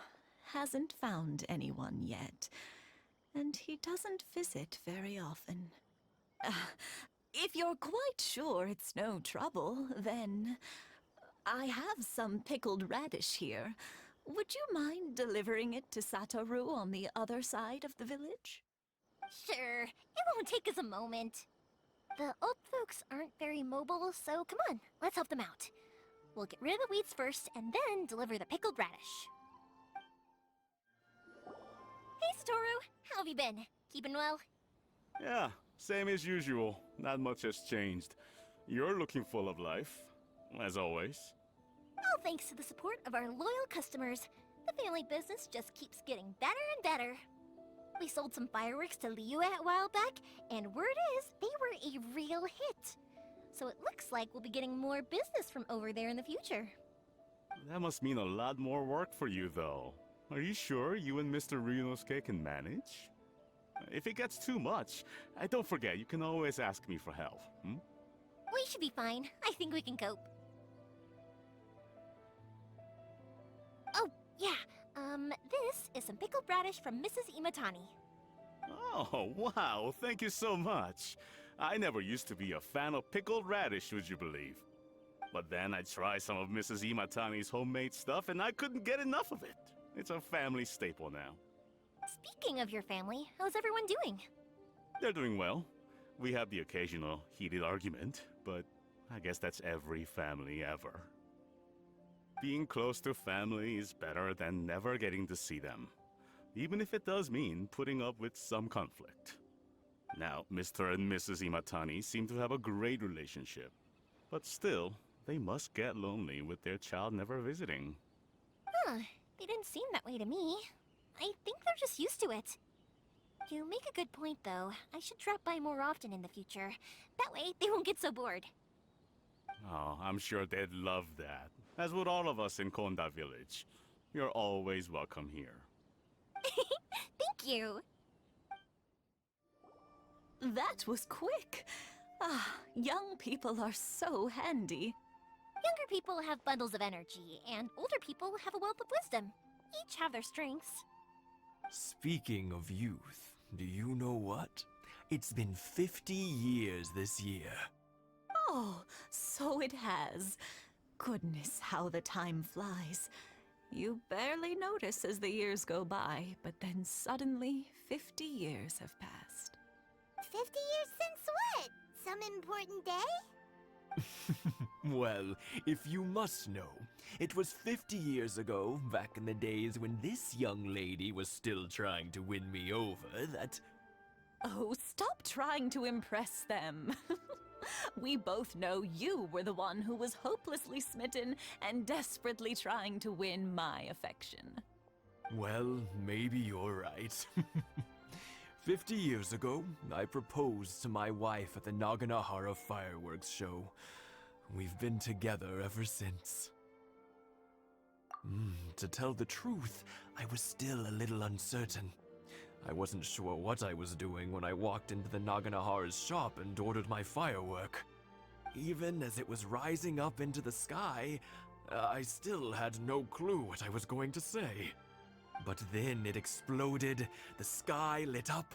I looked back at her and saw her eyes twinkling in the light of the fireworks. Before I knew what was happening, apparently, I'd already said it. And, well, she'd said yes. 50 years. In some ways, it's a long time. In others, it's no time at all. Really, it's just a number. But 50 years of being together? Now that is something worth commemorating. I had no idea it was your 50th anniversary. If I'd known, I would have made some extra fancy fireworks just for you. Oh no, it's quite all right. We always set off the same firework every year. It wouldn't be the same without it. Seeing that firework go off takes us right back to those days. Even at this age, we still look back with not a single regret. Ah, what a great relationship they have. Enough about us, though. Yoimiya, aren't you busy with the fireworks show coming up? Was there something you needed to discuss? Yeah, it's a difficult thing to talk about, but here goes.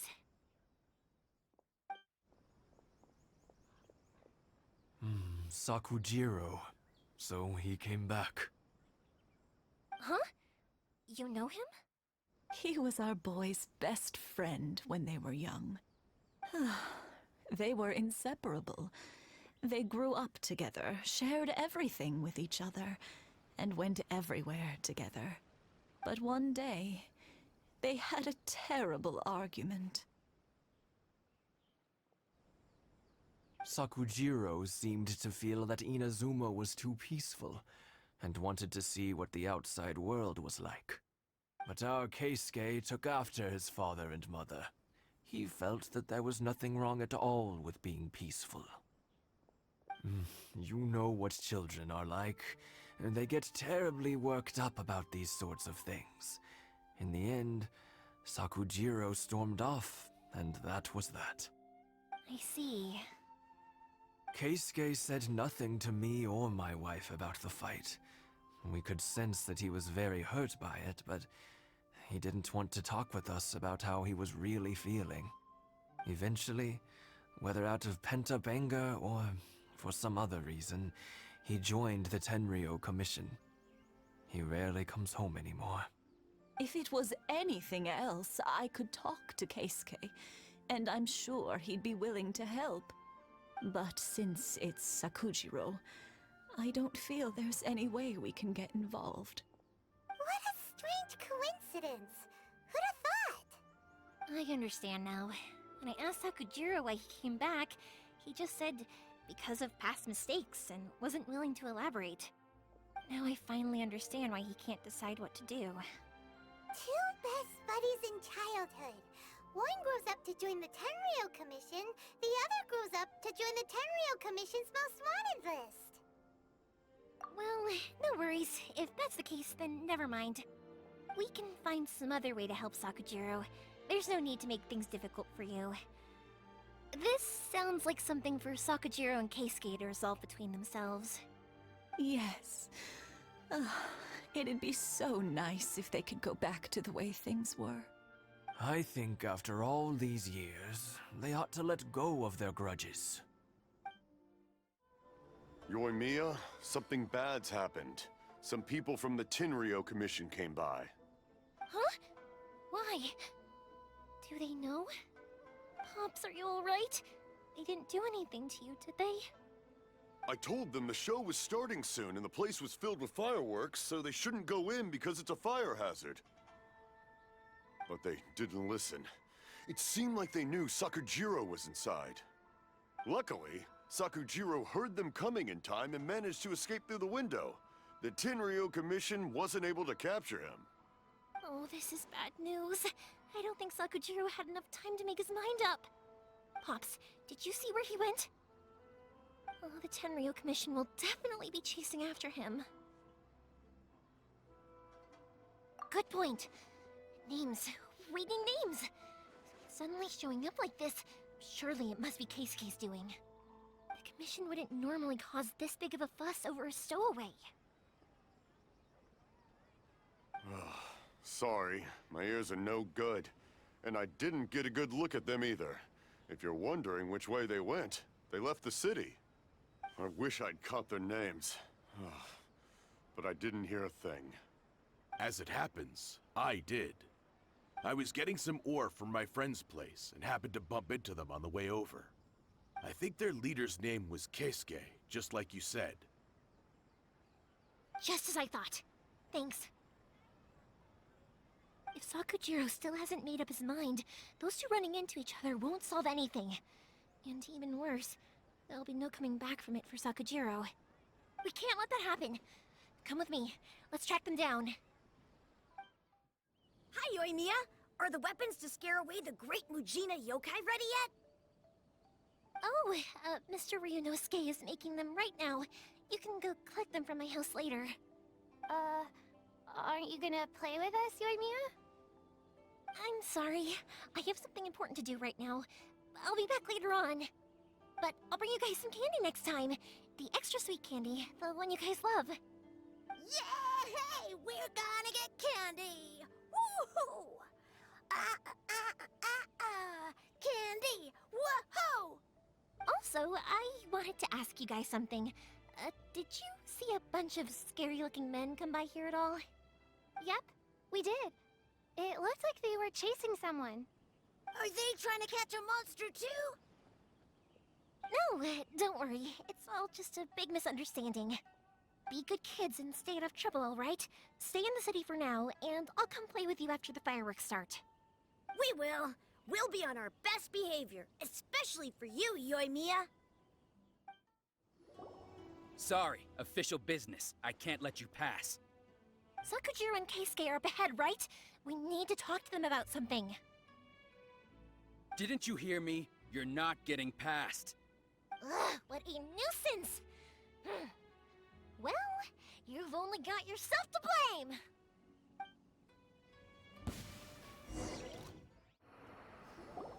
How dare you impede the work of the Tenryou Commission? You will be punished for your actions! There is nowhere you can escape justice. Not even at the edges of the world! Huh, look at that! The one with the loudest mouth had the fastest feet. We can't waste any more time on these guys. Let's push on. They should be just ahead.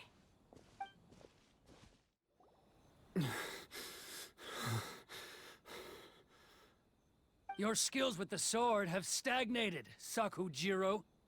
You should have known that you stood no chance against me in a duel. I never imagined I'd fall into your hands.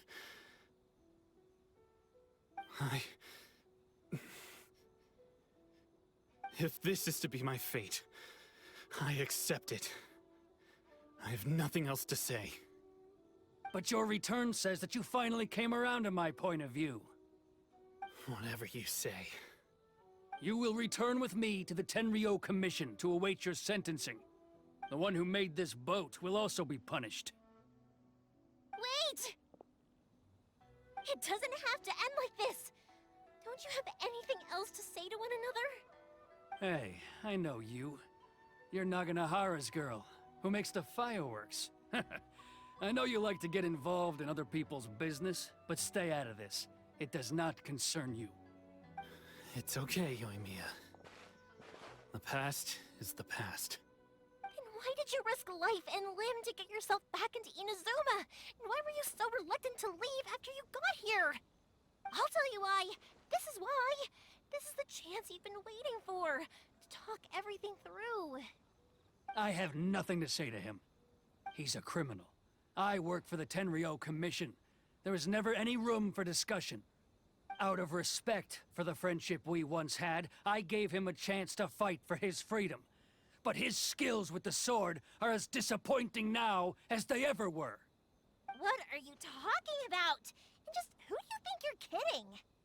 You left all your subordinates back there to guard the road, making sure no one else followed you here. Seems to me like you were hoping for a chance to talk. I can see it in your faces.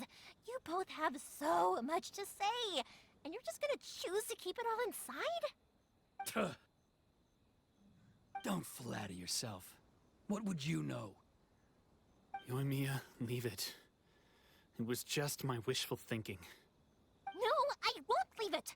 I will not stand by and watch when you haven't even done anything! Keisuke, you seem to like settling things with a duel, so let's do it your way. I challenge you to a duel.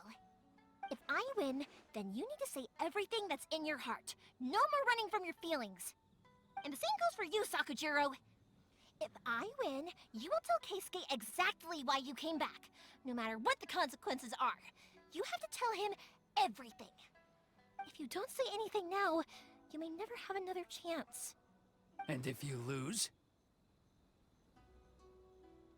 Then I'll admit to collaborating with Sakujiro, and accept the Tenryou Commission's punishment. Yoimiya. I accept. Let's settle this with a duel. Sir, we're here to back you up. Back up? Those are supposed to be one-on-one! Alright, that's it! Let's help Yoimiya! We can't let her fight them all alone! Sir, they are too strong. We need more men. Stand down. What? I thought I told you to stay away. Now stand down. Yes, sir. Sorry.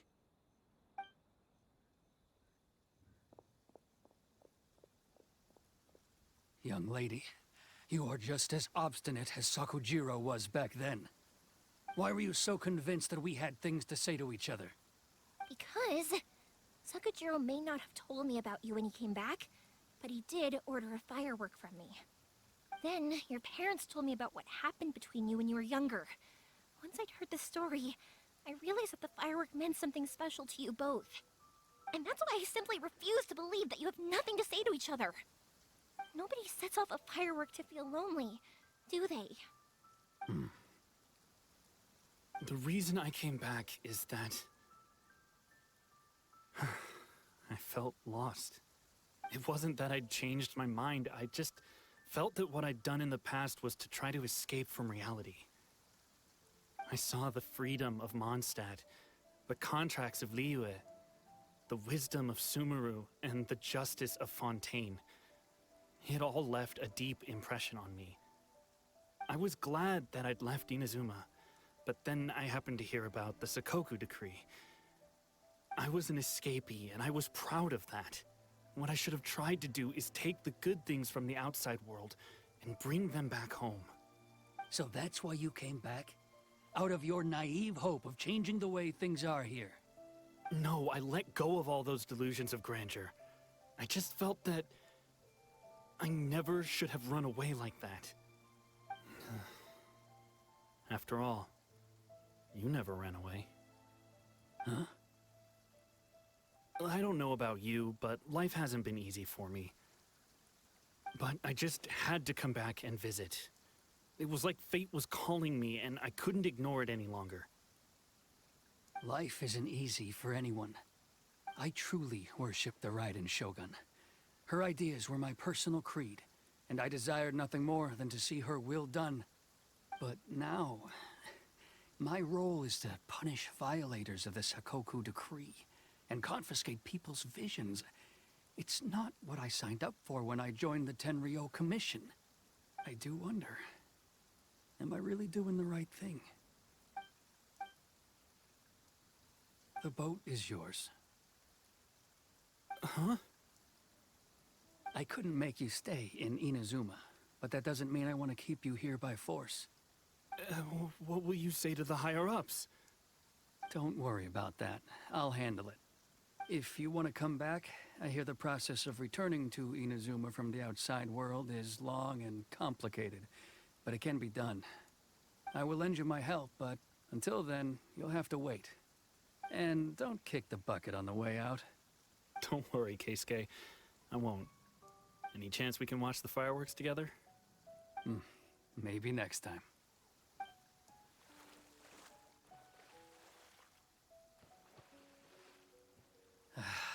I'll be demoted for sure. It's not like me to give in to childish sentiment like this. I can't explain why I went through with it. It's the one that Sakujiro planned on using for his escape. I asked Yoshitaka and the others to transport it here, citing the temporary contraband storage clause. Forcing Sakujiro to this spot was also something I had planned all along. It's just like you said, Yoimiya. Even though I hadn't fully made up my mind, my actions betrayed my intent. But I think you did the right thing. And look, now you've managed to resolve the grievance in your heart by talking about it. I understand now. Thank you. I didn't know you were quite so perceptive. You saw right into what I was thinking. That's only because I know your parents so well. They're both really nice people, so I didn't think the apple would fall too far from the tree. I had heard there was a new Naganohara running things these days. Little loud and reckless, maybe, but you live up to the family name.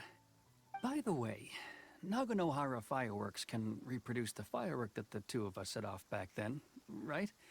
Would you be able to make one for me? Sorry, no can do. Without the slipper reference, I can't make the same one again. And I'm afraid Sakujiro is the one with the slip. Ah, I see. Never mind then. Don't get too down just yet, though. I mentioned that Sakujiro ordered a firework from me, didn't I? I can't make another one, but I'm guessing Sakujiro probably won't be needing his anymore. It'd be a shame for it to go to waste, so I'll make an exception and let you set it off instead. Thank you very much. No worries. And don't miss out on the start of the fireworks show. Yoimiya! The way you took command of that whole situation was amazing! What can I say? I like to talk. I'm a strong believer in the power of words. If you're not willing to communicate, then the problem just sits there. If you just keep staring at it without doing anything, eventually you'll watch every last opportunity to resolve it slip away before your eyes. Sakujiro and Keisuke can't turn back the clock in their relationship, but that's no reason to live with remorse. Anyway, follow me. I'll bring you to the perfect place to watch the fireworks. My pops will set off the firework that I wanted to give to you.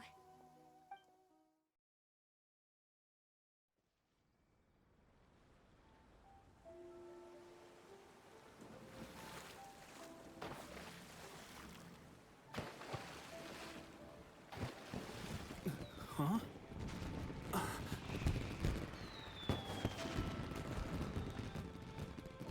Oh.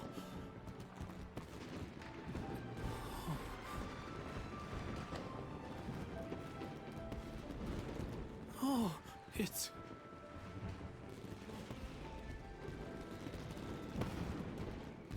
Keisuke.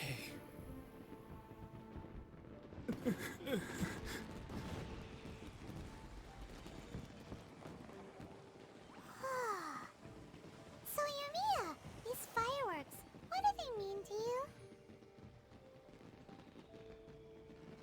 Yoimiya? Shh. Huh? Oh.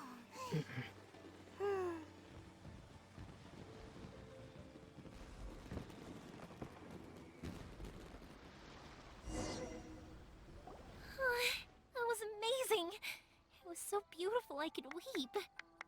I didn't actually cry though, right? I just feel a bit misty-eyed. Oh, remember that big one that went up first? The gold one? That's the one I had Pops make for you.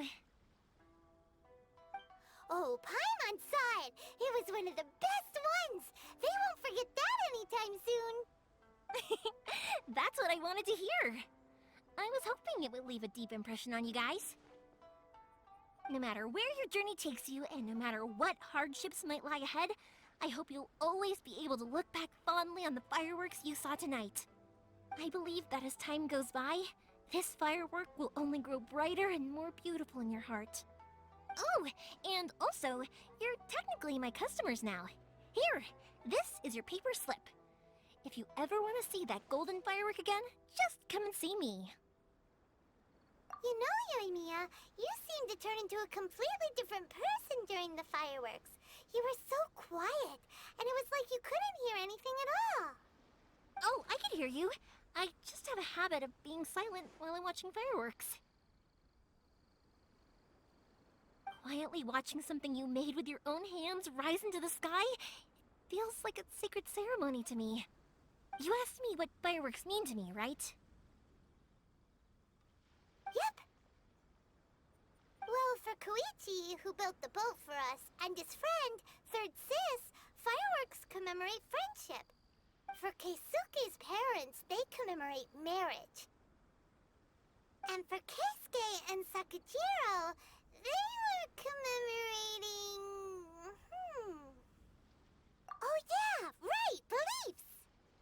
As for me, to be honest, even though I've thought about it countless times before, I still haven't found an answer. Seriously? Huh. Paimon was expecting something deep and philosophical. Well, no one's ever asked me this before, so I've never really settled on an answer. It was by chance that I happened to be born into the Naganohara family, so it was by chance that I ended up learning this craft from my pops. It's also by chance that I've met so many people, learned so many things, and discovered that people associate watching fireworks with the things that are most precious to them. Fireworks that disappear in a flash of light are probably the furthest thing away from the eternity that our shogun desires. But people's feelings don't just disappear, and it's those feelings that give fireworks their purpose. If nobody wanted to watch fireworks, then they wouldn't exist. Also, consider this. You have to have the Naganoharas because so many people are emotionally invested in the existence of fireworks. If we didn't exist, their wishes would go unfulfilled, wouldn't they? You know, I don't really think about complicated things like this very often. But I'm proud that I was born into the Naganohara family and have the chance to make so many pretty fireworks. Inazuma is not such a bad place. Paimon's having a pretty good time. But we should probably go and see about the next operation that Toma and Ayaka were talking about, right? As usual, it's the first stop, Komori Tea House. Are you ready to head over? One day, we'll showcase Inazuma's fireworks to all of Tibet.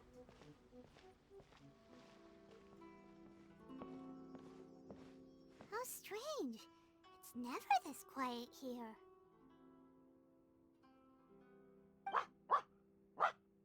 Toma's playing his ventriloquist game again, huh? Toma? Toma! Hey, you can come out now. Paimon's seen you already. Oh, not a peep. So where the heck is he then? Huh, what's got Taro Maru so worked up today? He's always such a good boy. Hello. Have either of you seen Toma? No, we thought he'd be with you. Why? Has something happened? And it's as I feared. On the way here, I heard that Toma had been taken away by the Tenryou Commission. I wasn't certain whether it was true, so I came right here. The fact that he hasn't arrived here as we arranged suggests that it is true. The Raiden Shogun is holding a vision hunt ceremony at the statue of the omnipresent god today to mark the 100th vision seized under the decree. And the 100th vision bearer in question, the one who will have their vision seized, I fear, is Toma. Hold up a second. So the ceremony that Toma said the Tenryou Commission were busy preparing for, that was this vision hunt ceremony? And he was the target all along? I believe so. The Shogun and the Tenryou Commission see the ceremony as a milestone. With the 100th vision, they wish to mark the success of the vision hunt decree to date. This cannot happen. I must go and rescue him. Yeah, like it or not, you represent the whole Yashiro Commission. So if you go and pull a stunt like that, you're basically declaring you and the Raiden Shogun are enemies now, right? And by doing it so publicly, you might be implicating a lot of other people from the Yashiro Commission too. There is no other option. I must act with haste. The ceremony is about to begin. I will not abandon Toma like this. He is my friend. To think that not long ago we were all eating hot pot together. But...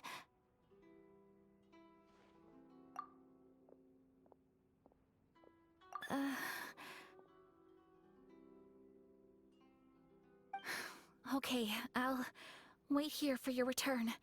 Get back safely. Don't worry, Ayaka. A friend's life is on the line. We ain't about to mess this up.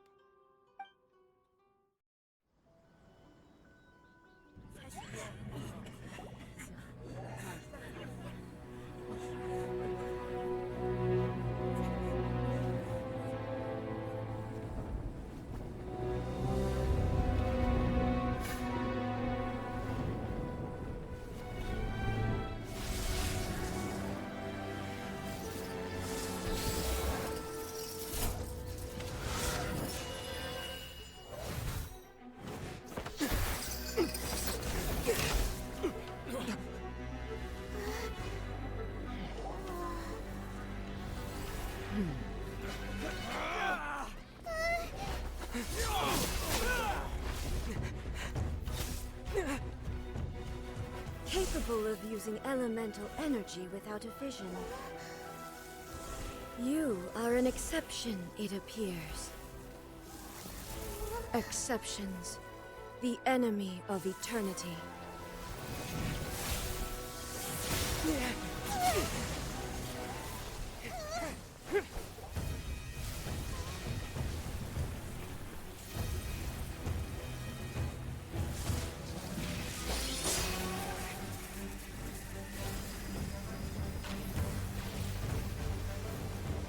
You will be inlaid upon this statue.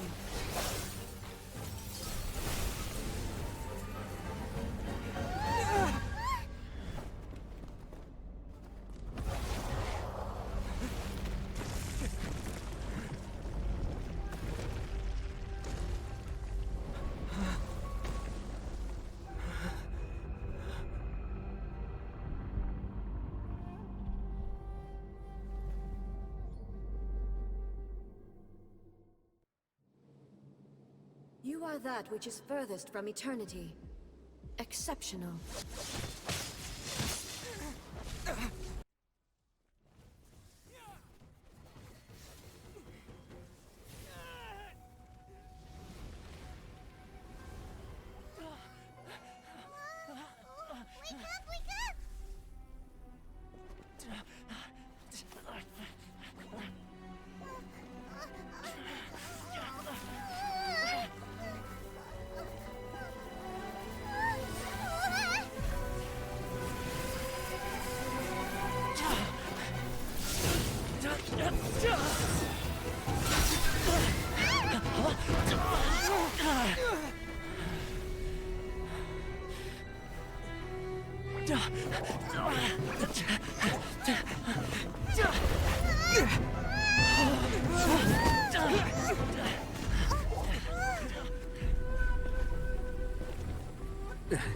Shogun, who was that? Seize him under the decree.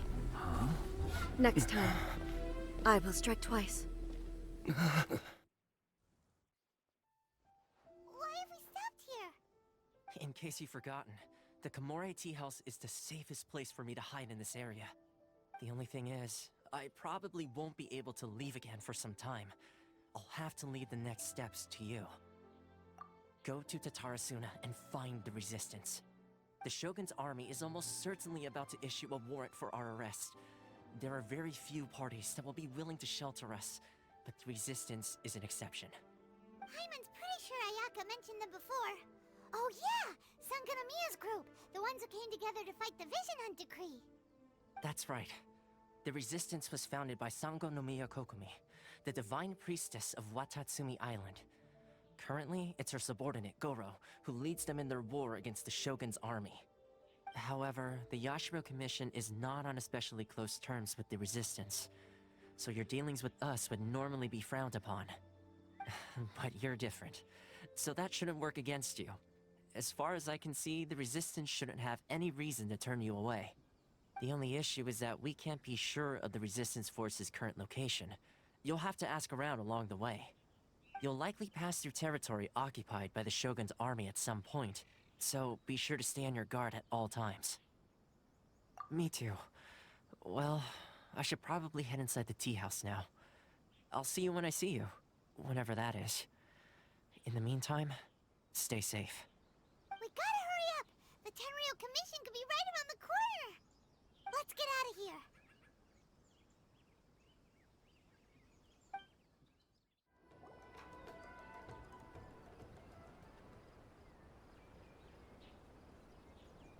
I heard they added a couple more people to the wanted list. They're high-priority targets, apparently. But most of our forces are out on the front line. How are we supposed to effectively prioritize them? We'll just have to make sure we keep our eyes peeled when we're out on patrol. I wonder how they're faring on the front line. Last thing I heard was that we'd pushed the Resistance back to just northwest of Musojin Gorge. I don't know if that's true. I doubt it. Their rearguard isn't far from there. We're gaining ground at the moment, but I don't think we pushed them back that far. Anyway, we should focus on patrol. Come on, we're up. Fair point. Time to go to work. The northwest of Musojin Gorge. So that's where the Resistance forces are based. We should keep asking around, though, just to be safe.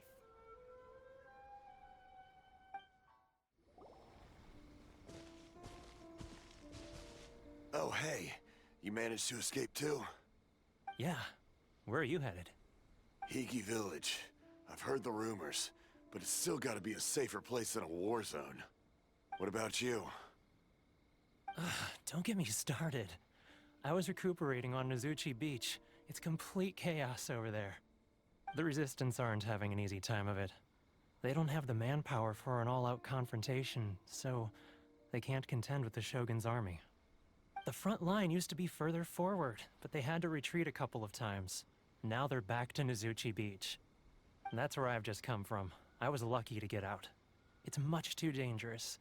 Their forces are so scattered that no one knows who's who, and anyone you run into pulls their weapon. I just dropped my luggage and ran here. I think we need to keep moving. Things are changing so fast. The further away we can get, the better. Agreed. Why don't we stick together? Can't hurt to team up with someone. Nozuchi Beach. Sounds like that's where the Resistance and the Shogun's army are battling it out right now. Let's head over and take a look. Hey, look! Do you think that's a Resistance fighter? Looks like he's in a tight spot. Let's go help him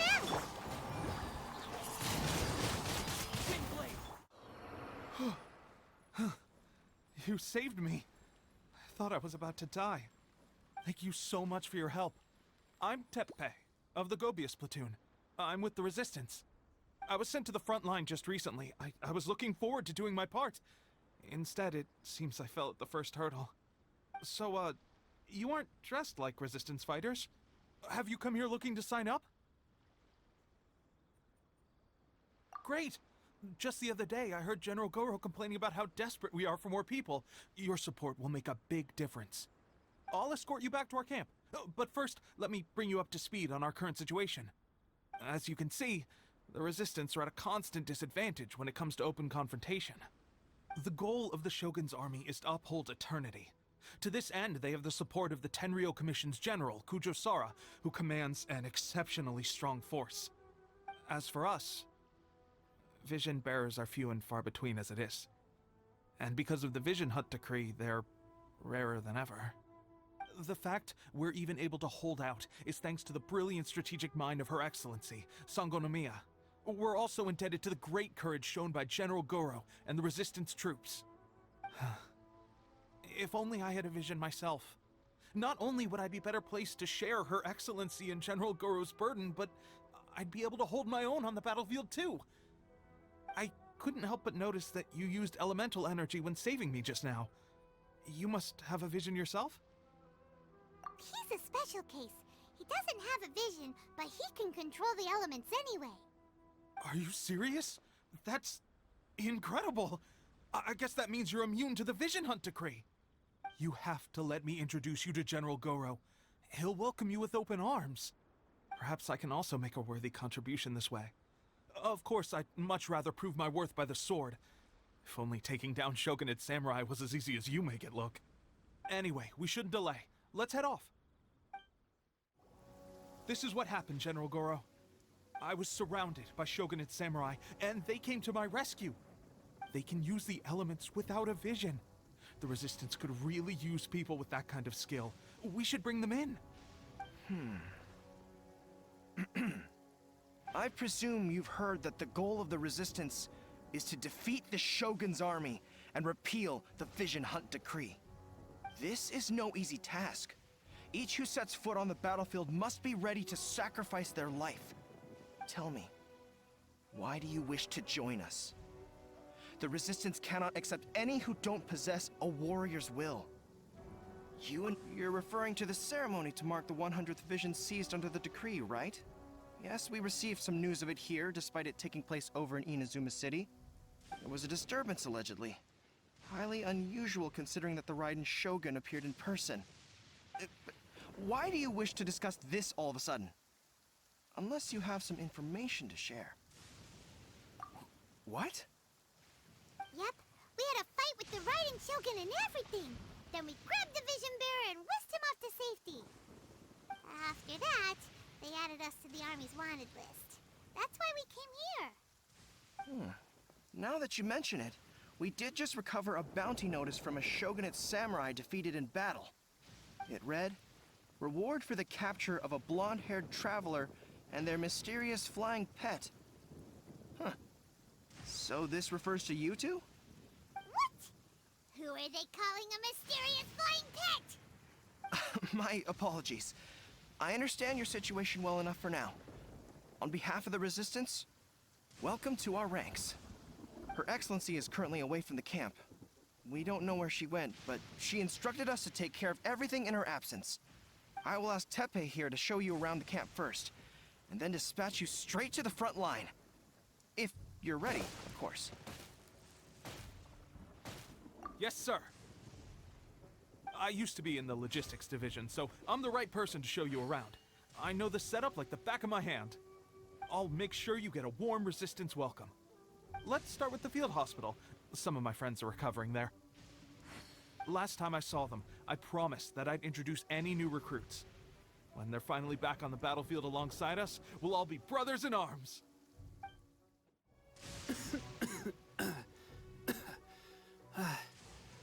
Is this a new recruit? Looks like a strong addition to the troop. Hopefully someone I can spar with after I've recovered. Whoa. Brand new recruit and your first thought is to start sparring with them. You're getting ahead of yourself. That wound of yours isn't something that's gonna clear up in a few days. Teppei, did you bring this one in? How are things on the front line? Well, the enemy are much stronger than we could have imagined, but we're holding our own. I've been right in the thick of it. At one point, there were a horde of enemy troops surging towards us like the tide, but I didn't flinch. I drew my blade and charged straight into the fray. 4 shogunate samurai and only 1 of me. But I still managed to fend them off. Look at you. When did you grow nerves of steel? This guy stole the show, though.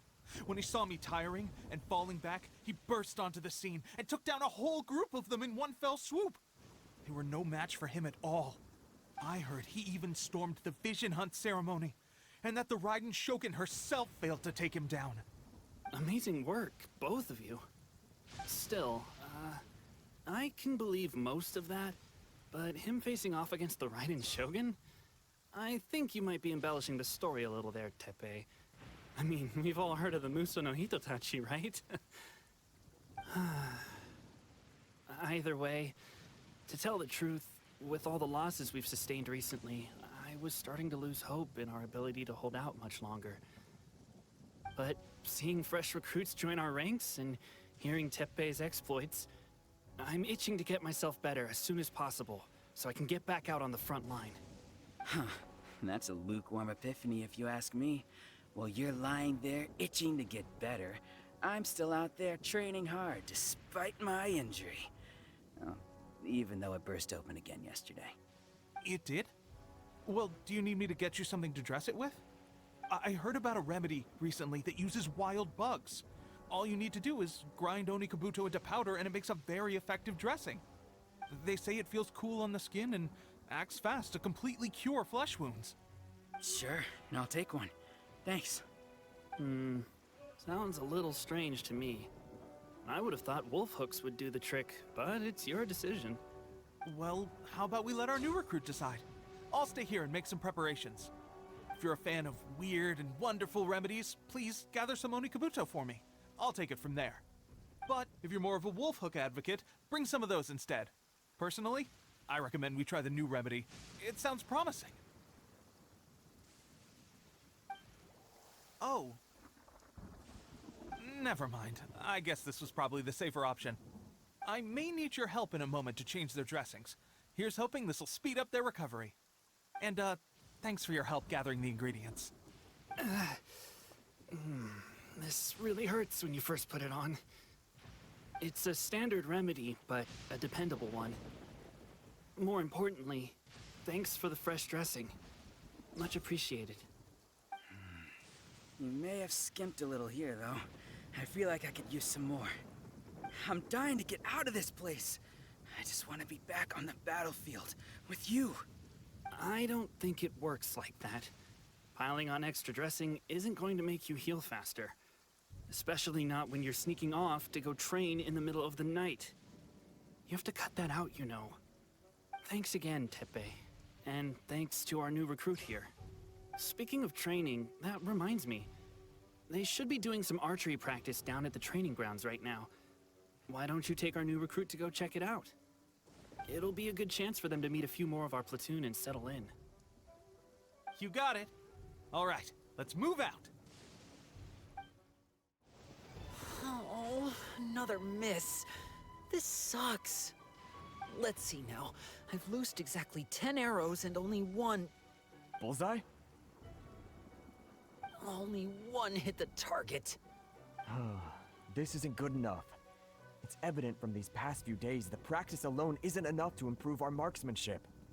How hard could it be? Just draw the bow, aim, and shoot. Clearly, I underestimated the skill involved. With progress like this, who knows when we'll be fit for battle? I suppose all we can do for now is wait for the drill master's next visit and ask him for more tips.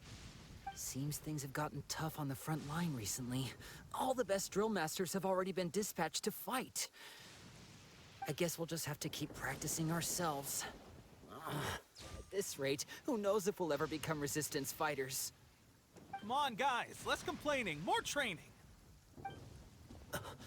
Teppei-senpai? Listen up for a second. I've come to introduce our newest recruit. In battle, he single-handedly slayed multiple shogunate samurai without so much as breaking a sweat. And that was after interrupting the vision hunt ceremony with a feat of stunning bravery. Not to mention surviving an encounter with the Raiden Shogun. Is that true? Perhaps you'd be willing to give us some archery tips? We promised not to take too much of your time. A quick demonstration would be all we need. Our previous training was so rushed that we hardly remember the proper technique. It would mean a lot.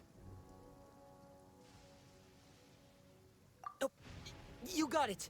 We won't let you down. Rah. Yeah. Yeah.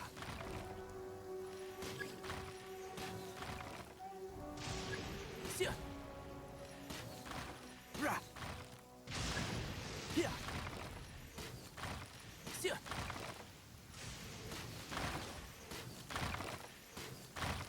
Yeah. Yeah. Yeah.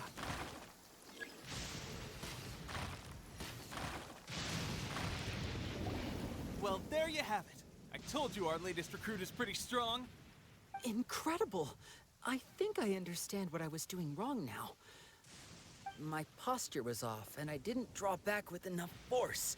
Seems I also need to focus on keeping my grip steady and monitoring the external environment.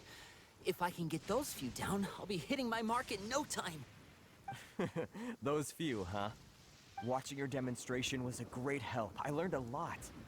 At least this time I was able to observe some proper technique. As long as I can retain it, I know I'll become much stronger. Honestly, before this whole conflict came about, I was just another everyday citizen of Watatsumi Island. My wife and I were leading a quiet life together. War and battles were the last things on our mind. That all changed with the Vision Hunt decree. The actions of the Shogun's army ignited something inside me. That's why I joined the Resistance. The road ahead of us now seems like a long one indeed. Can those of us without visions or combat skills really become adept fighters like them? There's no use in speculating. Thank you both for your help. We'll keep practicing as much as we can. Stay focused. With us holding the front line, you can continue sharpening your skills until you're ready. Now then, let me show you around some other places. Where should we head next? Sir, we've got trouble. The Shogun's army is attacking. There are still many wounded in the camp. We mustn't let the enemy break through. We'll need your help to hold them off. What? Impossible. How could they have reached us all the way out here? We'd better go assess the situation. A chance for us to prove our worth in battle. I must withdraw. I won't forget this. Well, we managed to hold them off. But what would the Shogun's army be doing here? We have sentries and patrols posted all around the perimeter here. The enemy should never have been able to reach us this far unnoticed. Unless we have a traitor in our midst. They must have an informant, feeding them intelligence and helping them to approach unseen. That's the only possible explanation. Our priority is finding the agent and protecting the camp. This is my chance to show what I'm made of. Sir, if I may. I just returned from inspecting the perimeter. It appears that several portions of our defensive walls were already collapsed. The Shogun's army must have known about this vulnerability and made their way over from the cliffs nearby before attacking through the gaps in our defenses. I suggest we repair the walls and double the guard. That should keep them from sneaking up on us like this again. In that case... Understood. Leave the repairs to us. We can make use of the wooden rope nearby to patch up the defenses. Why don't we make this more interesting, recruit? A contest between the two of us. Just don't underestimate me. If there's anything I know, it's logistics. You'll see. Alright, that should do it. The Shogun's army will have a hard time getting past this, no matter how determined they are. It seems I've made another valuable contribution to the Resistance. But why does it always have to be logistics work? I thought getting transferred to the front line would be a chance to showcase my abilities and square off with the enemy. Instead, here I am. Doing what I've always done before. Why are you so insistent about being on the front line? It's just like General Goro said. We joined the Resistance because of our warrior's will. There are a multitude of ways to contribute to the Resistance, but who wouldn't want to take out a few shogunate samurai given the chance?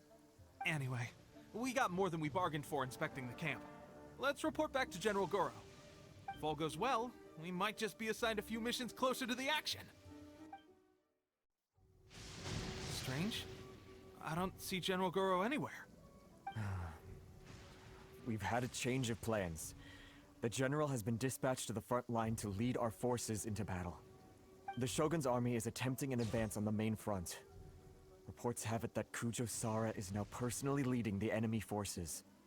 As for us, it's been days since Her Excellency last made an appearance here.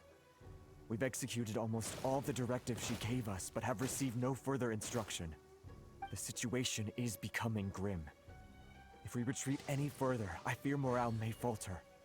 For now, we can only pray that General Goro will be able to turn the tide, however difficult that may seem. We should go to the front line.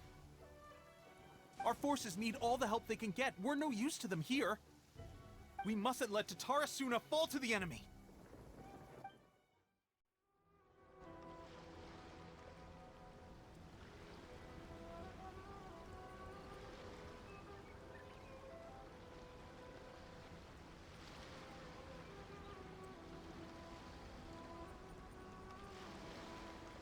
So, you are the only one here? I thought I might get to meet your grand strategist. She is the one that's been causing our forces so much trouble. The fact the Resistance has even held out for this long is thanks to her. But soon, the Resistance will fall. They are no match for the might of the Shogun's army. Her schemes mean nothing now. We have already rooted out those behind the Resistance. All who have dishonored the almighty Shogun will be punished. I have faith in Her Excellency and in the soldiers of the Resistance. The Vision Hunt Decree is a brutal injustice. Our resistance has only just begun. It is futile. There is one other thing. I'm sure you've seen the recent arrest warrants. I trust that the blonde traveler is somewhere among your forces now. I will make you a deal. Hand him over to us, and you'll buy yourself some time. A respite from the bloodshed would be advantageous to both sides, would it not?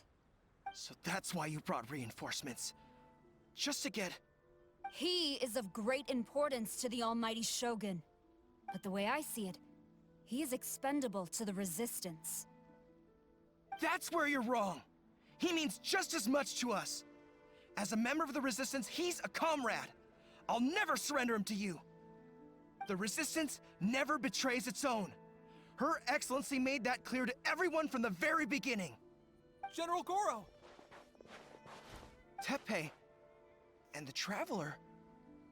What are you... It would appear our time to fight side by side has finally come. Well, well. We meet again. This time, I won't let you get away. I thought that you would seek refuge with the Resistance in the hope of receiving asylum. That you choose to show up here proves that you have more bravery in you than I had originally thought.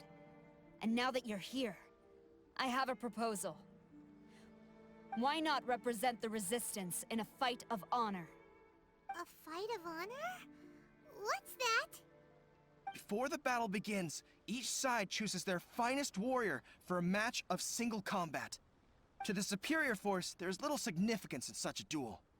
But to the weaker force, victory could constitute an important boost to their morale. Her motives are clear. She wants to use the match as an opportunity to capture you. Do not feel compelled to participate. We could take the fight to them without such a ceremony. Well, what do you think? Will you fight?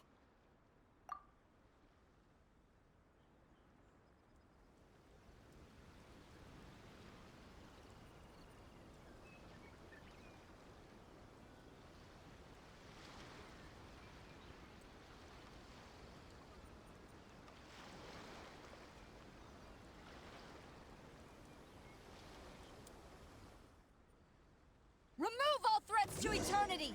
By order of the almighty Shogun! Be wary! You're up against a powerful opponent!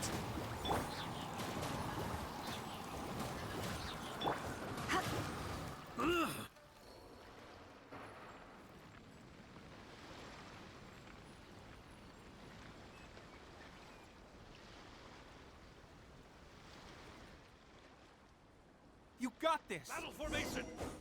Who go? There's more than one round! Keep it up!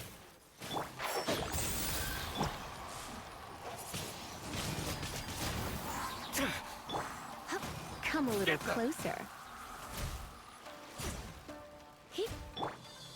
One with the force.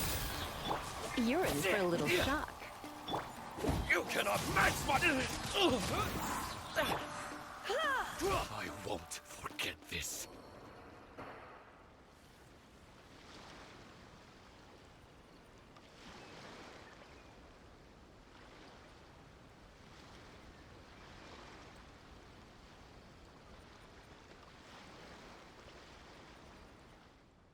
Look! That's 2 rounds in a row! The Shogun's army is not invincible! We can win! The soldiers are rallying! Your warrior's will is bringing them hope, Traveler!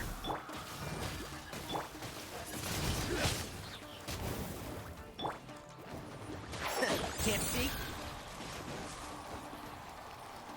I hear everything!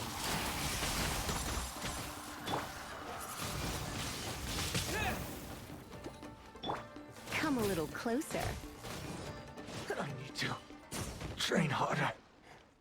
Stronger than I anticipated. This contest has served its purpose. Soldiers, attack! Glory to the Shogun and her everlasting reign! Prepare to engage! All of you, with me!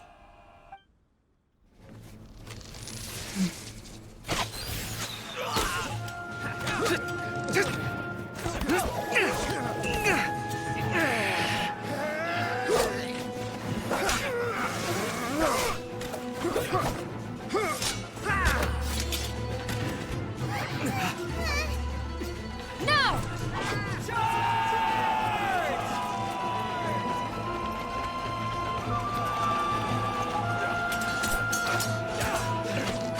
Stand firm! Hold the line!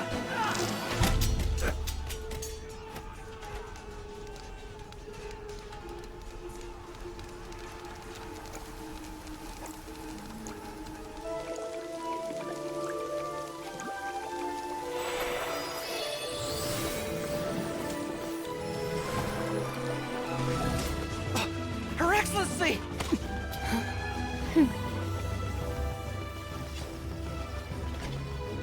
The wait is over, my comrades. Now is our moment! Calm as the breeze, my lady. I just hope you can afford all these mercs you've gathered! Ha! Kazuha! We meet again, old friend. Retreat!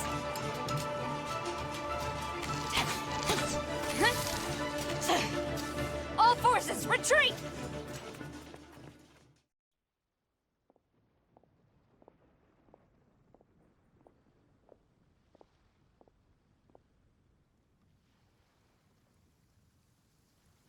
Greetings.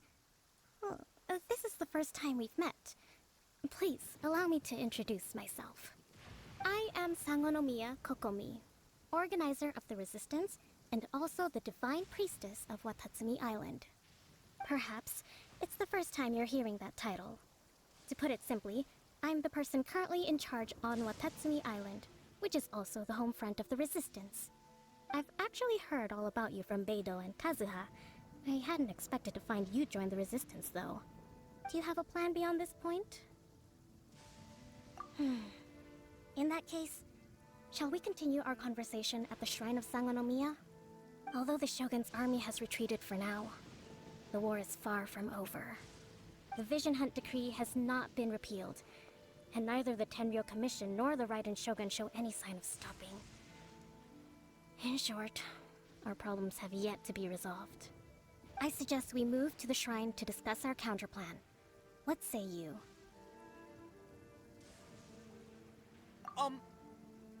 Can I come too?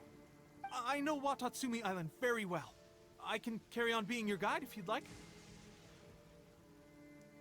Goro, thank you for all you have done. Our forces are weaker than the Shogun's army, and my absence can only have made the recent days all the more trying for you. I'm afraid I must still ask you to stay a while longer, to keep eyes on the Shogun's army and also to see to the wounded.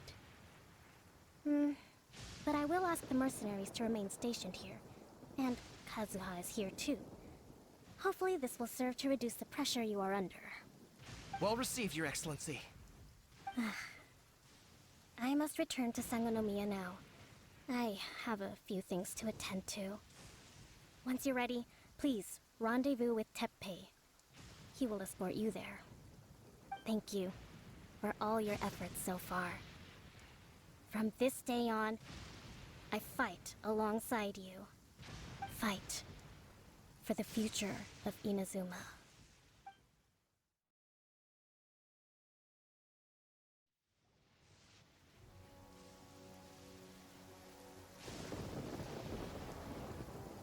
Aha! There you are! Good to see you. Your appointment with Sangonomiya is fast approaching. We should get going. Are you ready? We'll start by heading to the camp on Watatsumi Island, and then we'll go meet Her Excellency together from there. If you start to feel seasick at any point during the trip, let me know straight away. That said, you've spent time with the Crux fleet in the past, so I think you'll probably be fine. Ready? And away we go!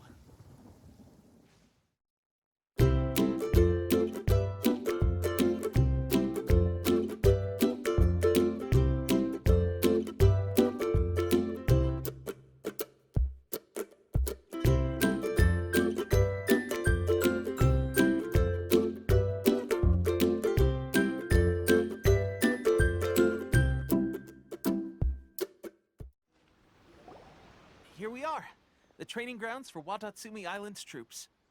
Right now, the resistance is predominantly made up of local soldiers from Watatsumi Island.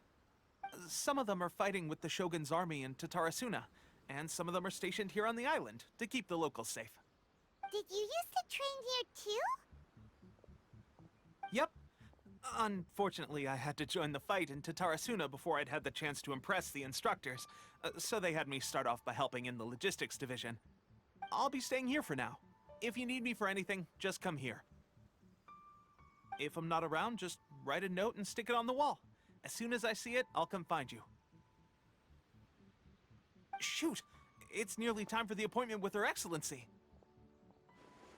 I'll have to show you around Watatsumi Island some other time. For now, let's get ourselves over to Sangonomiya. Food supplies are the absolute top priority, period. We cannot afford any losses. With the conflict between us and the Shogun's army getting more intense by the day, we must prioritize the stability of the rear guard. Understood. I will think of a way. Take heart. We have a fresh batch of supplies in hand, and I'm working on expanding the army. I appreciate that the lack of manpower has been hard on all of you, but things are going to get better. We're expanding the army? Oh, that's great. Whoever this mystery supporter is, they're doing us a great service. Huh? Teppei, what are you doing back on Watatsumi Island? Might I ask who? VIP guests of Her Excellency, that's who. I'm acting under orders to escort them both here. Oh, really? Wait, so are you the new recruit everyone's been talking about? Strength of 20 men, splits an arrow in twain from 100 paces, skin as hard as diamond. That's you? Seriously? What is going on with these rumors? You've come a long way. I'm sure you must be here on pressing business, so I won't disturb you any further. Feel free to visit me if you have any time to spare. Your Excellency, I'll take my leave. Your Excellency, I couldn't help but overhear Okubo mention something about a third-party supporter? What was that about? Not long ago, someone wrote to me saying that they wish to support the Watatsumi Island resistance effort. To that end, they also furnished us with a great deal of supplies. Thanks to them, we can finally start recruiting troops on the scale we need to openly confront the Shogun's army on the front line. I am not without my doubts about the whole affair. But Watatsumi Island is hardly affluent, and these supplies are a much-needed lifeline for us. The sender's conditions were also reasonable. They simply ask us to dedicate ourselves fully to fighting against the Shogun's army. Whatever other motives they may have, we are at least aligned on this. So let's consider them an anonymous ally. Naturally, we shouldn't let our guard down. If you discover anything out of the ordinary, please report it to me at once. Your Excellency, does this mean that the food at the front line is gonna get any better? I was at the field hospital the other day, and everyone was begging for some barbecued meat. Don't worry. I've already made arrangements for that. Everyone will have their fill of meat. But to be clear, still no alcohol. That's fantastic! I understand how hard it's been on everyone. The Resistance Army's rations have barely changed at all since the Vision Hunt decree was first announced. I will discuss this with the Logistics Division to see what further improvements can be made. However, our supplies are still limited. I must ask you to remain patient until victory is ours. When will the Vision Hunt decree finally end? That's the question, and I'm afraid I don't have an answer. The mere existence of the Vision Hunt decree is baffling. The Tenryou Commission's attitude just doesn't seem to add up, and neither does the Shogun's.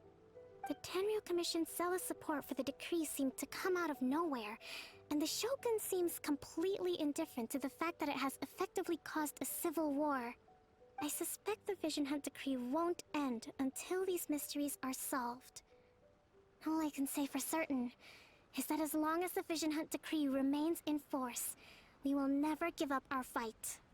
Traveler, to confirm, knowing the current situation facing Watatsumi Island and the Resistance, are you still willing to fight with us? Good. Then here is your assignment. I hereby appoint you as Captain of the Watatsumi Island Special Operations Unit, Swordfish 2. Whoa, what? Swordfish 2? Is this the same Swordfish Special Ops unit that I'm thinking of? It's hard enough getting into a Special Ops unit at the bottom rung, let alone jumping to Captain in one fell swoop. This is incredible. Although this appointment breaks with convention, I firmly believe that with your wisdom, courage, and strength, you can lead your team to victory. Great! So when do we take up our post? The members of Swordfish 2 are currently on standby in a valley to the southwest. Ronin have been causing trouble down there lately, and we need a special operations unit to eliminate them and stabilize the rear guard. I have already written your appointment letter, which you'll need to show them on arrival. Once that's out of the way, please lead them in ridding the area of Ronin.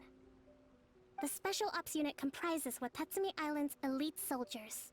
They can be a little rough around the edges, but I have every confidence that you will win their trust.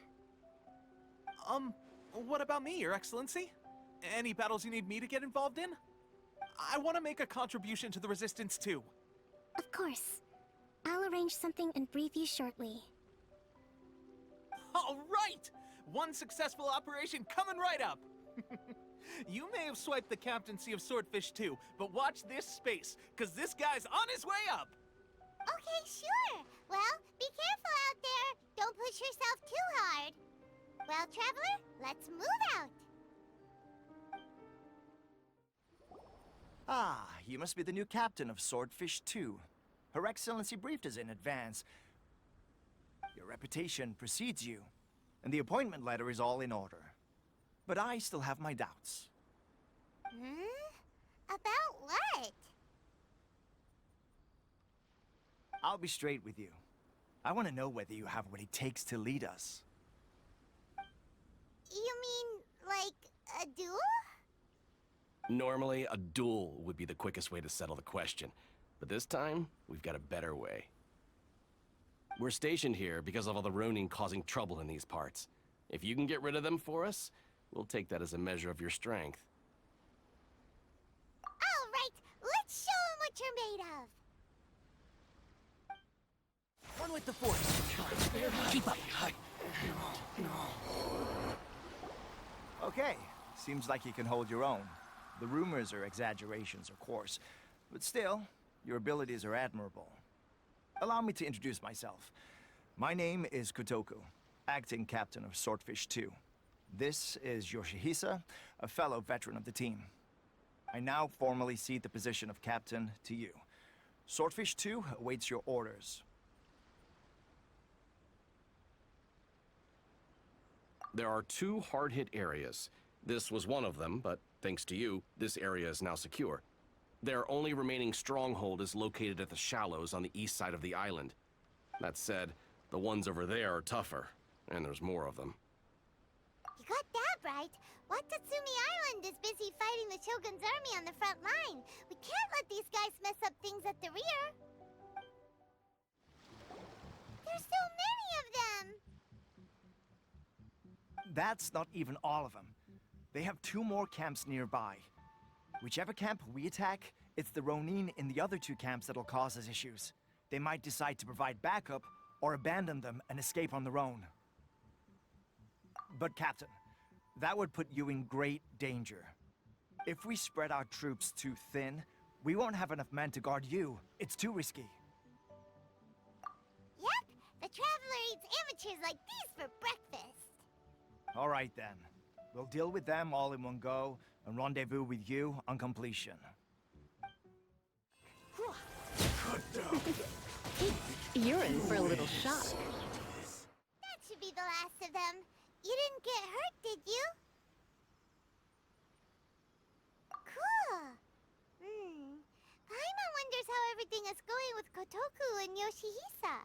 Should we go over and check on them? Captain! Captain, the other 2 camps have been cleared. The entire rearguard of Watatsumi Island is now secure. Great! We solved the Ronin problem and got everyone to look after us, too. But what's next? Let's go back and check with Kokomi. Finally, we got it done. These Ronin have been bugging me for ages, but Kotoku wouldn't let us at them until now. What? No way could you have taken them down without the new captain here. I was putting the safety of the team first. Got it? Oh, come on. You were just being a coward. Hey, cut the attitude! These guys, honestly. Forget them. Let's go. How was it? Did your initiation go smoothly? I'm sure you're playing it down a little. Kotoku and the others put you through your paces, I presume. But with your level of ability, I'm sure it was a walk in the park. Since you're back, I take it that the Ronin are now gone from Watatsumi Island? You bet! We sure showed them who's boss! Good. Now we just need to make sure Okubo keeps a close watch to prevent their resurgence. Thank you. I believe in rewarding merit, so you will be compensated for your hard work. Let me see. Too soon for another promotion, I think. I gave him an assignment. He's taking part in a surprise attack against the Shogun's navy. He expressed a desire to be on the front line, so I honored his wishes. Now, speaking of assignments, I have a special mission I'd like to give you. A special mission? Yes. In between Watatsumi Island and Tatarasuna, there are some ruins relating to a god who fell in the Archon War. There are several small islands there, often used as a transit point when transporting supplies. Recently, however, supplies stored there have started to go missing for no obvious reason. Stranger still, the Resistance army passed by and reported they found no signs of danger. I'd like to task you with getting to the bottom of this. It's not urgent, so there is no need to leave immediately. I suggest you take a few days to familiarize yourselves with the army, and also with Watatsumi Island. When Teppei returns, you can catch up with him, then pick a day when the weather's good to set sail for the islands. Is Teppei really gonna be okay? He has a tendency to dive into action without thinking things through. Oh, Paimon can't help but feel a little worried about him. Oh, why don't we go wait for him at the training grounds?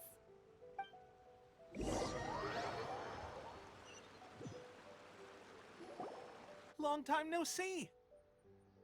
So, how's Swordfish 2 treating you? Getting along okay with everyone? Well, you're in luck, because this seasoned veteran's got a few leadership tips for you.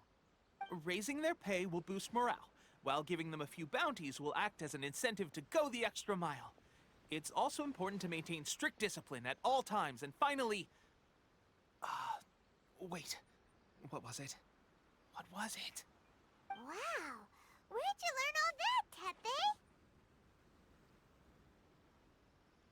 I read it in a novel from the Publishing House. It was a long time ago. You wouldn't believe how many dongo it took to convince my friend to let me borrow it.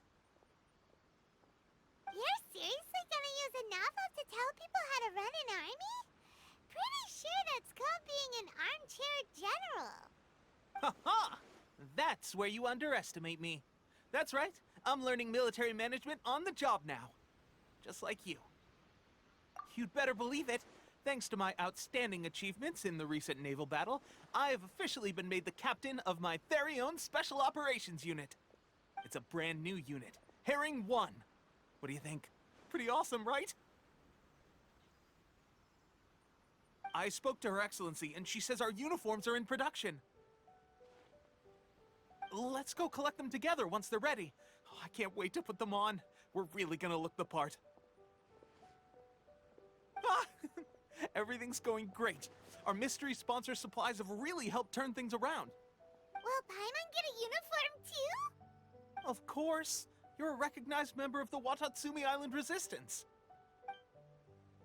Yippee!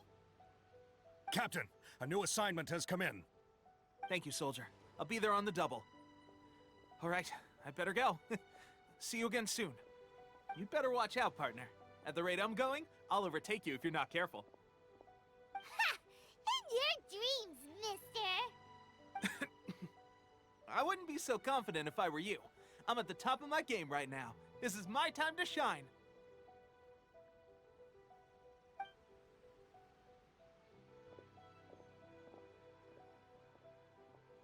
Paimon's so surprised that Tepe's been made a platoon captain. He must have been working super hard. Let's take a break, then go check out these Archon War ruins.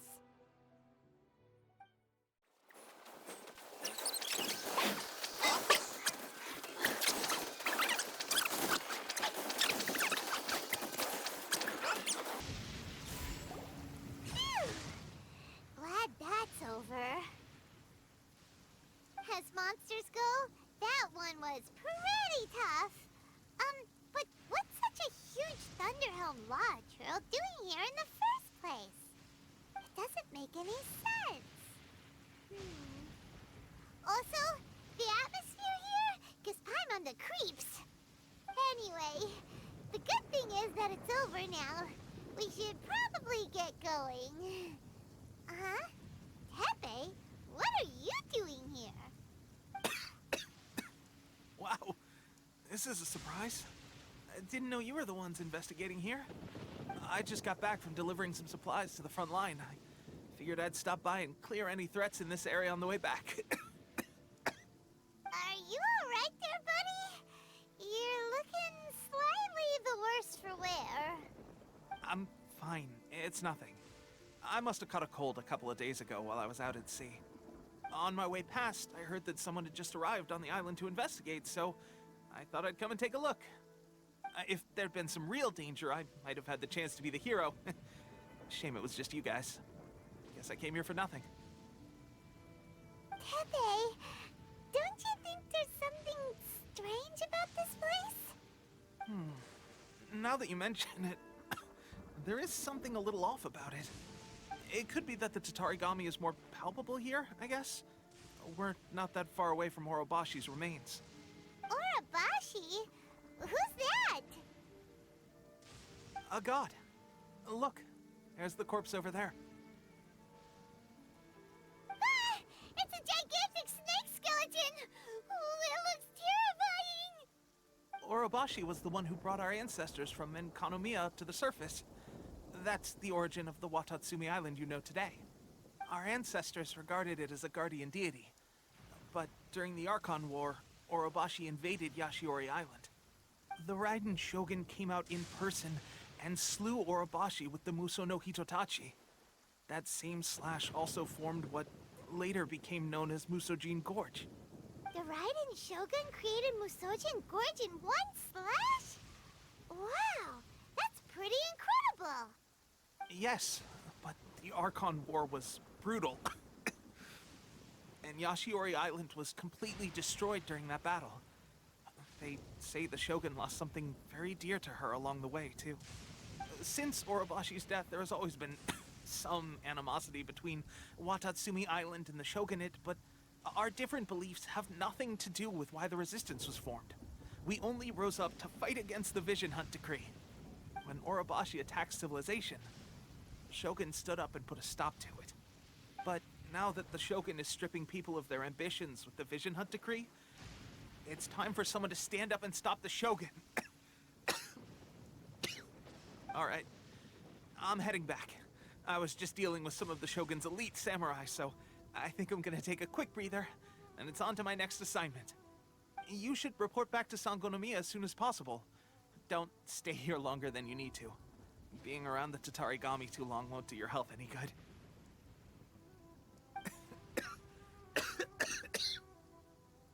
Hey, don't worry about me. Peak condition.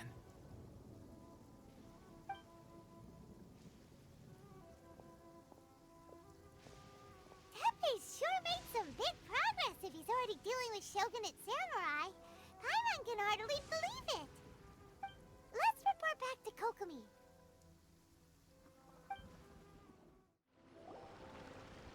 Kokomi, we're back! Oh, look, Goro's here too! What happened? They look so serious. Approximately how many people are exhibiting these symptoms? I haven't had the chance to do a full count yet. Kokomi, Goro, what's going on? Recently, some of our soldiers started showing symptoms of accelerated aging. I called them in for questioning and found out they'd privately acquired some secret weapons from our sponsor. Most of them are highly ambitious types, vehemently opposed to the Vision Hunt Decree.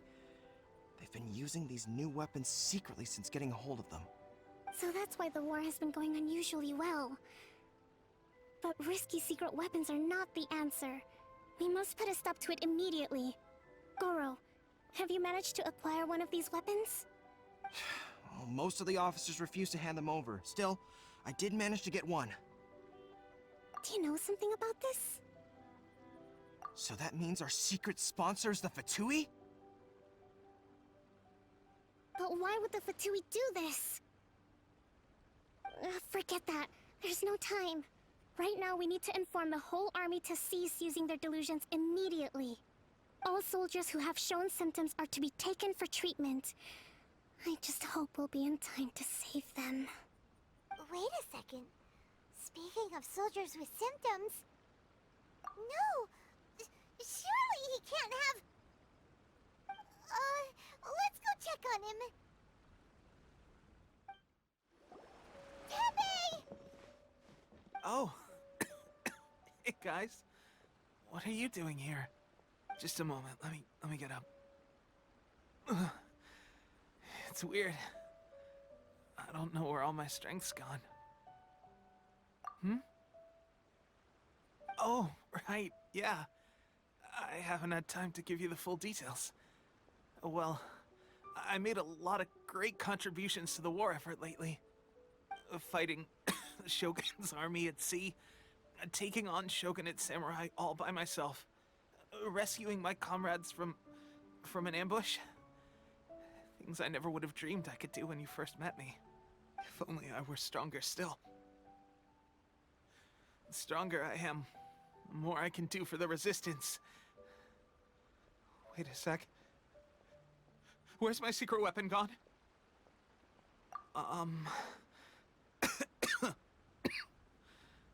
It wasn't long after you were made captain of Swordfish 2. I met these mysterious people. Said they were with our supporters. They gave it to me and said that as long as I have the will to become stronger, this secret weapon will answer my call. It's just like a vision. isn't it? Of course, I've never used a vision, so I wouldn't know the difference. Delusion? Oh god. Doesn't sound very good. So, what's the difference between a delusion and a vision? Gosh. Well, I suppose it's not too surprising that a mysterious weapon of unknown origins would come with its risks. I've been getting more and more tired over the past few days, and I have this strange sense of dread. At first, I'd find I was a little more beat than usual after a battle. Didn't think anything of it. But today, I got back and suddenly my vision was going blurry. This is a real shame. There I was, thinking I was catching up with you. Guess I didn't receive the favor of the gods after all. Hey, would you do something for me? When our uniforms are ready, grab mine for me. Bring it back here, and we can change together.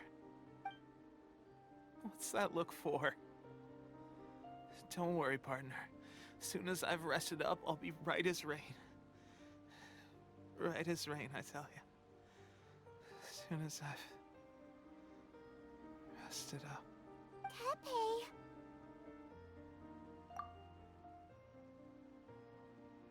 Hey! Where are you going?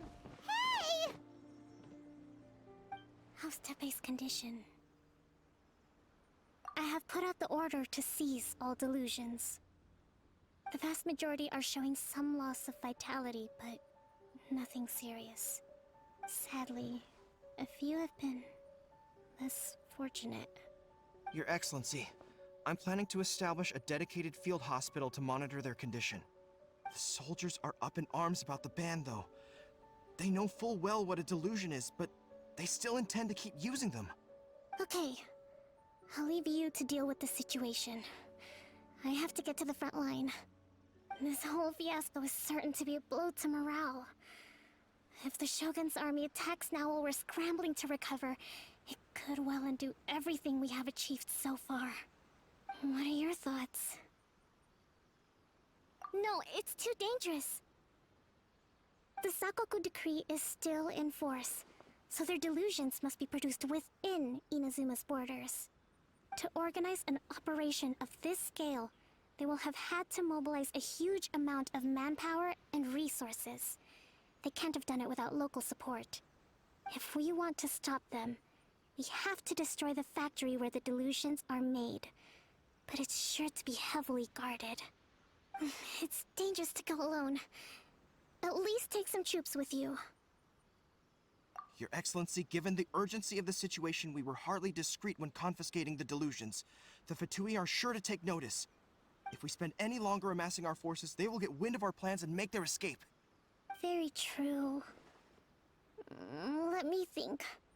I gave this some thought while you were confiscating the delusions. The side of the factory must be big and secluded, but close enough to a transport route to ensure the supply of raw materials. Not many places meet these criteria, and if we take the locations where our soldiers receive their delusions into account as well, I suspect the site is likely to be the cliffs, near the ocean at the southwest of Yashiori Island. I'm not going to stop you, but please, be careful. We have lost too many courageous fighters already. I don't want to lose you too. Huh? You mean to the delusion factory? Really? You aren't gonna think it over first? Fine.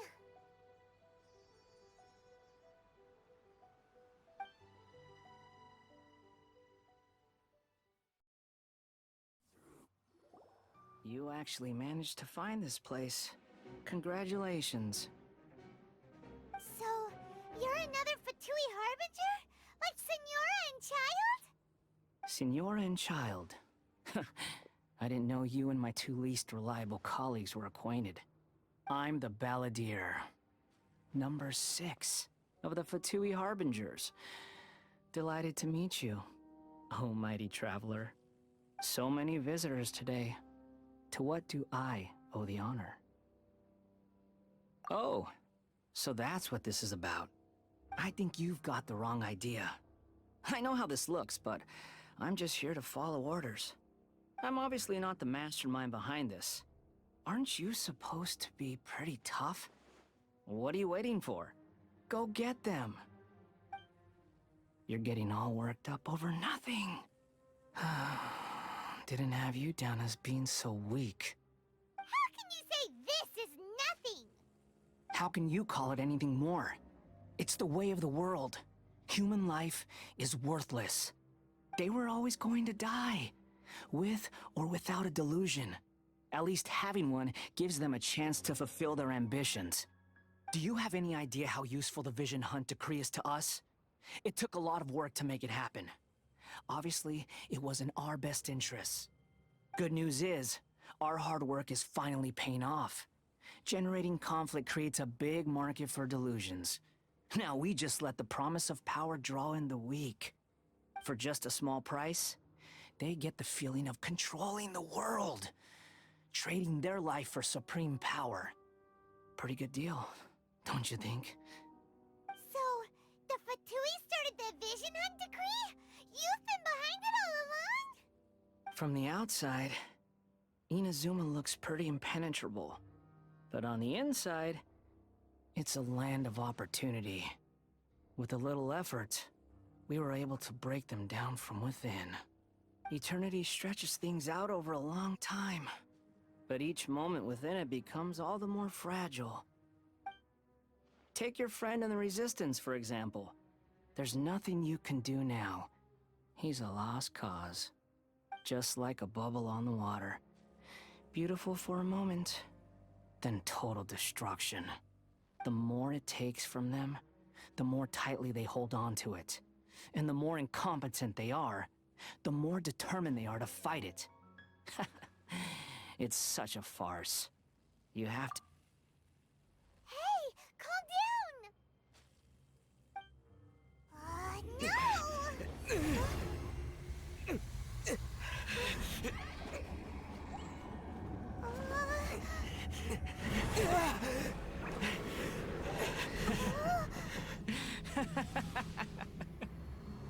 That's it. Just like that. Embrace the anger. Embrace it! The wrath of the gods fills his factory, and it feeds on your anger. What's happening? Get up!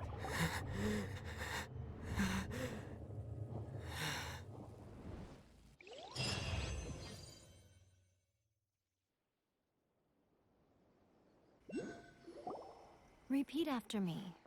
3, 2, 1. 1, 2, 3. Come on.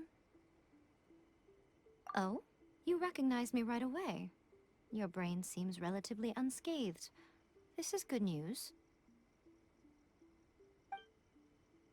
It's just as well, really, with the amount of effort it took me to get you back here.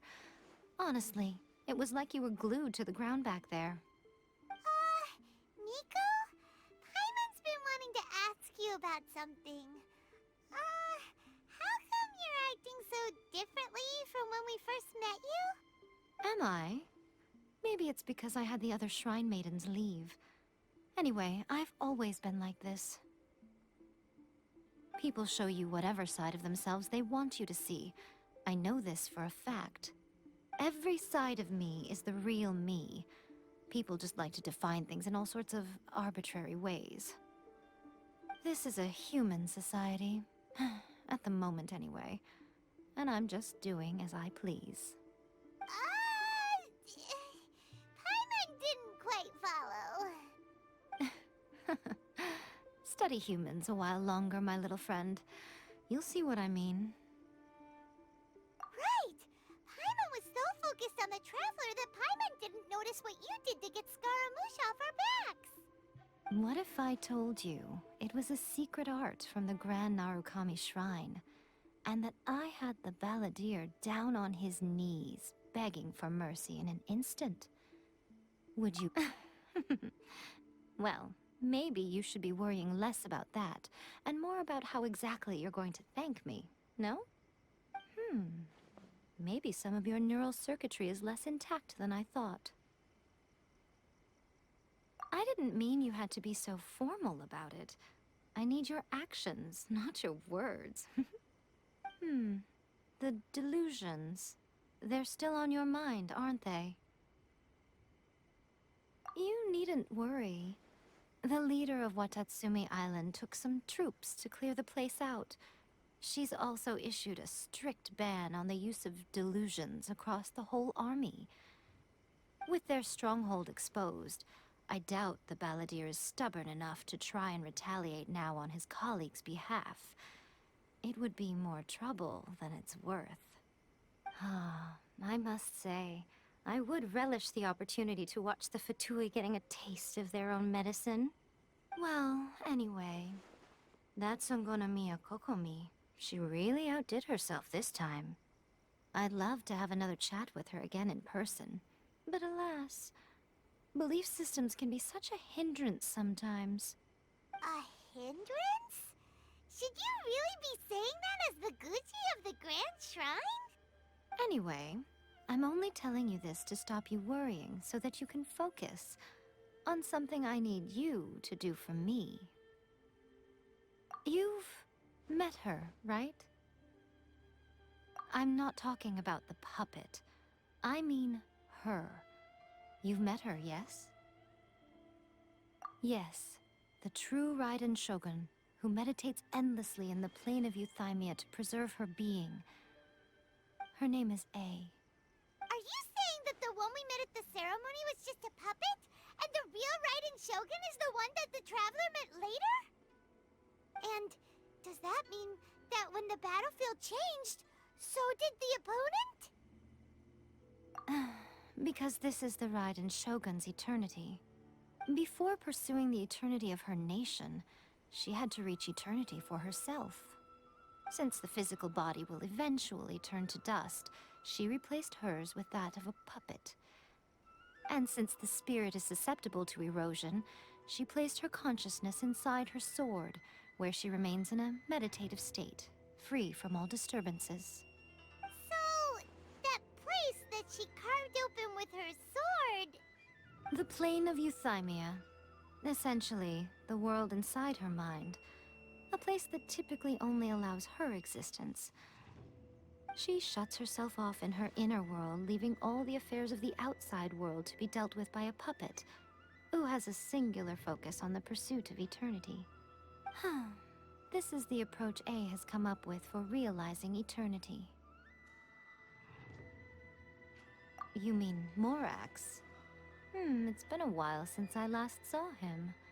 A surprising decision by Liyue's Archon. What a fascinating god he is. It seems like the Raiden Shogun's approach solves the problem Zhongli was facing, though. Perhaps. Or you could take the view that she's acting like a little child, throwing a temper tantrum and locking herself in her room. Don't you think? The grand notion of eternity she once held has long since given way to the eternity of her own definition. And ultimately, her eternity is defined by fear. The truth is, we are on the same side. You want to save the people of Inazuma from the Vision Hunt decree. So do I. The only difference is that I'd rather like to save this nation and save A while we're at it. The key is that the plane of Euthymia represents A's inner world. Defeat her there, and you may well have the chance to shake the Raiden Shogun's will. So this is your plan? To abolish the Vision Hunt decree? Not by talking her out of it, or through an armed resistance, but by, hopping inside the Raiden Shogun's inner world? You're a fast learner. In short, this is the last chance to get Inazuma back on track, Otherwise, an eternity of darkness awaits. Don't you realize how special you are? Remember, the plane of Euthymia is a space where only she is allowed to exist. The fact that you could appear there tells us one crucial thing. That you have piqued her interest. Perhaps it's because she has never seen an individual who is so unpredictable in the face of eternity. Has no one else ever been in there? None. No one has seen the devotee of eternity since she shut herself away. In fact, no one even knows what it looks like in there. Your existence is more than just an opportunity. It's the very key to all of this. To that I say, well done, child. You did not disappoint me after all. Wait, you're leaving? Where are you going? Anti-Raiden Shogun training.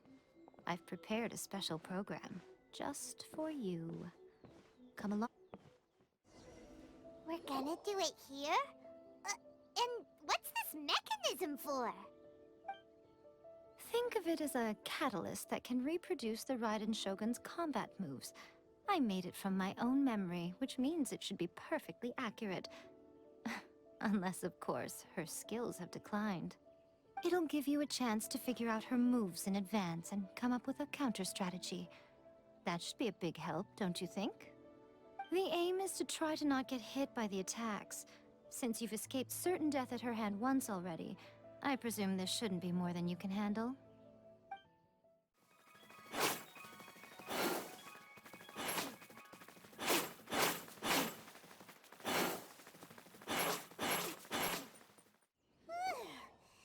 What a workout! So how come you know so much about the Raiden Shogun? You mean me? Perhaps it's because I'm the Electro Archon's familiar. What? Like Dvalin is to Barbados? Huh. Never would have guessed by looking at you. It sounds like you'd be more persuaded if you saw me in my fox form. In your dreams. More curious than my appearance is the fact that she and I don't see each other anymore, wouldn't you say? A nation to last for all eternity is a dream that she and I both share. But I don't think that's the same thing as complete stasis. At some point, she started going down a path that became increasingly difficult for me to join her on. You know, A never said goodbye to me before she stepped into the plane of Euthymia. Perhaps it's just my wishful thinking, but I think she did this deliberately, as her way of keeping our friendship eternal. By neither saying goodbye nor seeing me again, our relationship will remain forever how it was. In her mind, at least. Since we've embarked on two very different paths to eternity, I can either continue to maintain the status quo or do whatever it takes to bring her back on track, regardless of the cost. I have chosen the latter because if stubbornly isolating herself in the plane of Euthymia is her idea of eternity, then my duty as her eternal familiar is to drag her back out of her own head and into the real world. Aw, Miko, you sound like a really great friend. I'm only telling you this so you can properly understand my plan. Could you possibly spare the sentimentality for the time being? Anyway, that's enough chit-chat. Time for Anti-Raiden Shogun Training Phase 2. There's a part 2?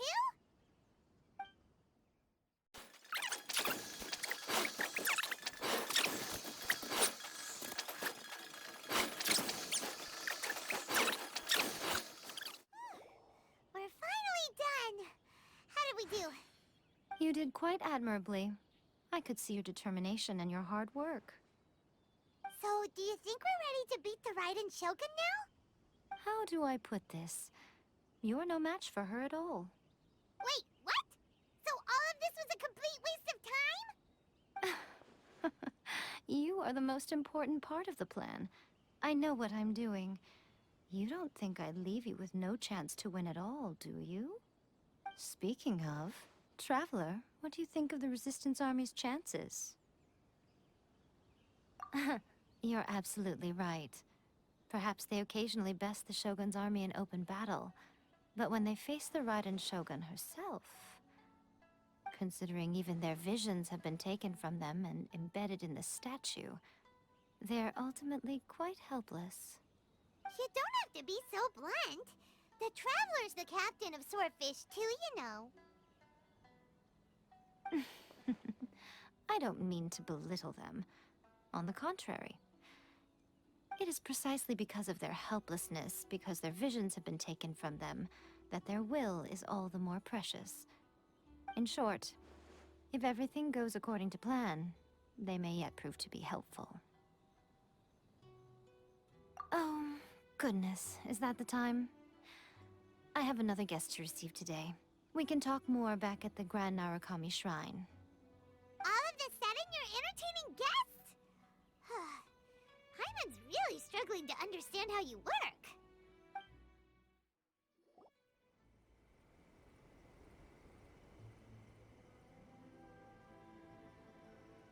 Okay, we can talk here. You asked me about the plan. In fact, I've been mulling it over for quite a long time. Before one makes a plan, what is the most important thing one must do? Don't know. What is it? You must understand the situation you are facing. The Vision Hunt Decree was obviously devised as a means of manipulating the Shogun. The ones behind it knowing full well her susceptibility as a puppet, with a single-minded focus on eternity. Yes, this is the strongest piece of evidence we have to go on. Now, we also know that every aspect of the Vision Hunt Decree's promulgation and execution has been enthusiastically spearheaded by the Tenryou Commission from the outset. Ayaka was saying that every time they submitted a petition against the Vision Hunt Decree, the Tenryou and Kanjo commissions would veto it straight away with no negotiation. Yes, it's all too clear that both the Tenryou and Kanjo commissions are in some form of collusion with the Fatui. Foolish humans, blinded by their greed. Thus, the current situation is that our Fatui antagonist is still at large, has the two rogue commissions wrapped around their finger, and is distributing delusions from the shadows. Unfortunately, given that said antagonist is under the protection of two commissions and the Raiden Shogun, we would be rather hard-pressed to track them down. So, what should we do? It will be easier for us to start with someone from Inazuma. So my plan is to incite rebellion in the Tenryou Commission. Rebellion? What are you talking about? After everything you just said, it sounds like the Tenryou Commission has rebelled already. When I say rebellion, I don't mean betraying the shogunate. I mean, inciting a certain someone to betray the Tenryou Commission.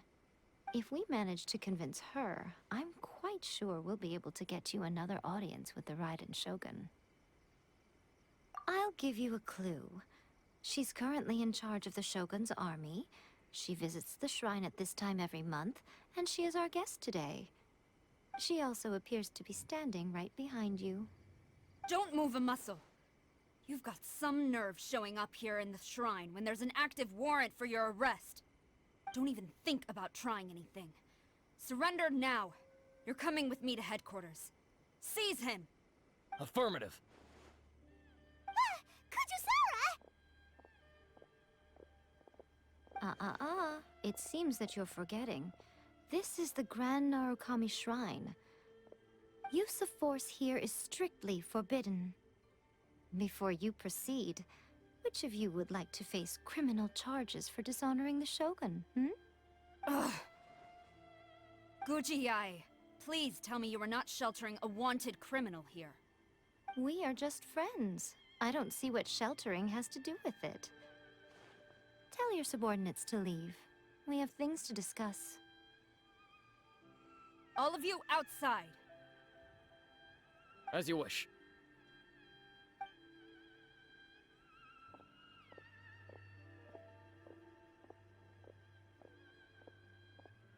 Gujiyai, I'm a little curious. Does it not also dishonor the Shogun to hide a wanted criminal at her grand shrine? You're the same as ever, Kujo-Sara. No one can match you when it comes to loyalty to the Shogun. As a servant, loyalty to the Shogun is my duty. And as a warrior, I dedicate my life to following the way of the Shogun. Even though she will one day seize your vision too? The Vision Hunt Decree is the Shogun's chosen course, and I shall not question it. Oh, it's tragic. Such wholehearted devotion rendered meaningless by circumstance. Have you been kept in the dark? Or are you the only one left in the light? Lady Guji, I need you to be direct. Tell me exactly what you mean. The Vision Hunt Decree is a trap. Part of a Fatui plot to bring Inazuma to its knees. And your masters, the Kujo clan of the Tenryou Commission, they're the ones keeping the truth from reaching the Shogun. You're saying the Kujo clan betrayed the Shogunate? Yes, that's exactly what I'm saying. Guji-yai, your allegation is not only dangerous, but ridiculous. The Tri-Commission has served the Shogun since ancient times, and remains absolutely loyal to this day. Ever since I was adopted by the Kujo clan, I have seen and heard nothing but pure devotion toward the Shogun. At every level of the Tenryou Commission, especially from the head of the clan, Kujo Takayuki. He reveres the Muso no Hitotachi more than anyone. My own respect for the Shogun pales in comparison to his. How could he ever even dream of acting against the Shogun? 3 days. Come back here in 3 days, and I will show you the evidence. As a Guji, there's one thing I know very well. People believe whatever they want to believe. Some things you do not see, simply because you do not wish to look. And so, it falls to me to place the truth before your eyes, in all its ugliness. 3 days? I'll be here. But if I don't see any evidence, I will demand a formal apology for slandering the Kujo clan. Also, he will have to come with me. Wonderful. Then I'll see you in 3 days. I look forward to it very much.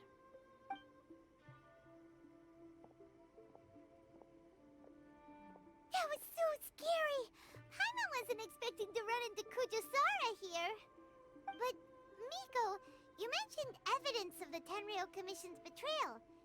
Is that all in hand and good to go, or...? Why are you always asking so many questions? Of course not. I just had to say something because I clearly wasn't convincing her. Not entirely unexpected. As plans go, changing the deity's mind is a huge gamble to begin with. We can't expect to be in control of every last detail when we're facing off against a god, can we? Okay, but what are we gonna do, though? We only have 3 days. If we want to get our evidence, we're going to need some help. Now, come with me. We must awaken the professional.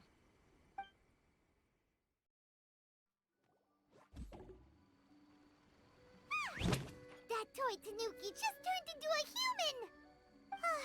What's going on? Paimon's never seen one of these before. Not a Tanuki. I'm a Muchina.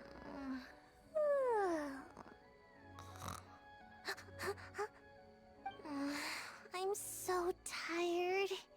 If I don't get enough sleep, it'll stunt my growth. Is this the professional you were talking about? She doesn't look very professional at all. She is a member of the Shiumatsuban, a genuine, bona fide ninja. Oh, wow! A ninja? So was that one of those legendary ninja transformation techniques? Anyway, what's the Shiumatsuban? It belongs to the Yashiro Commission, a secret unit under Kamisato Ayato. Now, Kamisato Ayato and the Yashiro Commission are neutral parties, so I have no right to give orders to the Shiumatsuban.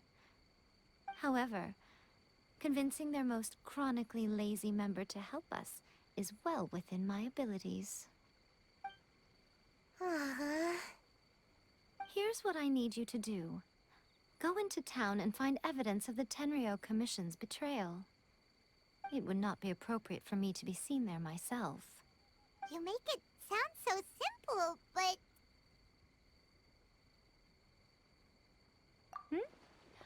Oh, I thought you would have figured it out by now. All right then. I'll indulge you with a little more information. For a complete outsider, probing the inner workings of the Tenryou Commission is nigh on impossible. But since the three commissions work together to serve the Shogun, they have a close relationship. Someone from one of the other commissions might have an easier job of figuring out what they're up to. Now you're following me. The Shogun's army haven't given up on their search for you yet, but with the help of this Shiumatsuban ninja, I'm sure you'll be able to rendezvous with your friends. Don't forget, we're on a tight schedule here. Be sure to bring back the evidence in good time. What brings you here? Did you meet with the Resistance? How's the battle going? Is it safe for me to come out yet? Not just yet. We saw people patrolling on our way here. So, it's still not over.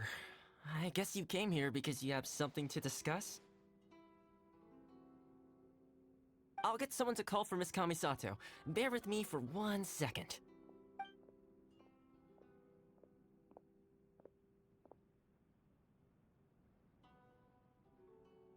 I see. You have been through a lot since we last met. I understand.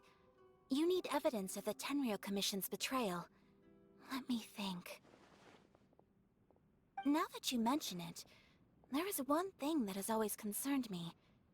The Shogun's army has been at war with the Resistance for a long time now, but not once has the Shogun ever inquired about it. I used to think that she simply didn't care, but looking at it now, perhaps the problem all along has been with the Tenryou Commission's reports to the Shogun. What do you mean? The Tenryou Commission presides over domestic military affairs. If they ever had any intention of concealing information in their reports, we would have no way of knowing. Meanwhile, the Shogun would incorrectly conclude that the Vision Hunt Decree poses no threat and would stick to her decision. If we had access to their reports, it would confirm everything. But as I recall, the only person authorized to access that kind of official documentation is Kujo Takayuki. It's heavily guarded too. Even with Sayu's help, swiping a document from under their noses is no easy task. If only there was a way we could distract the guards just for long enough.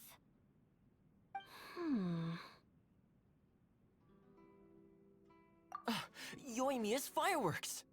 That's a very Toma-sounding suggestion. But it's a reasonable one. The statue of the omnipresent god is right by the Tenryou Commission. If someone set off fireworks near the statue, they certainly wouldn't ignore it. While they were preoccupied with that, Sayu could infiltrate the Tenryou Commission and take the report, as well as any other evidence she might find. Great! It feels like I'm getting closer and closer to being a free man again.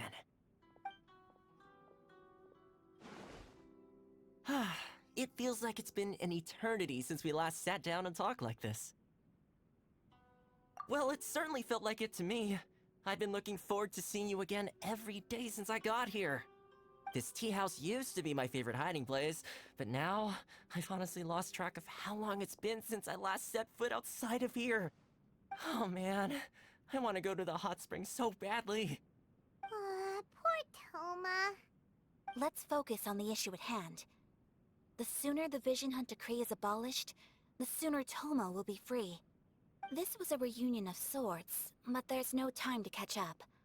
We'll celebrate properly when it's all over. Ooh, let's play the hot pot game again.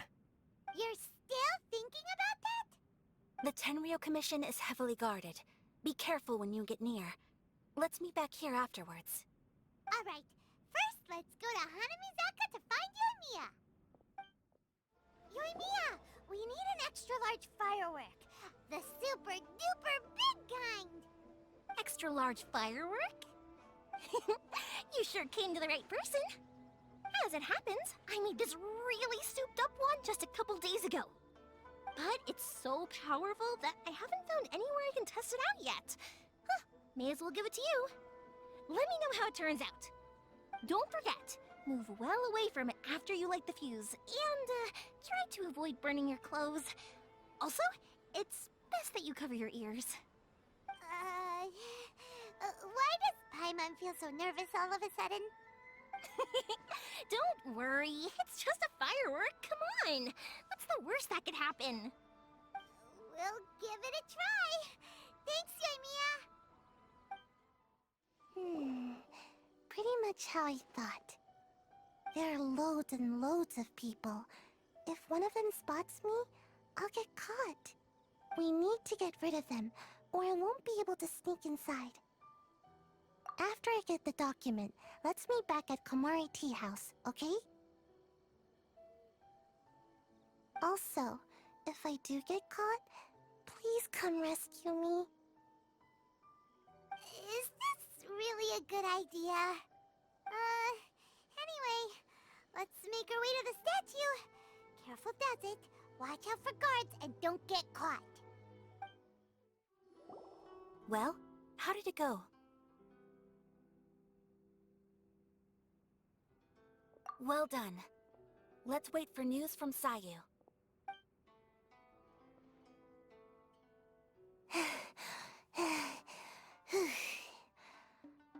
I know exercise helps you grow, but this was a little too much exercise.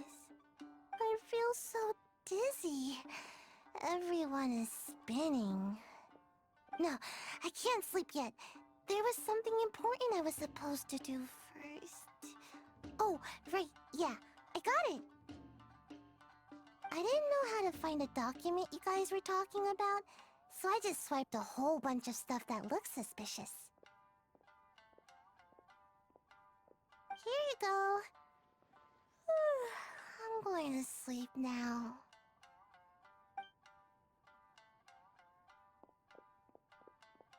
My lady, what are we looking at?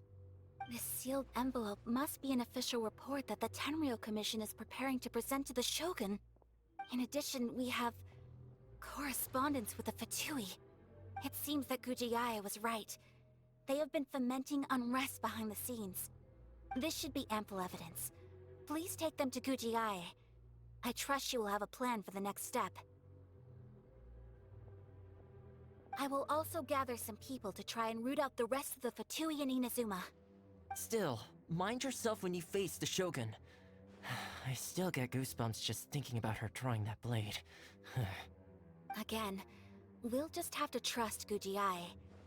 She is close to the Shogun, so maybe she will have a way. If Paimon remembers correctly, it should be time for a meeting with Yaimiko soon. Let's pack up our things and get ready to head to the Grand Narukami Shrine. Lady Guji, here I am, as promised. Rest assured I came here alone and told no one about this trip. I knew you would keep your promise after all. I'm sure you've barely been able to take your mind off it these past few days. Have you managed to get any sleep at all? You're quite mistaken. I would never doubt the leaders of my clan. So, where is your proof? Ah, how wonderful. Everyone's keeping their promises today. Oh, you wouldn't believe what we had to go through to get our hands on this stuff. Hand them to Sara. She can examine them for herself. What is this? I see this document bears the official seal of the head of the Kujo clan, and it doesn't look like a forgery. I don't understand. Not a single word about the resistance, Sangonomiya, or the situation on the front line. What about the soldiers who gave their lives on the front line, or the hardship endured by the people? Do they deserve no mention? utter disregard for human life. Why would they want to hide it? For the sake of the Vision Hunt decree, of course. Don't you think the Shogun might reconsider her policy if all of the things you just mentioned appeared in this report? So, the Tenryou Commission, they are deliberately deceiving the Shogun? Yes. Now, who else do you think might be benefiting from the Vision Hunt decree? This is a letter from the Tenryou Commission to the Fatui. The head of the Kujo clan kept this a secret from the Shogun, too. Well, the things you wanted to see but also wished not to see are here before you. Surely, you aren't planning to turn a blind eye to them? So everything I've ever held on to, it's all... How could they? Ugh! This betrayal is unforgivable! Takayuki, you've got some explaining to do! Kujo-Sara seems pretty angry, huh? Looks like our Tenryou rebellion is successfully underway. Yep. Let's catch up with her. Hold on, Traveler. There's something else we need to discuss. Huh? Last time you entered the plane of Euthymia, it was in front of the statue of the omnipresent god, correct? You must find a way to recreate the circumstances of that day. If you can get the Raiden Shogun to open her heart to you once more before the statue of the omnipresent god, you will have the opportunity you need. Take this with you as a farewell gift. What is it? The omamori from the Grand Narukami Shrine are very potent indeed. I thought I'd put one aside for you. If you find yourself at your wit's end, take it out and see what happens. Maybe your prayers will be answered and all your problems will disappear in the blink of an eye. Or if you ever think about me during your journey, take it out, won't you? Who knows? Maybe I'll just end up appearing right in front of you. Cut it out, Fox Lady! This isn't the time or place to be poking fun at the Traveler! I'm sorry. Well then, time for you to face my hopeless fool of a friend. I'm counting on you.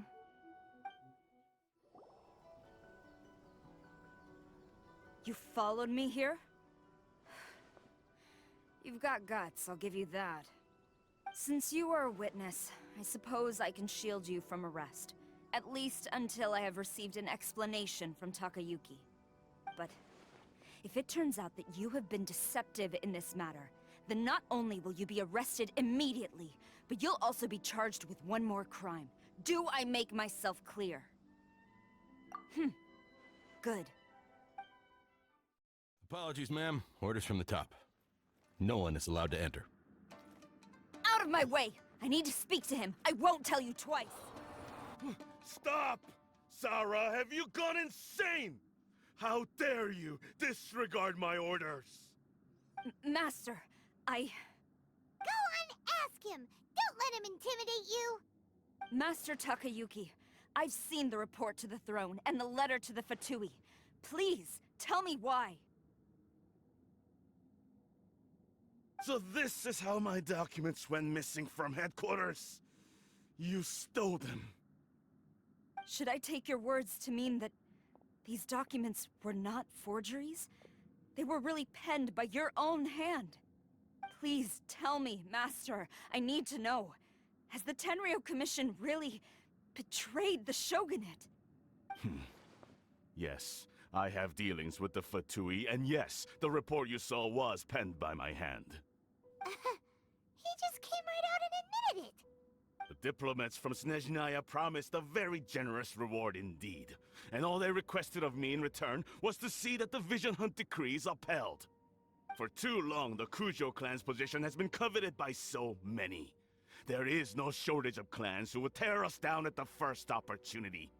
So, when the chance arose to gain the backing of another powerful nation and crack down on our enemies at the same time, it appeared to me to be an excellent deal. I simply saw no need to inform you, Sarah. But you worship the Shogun. How can you betray her after all this time and act like it's nothing? Betrayal? How can you call this a betrayal? The Fatui may think they are using me, but the reverse is true. What could they possibly hope to achieve? When the lightning strikes in Inazuma, they shall fall to their knees and tremble, paralyzed by fear and trepidation. After all, none can contend with the supreme power of the Almighty. Yeah, he doesn't worship the Raiden Shogun herself, but her power as a warrior, especially the Muso no Hitotachi. In fact, he seems to be way too into it. But Master, what about loyalty? Ever since I was adopted by the Kujo clan, you taught me the importance of loyalty from servants to their superiors. But it's clear to me now that you wanted my loyalties to stop with the Kujo clan. So you were scared that I would betray you one day? You hypocrite! Preaching about virtue just to mask your own wretched selfishness! Selfishness? I am but safeguarding the eternity of the Kujo clan. I'm quite sure the almighty Shogun would be sympathetic to that. As would the former head of our clan. Hate to say it, but his ego is getting in the way. If he thinks the Kujo clan is a match for the Fatui, Paimon thinks he's in for a nasty surprise. I've doubted the Vision Hunt decree in the past. I asked myself, is this truly the correct thing to do? Even though it goes against what I know in my heart to be right. But I chose to obey the Shogun. For as long as she leads the way, who among us is qualified to judge between right and wrong when we have not yet reached the end of the path? But now I realize that the path of eternity is one without end, while this path, it has long since been defiled by your selfish ways. So I'm going to tell the Shogun the truth about all this. If nothing else, my conscience will be clear. Stubborn and futile. Report to the Shogun if you so wish. The Kujo clan's position is now unshakable, and nothing you can do will change this. The Shogun is at Tenshukaku receiving a Snezhnayan diplomat. A harbinger by the name of Signora. Signora's the one behind all this? Not her again! Way back in Rito, Lady Hiragi said something about the Kanjo Commissioner meeting with an arrogant-sounding woman. We should have known. A diplomat from Snezhnaya? Well, if she thinks she's leaving Inazuma in one piece, she's got another thing coming. Sara stormed off! Do you think she's gonna go barge into Tenshukaku right now? You can say that again! Alright then, let's do this! The way people charge in here as they please. So uncivilized. If I didn't know this was Tenshukaku, I might have mistaken it for some kind of street market. Have you learned your lesson now? Oh no! What has she done to Kujo-Sara? The right to punish Inazumans for their crimes is mine alone. Not yours, Signora. Then I apologize, Almighty Shogun.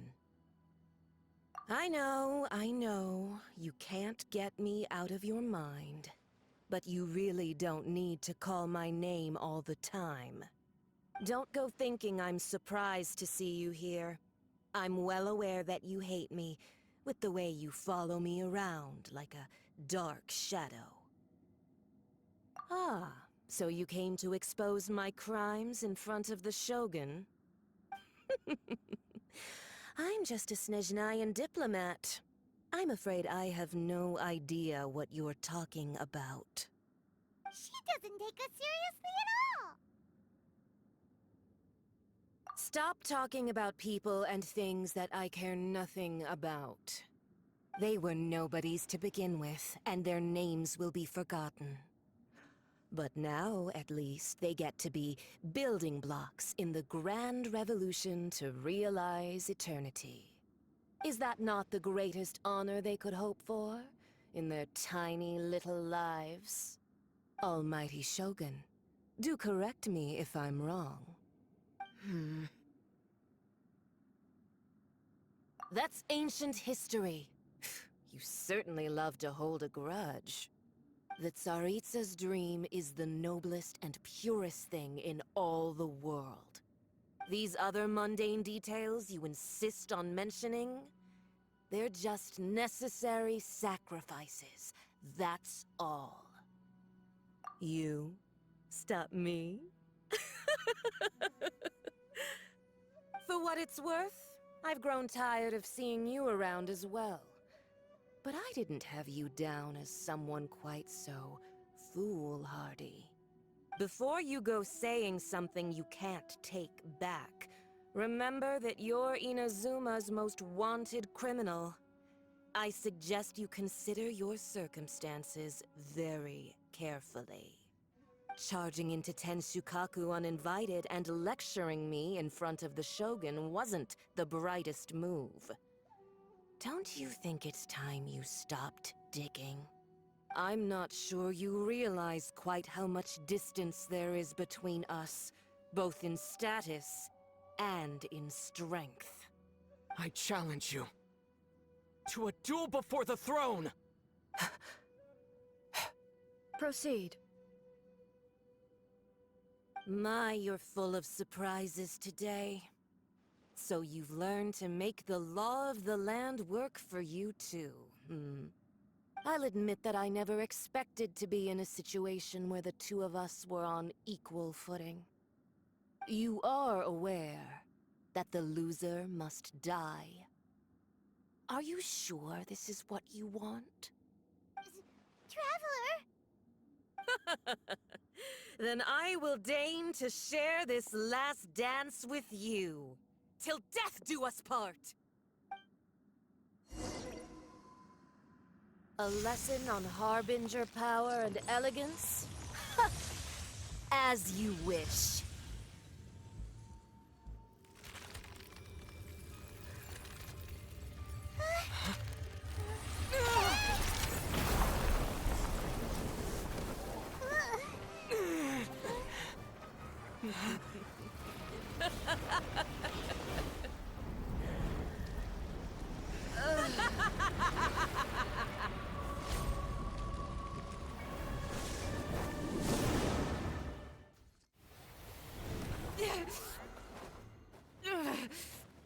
So strong, but how?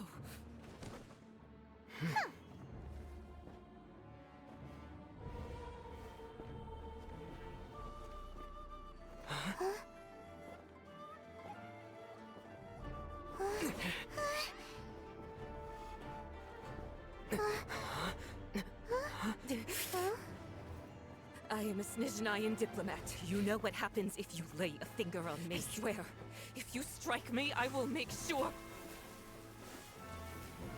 The Fatui will make sure that your precious Inazuma... Stop! I order you! And you! Filthy rats! All of you!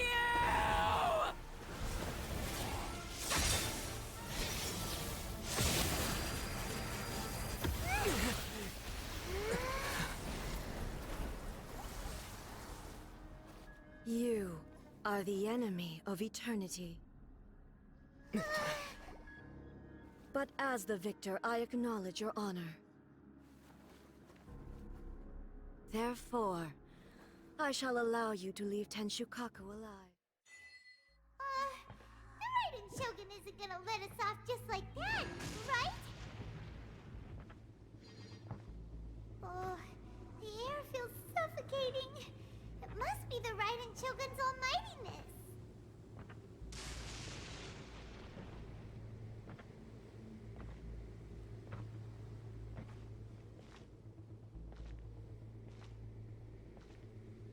One strike from the Shogun and now Senora is gone! She got what she deserved, but Paimon's still can't help but feel upset. Why are they doing it? Why are the Harbingers collecting all the no-seeds? Huh? Traveler, you got a headache? Chin up. Let's get out of this place. Paimon feels unsettled.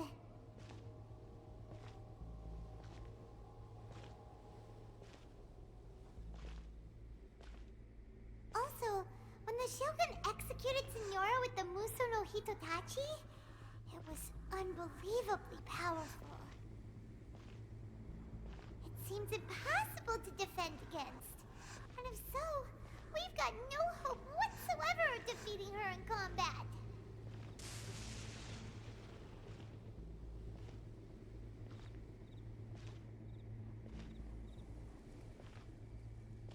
So, to recap, Yaimiko wants us to go back inside the plane of Euthymia by the statue of the omnipresent god. Oh, but we'll be like lambs to the slaughter, won't we? Oh, maybe we could put this plan on hold for a while?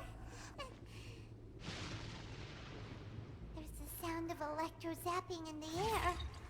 Paimon can barely breathe. Traveler, are you okay? You're so silent.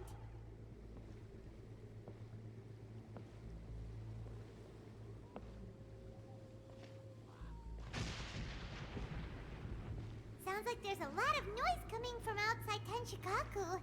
Has a fight broken out or something? Oh, the guards seem really nervous. Let's go see what the situation is, shall we?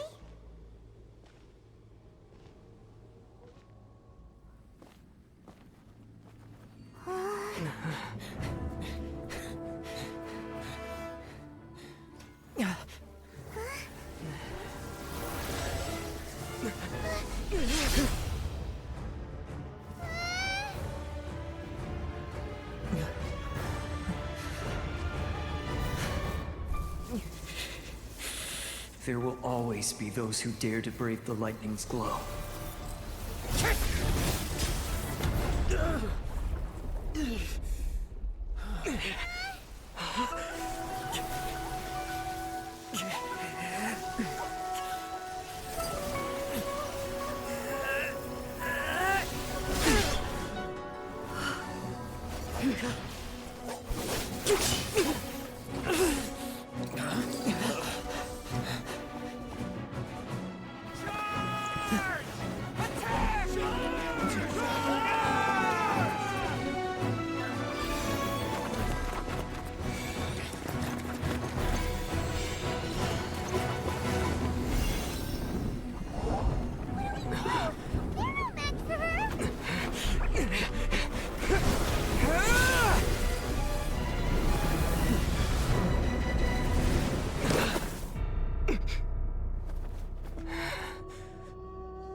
So we meet again.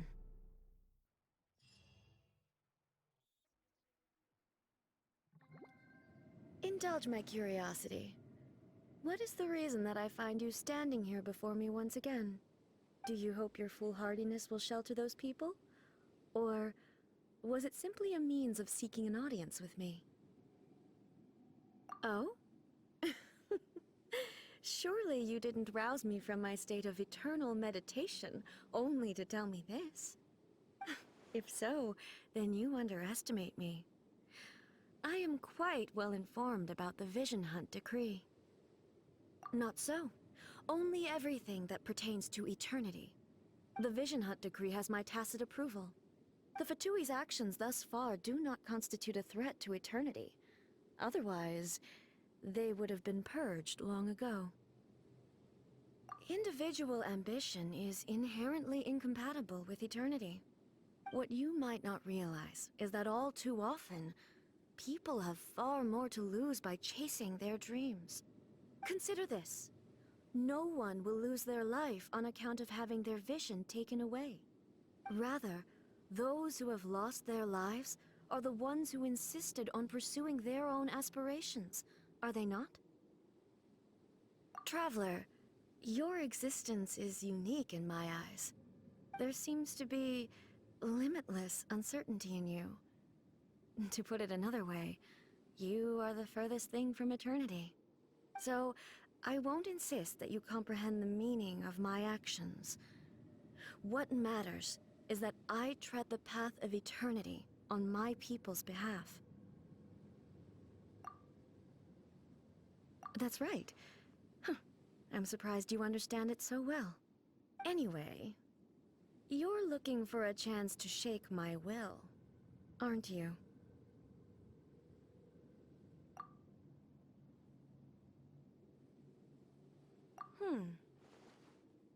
So be it. Well then, you who would defy eternity, time for you to enlighten me. Excessive yearning leads to inevitable destruction.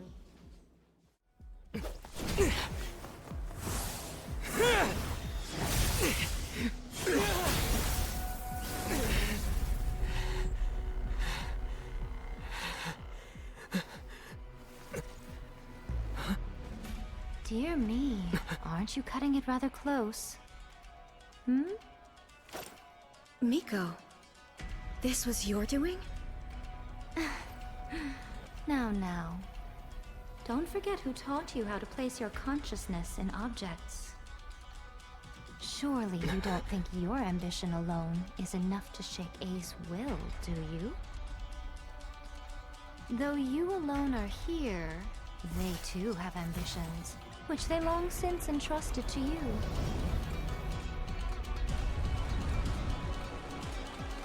Now then, close your eyes.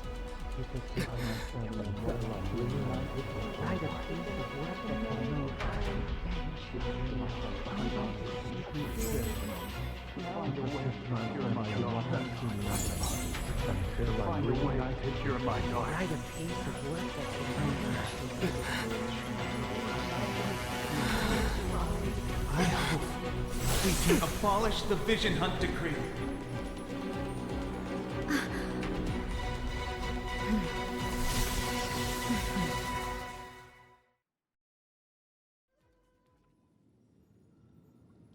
You've lost, eh? Yes, I have. Why can you not trust your people, and in the power of their ambitions? These ambitions have transcended space and time. Is this the lesson you learned from your journey in Liyue? There are nations where humans cast their god aside and stride forward. So are we to just abandon the notion of progress for the sake of wishful thinking? You and I have both witnessed the great loss that progress can bring. Eternity. Eternity is the only way. When lightning flashes, it casts a shadow. My name means shadow. With my blade, I purged all obstacles to progress.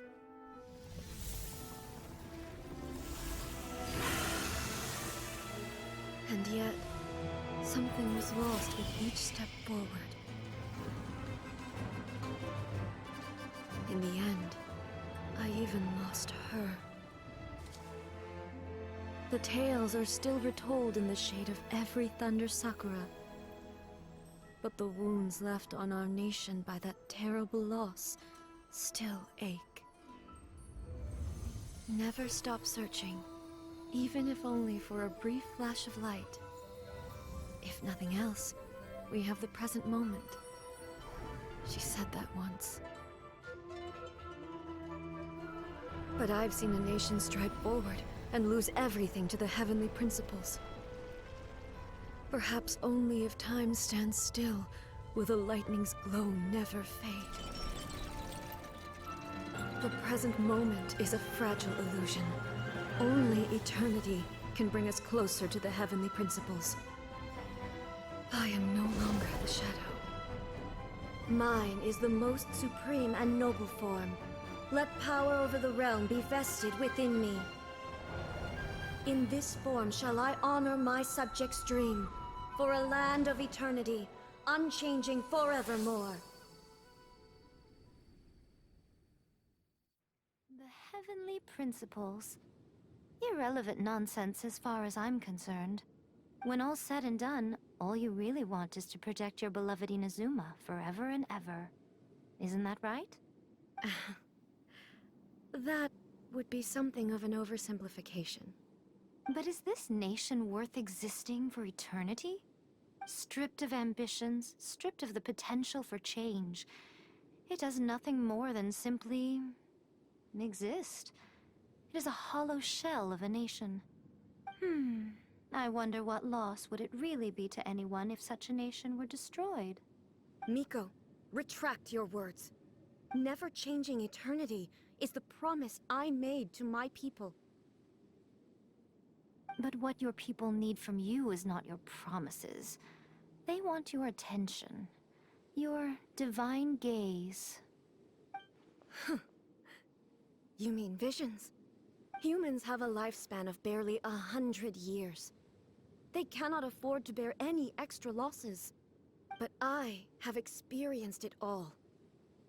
That is why I have chosen to guide them along the correct path toward eternity. But eternity is far too cruel a fate for you, eh? For me? Not only have you stopped paying attention to the world, but you have stopped paying attention to yourself. It must have been terribly lonely here, all alone, for centuries on end. But it is necessary. You will miss much by refusing progress. You seek to prevent loss, but have you considered all you are losing by remaining here in stasis for all eternity? You are obviously lonely, and yet, for the sake of eternity, you choose to stretch your loneliness out to infinity. Tell me this. Why is the sky here that was once so dark glowing again? Why now? This is your plane of euthymia. It's your inner world. So it can only mean that you are happy to see me again. You have found the loneliness here unbearable for a long time now, haven't you? I have nothing to say to that. But I have so much to say to you. Let me tell you all that has happened over the last few centuries. How long will that take? As a Fox envoy, I have an excellent memory. I recall every detail of the last few centuries with perfect clarity. So it will probably take me another few centuries to relay it to you.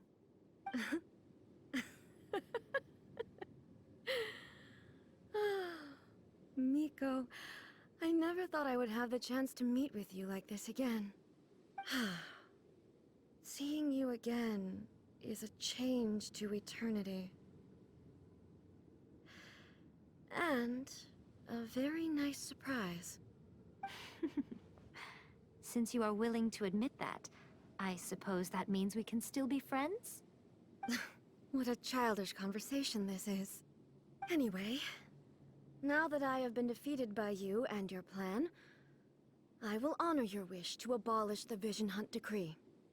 But, with regards to eternity, and the question of whether this nation should move forward, I need time to give it some thought. You are the one who's been acting like a child from the very beginning.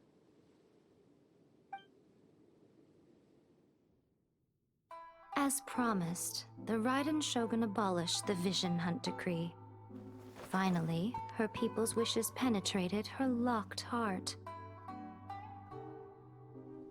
Beyond the plane of euthymia, she saw what eternity means in the eyes of the world. When one's fervent ambition burns brightly, the gods will cast their gaze upon you.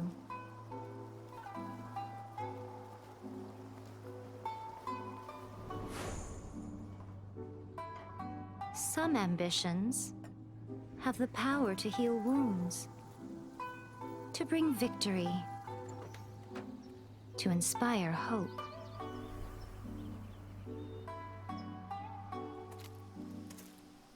But some ambitions outlive their masters, long after the soul ascends. They remain as they were in the beginning.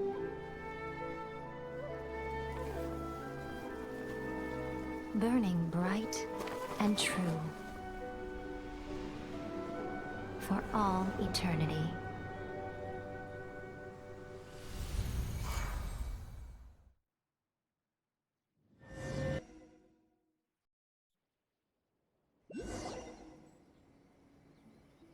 So what did you guys do in the Raiden Shogun's plane of euthymia anyway? Is the Vision Hunt decree abolished? Oh, gotcha. Paimon was super worried, you know.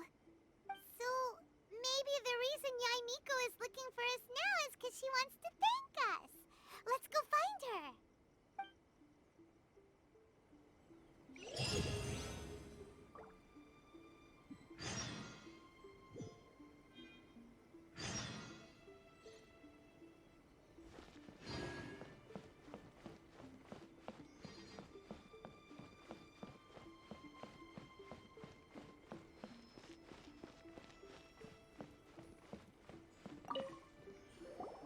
Why, hello, if it isn't the triumphant traveler.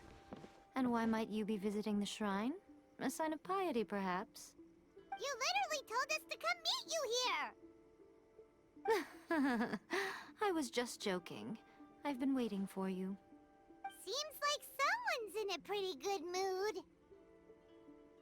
Mm-hmm. Catching up with an old friend I hadn't seen in years was truly delightful. By the way, I heard that you had a duel before the throne, with a Fatui Harbinger no less. Courageous and astute. I must say, I am most impressed. Defeating Signora head-on in a duel means that your strength exceeds my expectations. Still, you did end up victorious. I gather congratulations are in order. Sure feels good to finally thwart the Fatui plan for once.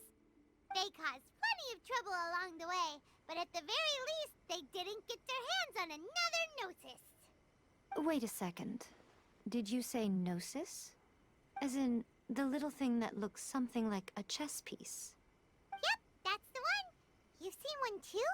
Gnosis belong to the Seven. They're what keep them connected to Celestia. Oh. What's wrong? I handed that over. You did what now? Well, how else was I supposed to save your skin from the Balladeer exactly? The Balladeer is number 6 of the Fatui Harbingers. In terms of strength, he is superior to Signora. I'm not the kind of person who risks life and limb for any old reason. You did... for once, Paimon just does not know what to say. After A created her puppet vessel, she no longer had anywhere to put it. As her erstwhile closest friend, A handed it over to me, and I've kept it in the Grand Narukami Shrine ever since. She no longer needs the power of the Gnosis, and in any case, she tells me she has severed ties with Celestia. Thus the Gnosis became not only useless, but also a potential source of conflict. Is that not a good bargain, exchanging it for the one at the core of the plan? Judging by the results, at least, I dare say I struck a good deal. When you put it like that, Paimon has to agree. The Traveler is worth more than a Gnosis. Well, what's done is done, and Paimon heartily thinks we'll be getting it back now. Let's leave the past in the past. So anyway, you still haven't told us why you called us here today. It's to thank you. Really? You intend to travel all over Teyvat, and the time has come for the Inazuma leg of your trip to come to an end, has it not? As a mark of my gratitude, I will answer any questions you may have about the road ahead or the events of the past. What would you like to know about? That puppet was built with technology that has been lost to time. Perhaps she, as a god, is the only one privy to the knowledge of its origins. Still, there is one other thing on this topic that I suspect you may be curious to know. Before A began modifying her own godly form, she took it upon herself to create a prototype puppet. So, you mean there are 3 Raiden Shoguns? No. The prototype was merely a proof of concept. Its appearance and intellect were not based on A. It was a test. The original plan was for A to simply discard it. But perhaps A thought this to be too cruel, because in the end she chose only to seal the power within it. Later, this puppet wandered Inazuma as an ordinary human male with his own consciousness, until the Fatui took an interest in him. Ugh! Not the Fatui! Some eccentric geniuses in the ranks of the Fatui made adjustments to the prototype, not only unsealing his power, but very likely rendering him even more formidable than his original specifications. The object of divine creation is now the one who has taken possession of the Gnosis, and the prototype puppet is now known as the Balladeer. What a crazy story! It is, isn't it? Who can say whether it's coincidence or destiny? I'm surprised an outlander like you is aware that there was once a change of Electro Archon.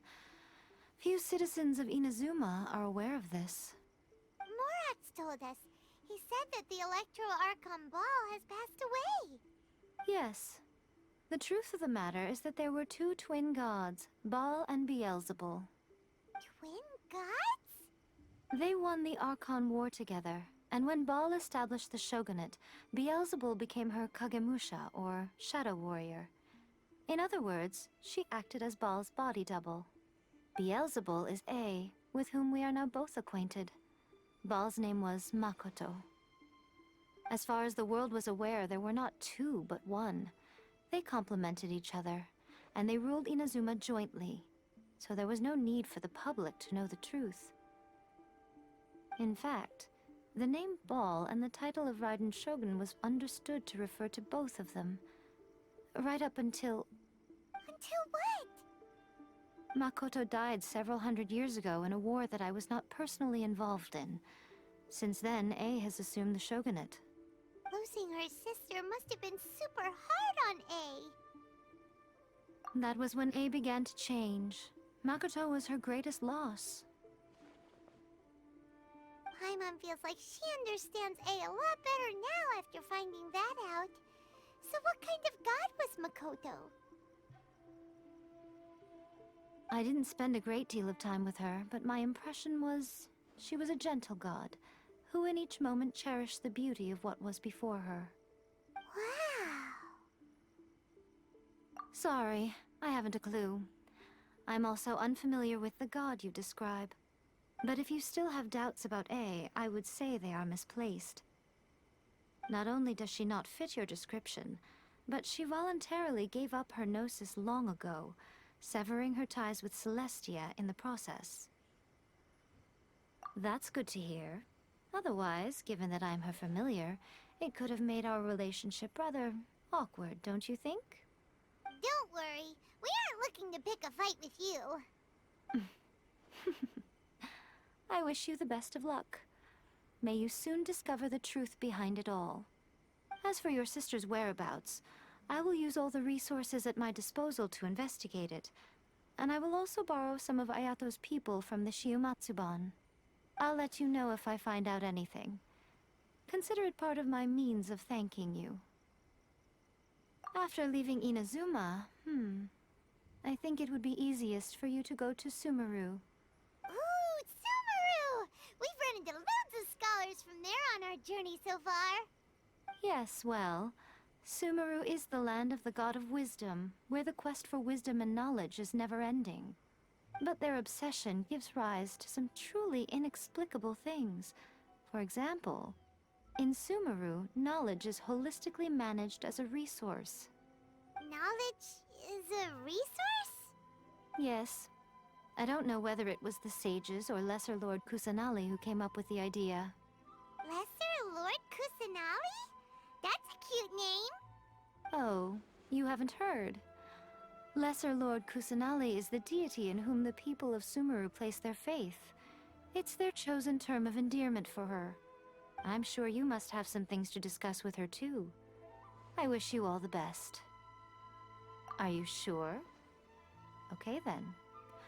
Oh, Traveler. Do you still have the Omamori I gave you? Keep it safe.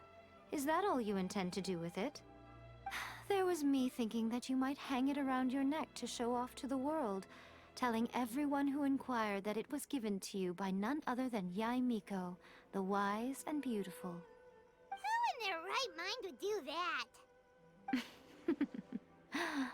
Okay, I'll stop. Now, a question for you. Traveler, what is your ambition?